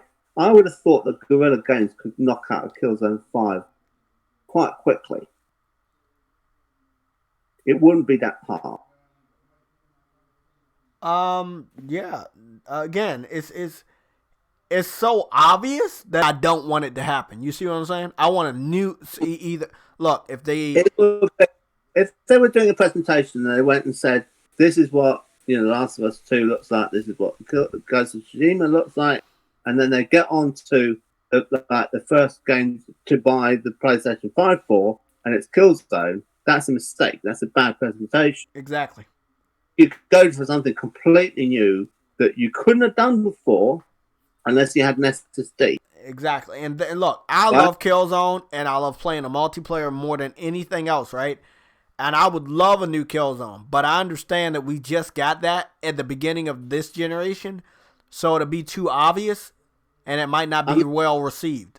Unless you change the way Killzone is, or you tell a new story or something, I don't think the fan base or the people you want to bring over to your ecosystem will greet this Killzone the way that you want them to greet it. So again, if Guerrilla Games isn't ready to bring out anything from launch that's either a new IP or I know you said you didn't want to see it, Horizon Zero Dawn 2, then maybe they shouldn't go first in the rotation of first-party developers Sony has on hand. I think the developers that they have on hand, they should definitely rotate. However, Guerrilla Games hasn't really did anything over the last 3 years outside of Horizon Zero Dawn, and I guess help a little bit with Death Stranding. I forget the Horizon Zero Dawn PC port. Shut the fuck up, Sam. I don't know how much effort they're putting in it. Adam said that they're definitely not putting all their effort, but they possibly could be putting in a shitload of effort, but we don't know yet. We gotta wait until the PC port is out in the hands of people like Sam. It's gonna be crazy, man. It's gonna be all Sam's fault, by the way. Phrase, if you forget the phrase, I don't want Sony to come across as a one-trick pony. Exactly. You know? So they have a rotation of other developers that haven't done stuff in a while. I want to see from them, like Insomniac. I want to see what the fuck they're gonna put out. If they come out and they say Horizon Zero Dawn 2, buy it, and I'm like, have you got no other ideas? Because it's like it's got like Microsoft coming out and say new Xbox, new Halo. And I'm like, as much as exactly, and this is what I tell PlayStation gamers all the time. They don't need to copy Microsoft's playbook because Microsoft is hated because they keep fucking putting out the same shit. So why would you want Sony to keep putting out Horizon Zero Dawn 2? You beat the game. As soon as you done beating part 2, you say, where's part 3? It's like, come on, man. Let them do something else. Ask for more. You ask for more, they will become better because they have more experience. Look at prime example. Look at Ratchet and Clank versus Spider-Man. You would have never knew that Insomniac would be doing an open world superhero game ever. You would have never knew that. But Microsoft allowed them their creative freedom for Sunset Overdrive. They gave them more skills to do a game like Spider-Man. I mean, hey, bro. It is what it is. It's the facts. Well, this is the thing about developers and studios is that it helps to give them an opportunity to do different things so that the staff isn't like, look at a studio like Bungie under Microsoft. They were contracted to work on Halo, and then Halo 2, and then Halo 3, the Halo ODST, and Halo Reach, and all of those games, and it helped with Halo Wars, and they were sick of it, absolutely sick of the back teeth of working on Halo, to the point that when they were working on Halo Reach, they were looking to make Destiny, and Microsoft were like, no, we want you to work on Halo. So basically, they tried out lots of the ideas that were in Destiny in Halo Reach, which is why it's not really a proper Halo game. There's actual super moves from Destiny that are already prototyped in the loadouts of Halo Reach. So like a bubble shield and all sorts of things like that. So it's fascinating when you kind of make that comparison. You're thinking, oh, they're trying out a kind of Halo where you can sprint all the time and just they're trying to think, does it work to allow people to sprint? And you're kind of like, well, it's different, so you're going to have to make the maps different. And so they're working all that out whilst being paid by Microsoft. So they're doing it on Microsoft's dime. So what I'm saying is that Bungie got very, very bored of making Halo. And that's why when they got the opportunity to take on the contract with Activision, which everyone was saying, what the hell are you going from Microsoft to Activision? You must be insane. Activision's contract with them was to say you have full creative freedom to make whatever game you want. Anything. And for the first year, they were going to make a third-person magical game where you're like a wizard. And then they thought, maybe not. And then they rebooted the whole thing, and they said, we're going to make a linear FPS and with a story, right? And then the next thing they said, oh, well, actually, we quite like the way that the gameplay of Diablo 3 works. So we're going to chop up the boss encounters of the story, and we're going to make it so that you can repeatedly go off and kill the same boss that you killed before that you would have only had to kill once if it was a story. So when I'm playing the game in alpha and I go to the moon and I kill the son of Crota or something, I'm thinking, okay, that's it, I've killed him. And then it sends me back there and he's alive again. And I'm like, what's this? What's this one? I have to kill him again. And it's because it's not It's not like a proper story where you just kill a boss and you move past it. And I thought, oh, I don't want to have to deal with that. I'm done with that. And I went into playing multiplayer, and I never looked back. I've never played Destiny PvE since. And the thing is, with this, the point I'm trying to make about studios and producers and everything is that they will be finding that a developer will be like a golden goose and then lays golden eggs, right? And they'll say, oh, you make Halo, right? Make Halo all the time. And that's the wrong way of treating them. Let them make a Halo, then make them make something else. Like, I remember there was a poster up in the offices of Bungie in Seattle that was shown in one of their, behind the scenes tours. And it was of Ghost in the Shell. And I thought, holy crap, they're only going to be making Ghost in the Shell next. And I got really, really excited because I love that anime. And of course, they made a game before in the past that was kind of a bit like. And I thought, if they're going to get the license and going to do a full-on Ghost in the Shell licensed game, that could be brilliant. And they didn't do it because they were locked in on Halo. I mean, how much more fertile would their imaginations be if they were able to go off and do something totally different and then come back to Halo? It's so sad, and they're burnt out on Halo. But yeah, look, I'm repeating myself again. I agree with everything you're saying, but I hope the PlayStation fans understand that. All of them, you, Umar, everybody else. We don't keep needing a part 2 and a part 3 of every game. The best thing about PlayStation, right, is that we know we're going to get new amazing experiences that create new IPs so we can get new sequels. Now, let them take their time on Horizon Zero Dawn. However much time. It might be a year. It might be 2. You might get that fucking sequel this year. But don't keep just begging for it. I've played with gamers from different generations, this gen and the PS3, where as soon as we beat the game, around the same time, they were already wondering when is part 2 coming out. I'm like, what?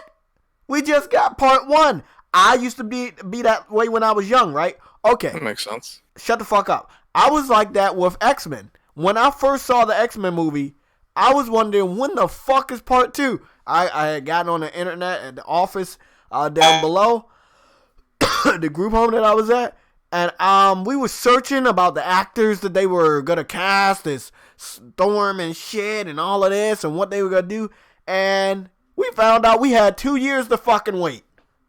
2 years to wait for X-Men 2. It was the longest 2 years of my life. Don't torture yourself, people. Now, Horizon Zero Dawn has been out for 3 years. Bloodborne has been out for 5 years. They can launch with those fucking sequels and I'll be alright. And I don't think anybody should have a fucking problem with it. However, if they don't be mad. You know? Bloodborne 2 justified to launch with the PS5. Horizon Zero Dawn Part 2 justified to launch with the PS5. Why? They didn't launch with the PS4, so it's alright. Now, I don't want to see a new racing game from Element, even though we can't because, they're fucking gone. I don't want to see a new Killzone game because they did that before. I don't want to see a new Knack, even though I know Adam does. But I'm tired of Knack. I hope Knack is one of the best games I've ever played, but, probably one of the best games ever. I think it's got a bit of a bad reputation, and I think it would be a bit hackneyed to come out and say, new system, new Knack. So everyone will be groaning and making jokes if they come out with Knack 3. Certainly if it's the first game they showed from the PS3. But PS5, it would just be a joke if they kind of say, PS5, it's got Knack 3 on it. And I'm like, oh no. And if it's fantastic, it doesn't matter because it's got all that package of all the other games, which most people haven't even played. So they just got this like meme about Knack. Exactly. So look, let me put it this way. Let's say Mark Cerny wants to create a game, right? Let's say he doesn't create NAC. Let's say he creates something else and he launches it with the PS5. I'm all right with that. It's just like I said. I don't mind if Horizon Zero Dawn 2 launches with the PS5. Why? Because Horizon Zero Dawn didn't launch with the PS4, so it's different. Mark Cerny can. He can't. Mark Cerny can do whatever he likes. Mark Cerny can make that 3. I just think, from a point of marketing, it'd be better to leave it a year. Yeah, definitely. Now, with the Horizon Zero Dawn 2, bear in mind, the what's it called, Frozen Wilds DLC came out not that long ago. So, are you getting that studio to work Horizon Zero Dawn, then the DLC, and then come out with a sequel? Because I think it would help them as a studio for them to master the console, possibly on another title first, and then say, oh, we've got new ideas of what we can do with all of this, especially with the SSD, which we would never have thought of before if we hadn't had this other title to work through first. And now we're going to come out with a game mid-generation, and it's going to be Horizon Zero Dawn 2, and it's just going to be, mind-boggling. A shitty game. There we go. Fatal. And people already said that, they couldn't have technically have done Aloy flying on the back of, robot dinosaur bird thing in Horizon Zero Dawn, because you can't fetch that much landscape from around her that far. There is like a streaming speed that is a cap from the HDD from where the game's installed. And that's like an improvement over what used to be PS3 era, where things, I think, were loading off disc, weren't they? Or was it PS2 era where things were loading off the CD? But, I mean, they got over, you've got to get things off the CD, and that's your latency. And then they made it so, no, you've got to install it. You've got to have room to install it and run it off the hard drive. And then it's like, oh, that's a big improvement. But even then, it's much slower than RAM. So they're saying, how much RAM can we put in the system? So we've got the whole game in at once. But people want more detail, more environment. So you can't get it all in RAM. And unless you do something like No Man's Sky and you do it all with procedural generation, and the install of that is 7 gigabytes, which is nothing. Right? If you compare that to COD is 150 gigabytes. So it's you've got a universe versus one small island. Yeah. And it's kind of one's a universe, one's one small island. But I mean, it's crazy. It's crazy. But the in general, most people are going to make games the conventional way without using procedural generation.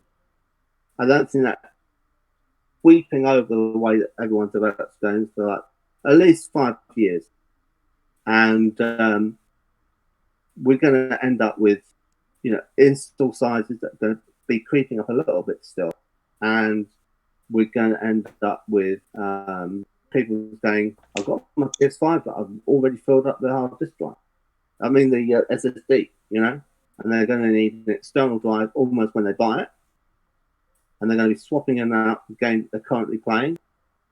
And I don't think it's going to be too much of a hassle. It's just going to be kind of a bit like using memory cards were in the past. It's just another thing that you have to kind of deal with. And I still think that the best console that's ever been made is an N64. Because it had everything. You had the cartridge, you plugged it in, you turned the system on, and it had the save game in the cartridge. So you didn't need anything extra to save the game. And it started instantly. And it was Nintendo Gold standard of quality. And it couldn't be patched from the internet like Anthem.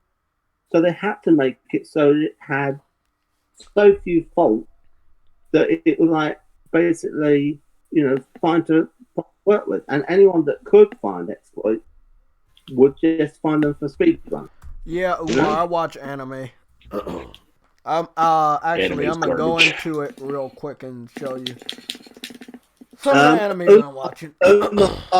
Question in chat, and he wanted to know what anime I was talking about. I was specifically talking about Ghost in the Shell standalone complex. Oh yeah, that's good. Film, which is very good. Motoko Kusanagi, but there's also an anime, which is a series, and they did an adaptation of it for the cinema, which had Scarlett Johansson in. And people got a bit upset because Scarlett Johansson is not Japanese, but then in the film it exposed that actually she is actually playing a Japanese because her body is that of an English of an American woman, but her brain is that of a Japanese teenager. Putting aside this synthetic body, so she's actually Japanese in the film. A synthetic body with nice titties. It's not whitewashing. Fuck up, Fatal. They're whitewashing, and they hadn't paid attention. Leading Edge Game of the Year. Yeah, buddy.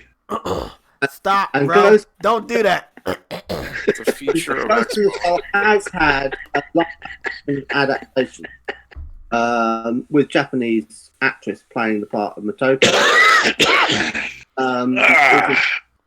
And it was a theatre production.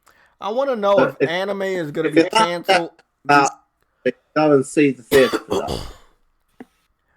Damn, man. You know what I wish right now? I wish I could pass my live stream on to like Sam or somebody and they could continue to stream this stream without me streaming it because I got to go.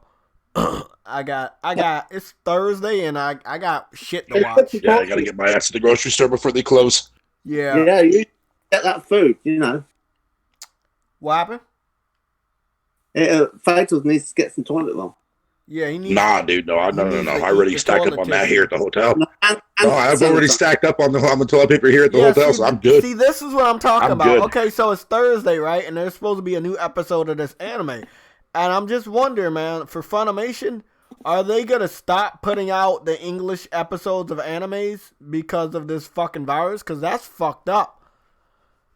I got some animes that I want to rewatch. I probably watched them about 4 or 5 years ago. I think I might rewatch some of those animes. What the fuck is this? Do you love your mom and her two? Oh, in other news, real quick, Brian Fargo came out and confirmed that they are working on an ambitious AAA RPG. But I thought In Exile was only going to make fucking AA games. Who's that? Oh, that's the CEO of In Exile. Hey, bro, they can make whatever quality games they want, but man, that AA is going to go a long way, bro. I think that I ain't hyping up shit like you are, man. I want to wait. Look, I think one of the developers, or was it Matt Booty, that said those games were AAA, and then he's changed his fucking story. Look, don't label the game. That'll save your ass. Just don't label the game. Just bring the game out. Don't label it. Once you yourself, once you yourself, the developer or the company, label that game, that's what the fans are gonna think. When the game doesn't meet your expectation as a fan, that's when they're gonna get mad at the person that labeled it. And if the company or the developer relabel the game lower, like they did in this example, they're gonna be mad. So how about you save yourself the trouble? Don't label the game. You mad? I mean, I could see PlayStation saying, "Hey, Last of Us is a AAA game." Well, we already know that. They're not telling us something we have to guess about. But when you're talking about games we haven't saw yet, that's stupid. That's just stupid. I'm working on a game, and I believe it's AAA for us because it's bigger than what we normally are. But it's really not going to be AAA compared to the games that will be out by the time this game releases. See, you see what I'm saying? So in their eyes, it's AAA, Fatal. But by the time the game comes out, will it be the same quality as the games that are currently going to be on the market? That's the question you should have to ask. And then again, if you want to save yourself the trouble, who determines that? Huh? I said, who in the fuck determines that? The quality of the game itself. Shut up, Boca. I'm yelling at this Division shit. The quality of the game itself determines that. But what define that though? You got to define that. Visuals, graphics, gameplay. Visuals does not make your game quality. Fatal, can I ask you a question? Okay, look. So fatal, and I don't got time to go back and forth with you because you think the way you want to think. In your opinion, what quality is save this conversation for the next time you go live tomorrow? No. Go do what you gotta do. Bleeding Edge. What type of game is Bleeding Edge is not a AAA game. Okay, the game developer you're talking about, they make AAA games. No, they don't. Okay, what do you think they're gonna make then? You think they're going from 2 to fucking 3? You believe that? What do you think? What do you think? No, do you honestly believe everything about that? Their double A games are gonna be triple A. The next game they put out. They can be now because they have the actual fucking funding to back them up to be able to create something from that magnitude. Yes. So have you saw anything like concept? You know an actual double A studio that's solo by themselves, right? Like they don't have the luxury to make a big AAA game. Hence the reason why they're middle market. But now that Microsoft bought them out, yes, they can now make a game that is equivalent to a AAA budget. Yes. Okay, everybody said the same thing about the Hellblade developers, and they said they don't like to be forced to make AAA games. Motherfucker. Wait up. That's their words, not mine, Fatal. You can't get mad at me, man. That's their words, not mine. I'm not getting mad at you. It's because for a game that was already in development before Microsoft bought them out, that makes that point they completely released irrelevant. that statement when they were acquired by Microsoft. They said they don't like to be forced to make AAA games, so they're not going to make AAA games. Yeah, I remember they don't Sony need made to. them do it. Okay, so why is the rest of the Xbox fans are still saying that Hellblade 2 is AAA when the developer said they're not making a AAA game? They said it's equivalent to a AAA. Faithful. The fans have been calling it AAA. Faithful, can I ask you a question about AAA? Go ahead. Okay, it's a classification, and I understand is there's a difference between AA and AAA. And what I've heard, which could be wrong, is you get gets marketed. So it's a full budget of production and development and all of that. Those are the 2 A's. And then it's the third A, it's like they're really trying with getting it sold. So if it's like Halo Infinite, you get a TV ad, even a Super Bowl ad. And it's like we're trying to everyone buy it. And that makes it AAA. GTA 5, AAA, because they're advertising it in the cinema. But if you go off and you pick up, Bleeding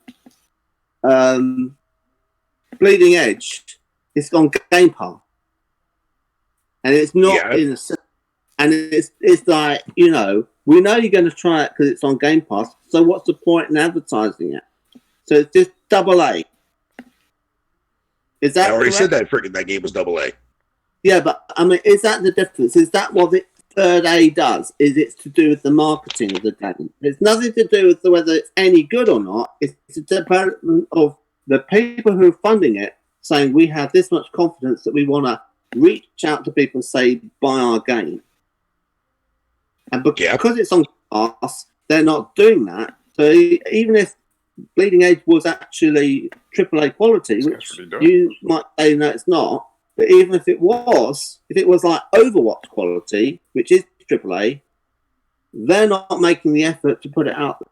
Because Overwatch had lots of YouTube videos about all the characters that were in Overwatch. And they had cinema advertising and advertising on the side of buses and you name it. Yes, I'm aware of that, but I already know that game is only a AA game because it's only had 2 promotions. Well, I think that it's the third A. It's all to do with the marketing. It's to do with their confidence in getting it out there. It's the size of the budget itself as a whole. It's the size of the budget as a whole. Because they are renting the game. The marketing has everything to do with the budget, bro. That's into the budget. That has to do with the budget. The marketing has to do with the budget. It's not just, hey, you have this money to make the game. No. Okay. The market of the game. So let's say you're right. Let's say you're right. You know what? In fact, you are right. That's always. No, if that be the case, but again, fucking, we look at a lot of people, they argue the fact about AAA being like this thing where like graphics have to matter, gameplay has to matter, this and that, which I call bullshit on, because if we're going to go based on that, right?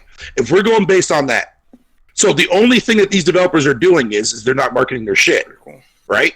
That's what we can at least go based on, right? So if it is a AA quality game, right, why are people looking at that as being a bad thing? That's my problem. That's what I don't get. Yeah. Okay. I don't understand that. I'll give you a case That's what in got point. silly to me. Thought experiment, right? Let's assume this didn't happen, right? But let's assume Microsoft had confidence in Studio MHDR and they said, okay, we think Cuphead is so good, we're going to advertise it in cinemas. And we're going to call it a AAA game. AAA game, because it's going to have that much of a push behind it. That, I think, would make it a AAA game. Because the game's certainly strong enough for it to be of top-tier quality. It could not be better. Damn it. But what it lacked was the push for it to say, this is a top-tier game. They just were too quiet about it. But it sold exceptionally well, even with the actual advertising that Microsoft did during their E3 conferences, because that's the only places where it actually got the push. And I think another game that Great could be rebuttal, Fatal.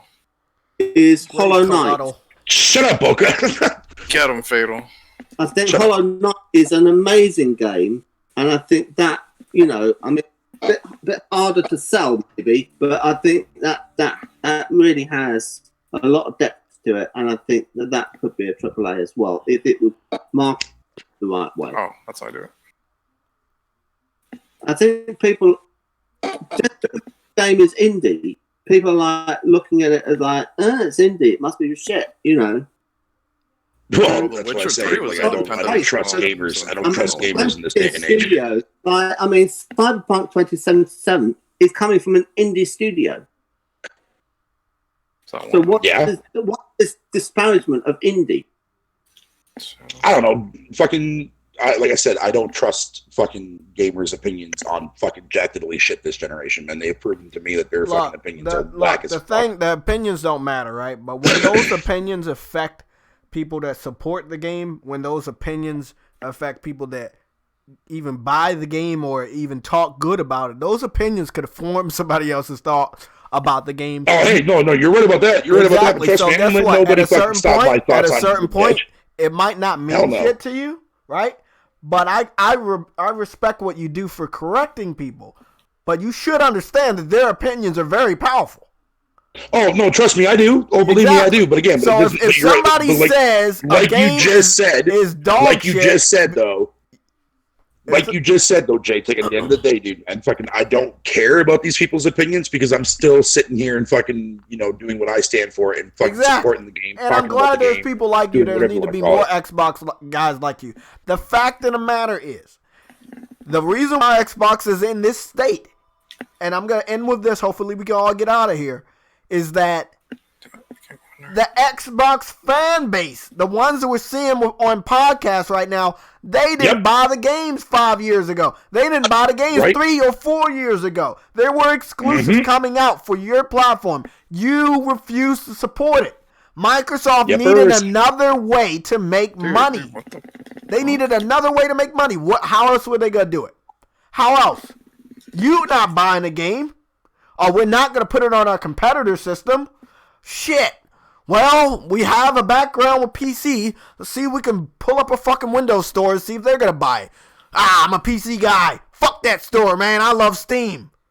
Nobody buys the game on Xbox. Nobody buys the game on Windows Nobody's buying it on fucking PC. So guess what? Guess what they did? Last year, they said, fuck it. We're putting our shit on Steam. And they're not even buying it on Steam. Exactly. But the fact of the matter is, they're in this rut. They don't know what to do. They don't know what games to design. They don't know how to go about it. They don't know how to market shit. Why? Because they're so confused about what their gamers, not us, not PlayStation guys, not Nintendo guys, the people now on Xbox and PC, they don't know what they want. They don't know what they like. Yeah, but the thing of it is with that, though, and you're right about that, but just to add to that, though, too, as well, is that those gamers themselves don't know what the fuck they want either. That's true. But they claim they do. Trust me, they claim they do. And we hear this song and dance story all the time before we get out of here. We see this song and dance all the time. People saying, "Oh, I want this, I want that," but then when they get it, they don't actually really want it. Exactly. Nobody fucking want. Nobody knows what the fuck they want, man. Prime example. Prime example. Yakuza. Yeah. They never wanted it. So why waste that money to go get that game? Kingdom Hearts. I didn't really hear a lot of Xbox fans giving a fuck about that when it came out on the PS2, let alone when they remastered that shit for the PS3. Nobody gave a fuck. Mm-hmm. What's the other one? What's the third one? Yakuza, Final Fantasy. Nier Automata was another one. No, Final Fantasy. The whole library of Final Fantasy. They hated that. Xbox fans couldn't stand Final Fantasy in a PS2 generation or last gen. They couldn't stand it. They hated it. What are you talking about? It sold the most on the 360 for fucking 13. 13? Oh, well, at that point in time, no well, lie. Then again, to remember, though, too, as well, like, as a reminder. Yeah, you guys had a huge install base around that time. Yeah. That was a no-brainer. That was the most hated Final Fantasy, though. Yeah. I know, right? It was. There's a lot right there. Yeah, a lot of cut content. Yeah, it was one of the most hated. Anyways, guys, I'm out of here, dude. Okay. Well, guys, we're going to get the fuck up out of here. We're done for the night. I think we've been doing late podcast streams, but today we did a nice midday one. The sun is setting. It looks beautiful outside. I got some TV shows to watch. I got some movies to watch. I want to thank you guys for all the support. If you guys have any recommendations for anime or TV shows or movies that I should watch this weekend, you can let me know. I do need to finish watching Iron-Blooded Orphans. I've been very interested in watching it, and I have not finished it. I'm scared to finish watching Your Lies in April because I feel like I know how that's going to end. I need to finish watching the Fireworks anime movie, and I need to watch Altered Carbon re-sleeved. I need to finish watching that because I watched the first season of Altered Carbon, and it was fucking awesome. Oh my fucking God, they got 2012. 2012, one of my favorite fucking... Oh my God, they got 2012 in this bitch. Bro, I gotta add that shit. Oh my God. I did not know they had 2012 in this bitch. Okay, they must have added some new stuff. I gotta see what the fuck they added, man. I would recommend Messiah, which is on there. And I'd also recommend Treadstone, which is a Bourne spin-off. Okay, well, text that to me on Discord. Since you have my Discord now, just Jason Bourne films, with Matt Damon. It's not in it, but it's like different people, and it's spy thriller. If you like spy thrillers, it's really good stunts, really good fighting.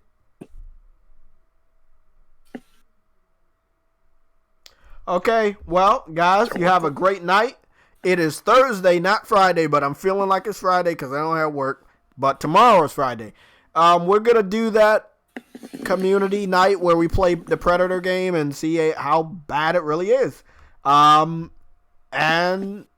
Fatal's not here, so, I do want to say this one thing. I'll tell it to him, too. I want to see if people like Predator versus Bleeding Edge. It's going to be Dude, it's going to be better than Bleeding Edge. No, I don't know that. We've seen it. No, I don't know it. I don't know that shit, but I can't wait. I can't wait for those comparisons because that right there, that's going to be fucking funny. Okay, guys. See you guys tomorrow for the Predator shit. Hold on. Before I do the Predator shit, I want to show you guys how I did this shit. I think I went to Yo, this what one. the mother? I think I went over here to this one.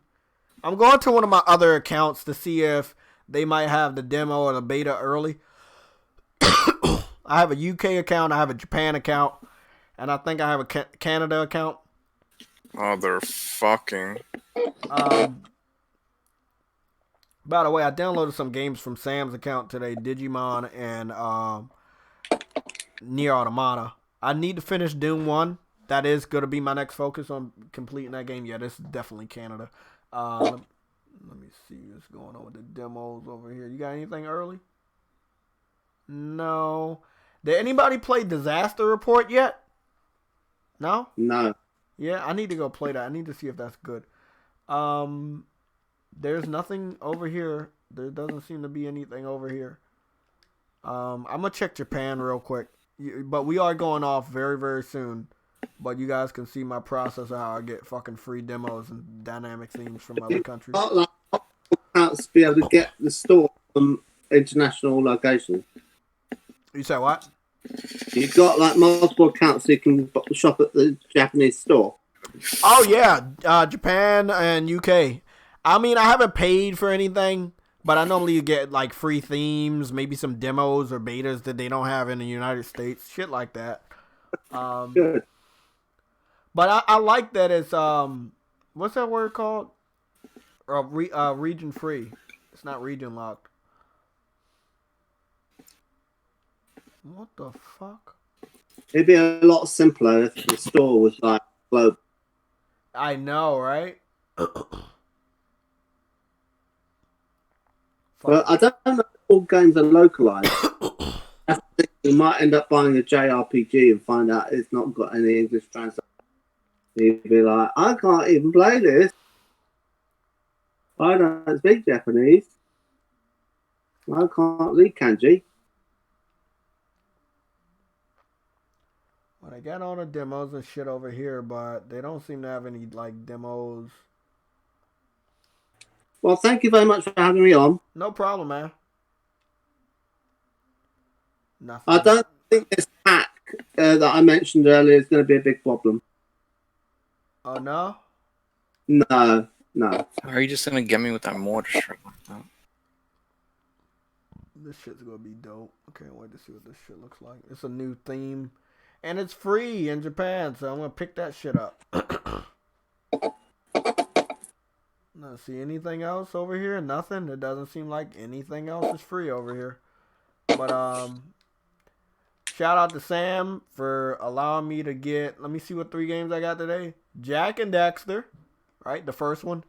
Digimon, and then Nier Automata. Those are the new games. I got a shitload of games, as you guys can see right here. Tons of fucking games. Too many fucking games. I think that Cyber Sleuth game you can play on your Vita too. Yeah, they have it on the Vita. Separate. It's a cross-platform. Okay. Yeah.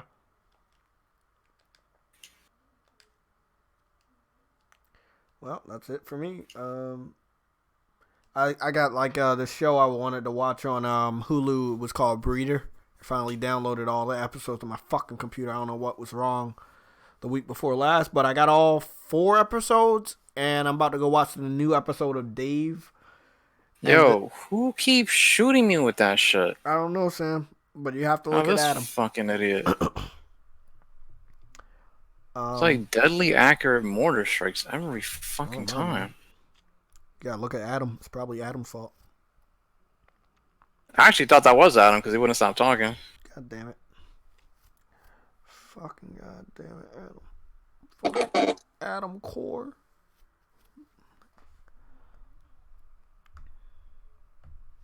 Alright, that's one. We get this moron. Alright. Yep, I got some fucking fried rice in the refrigerator. You know, fucking ready to sit back, chill, and just relax and watch this shit, bro. Well, this whole time Captain Wilson was black. Go figure. Illegal. It looks like you two. I need you to cut it out, Sam. So I thought that they were hunting a white guy. This is J-Tail looking dude. I need you to cut that shit out. Is the Harley Quinn movie up? Yeah. Is that downloaded? Yeah, I saw that. That was okay. That was better than Suicide Squad, but it wasn't that Oh, much more. really? Yeah. Well, Margot Robbie, yeah, I've seen that. I liked it. Okay. Well, I'll be I liked watching it. the downloadable version. I liked it better than Justice League and Batman Superman. Okay, that makes a lot of sense. Googity gook. Okay, guys, we are off. We're getting the fuck out of here. Everybody have a good night, and I'll see y'all tomorrow. And then I keep seeing you guys, and for every day that I'm still here, alive and shit. See you guys later. Okay, Sam. Oh, Are we wow. off? Sorry. Are we off yet? Nope, we're not off.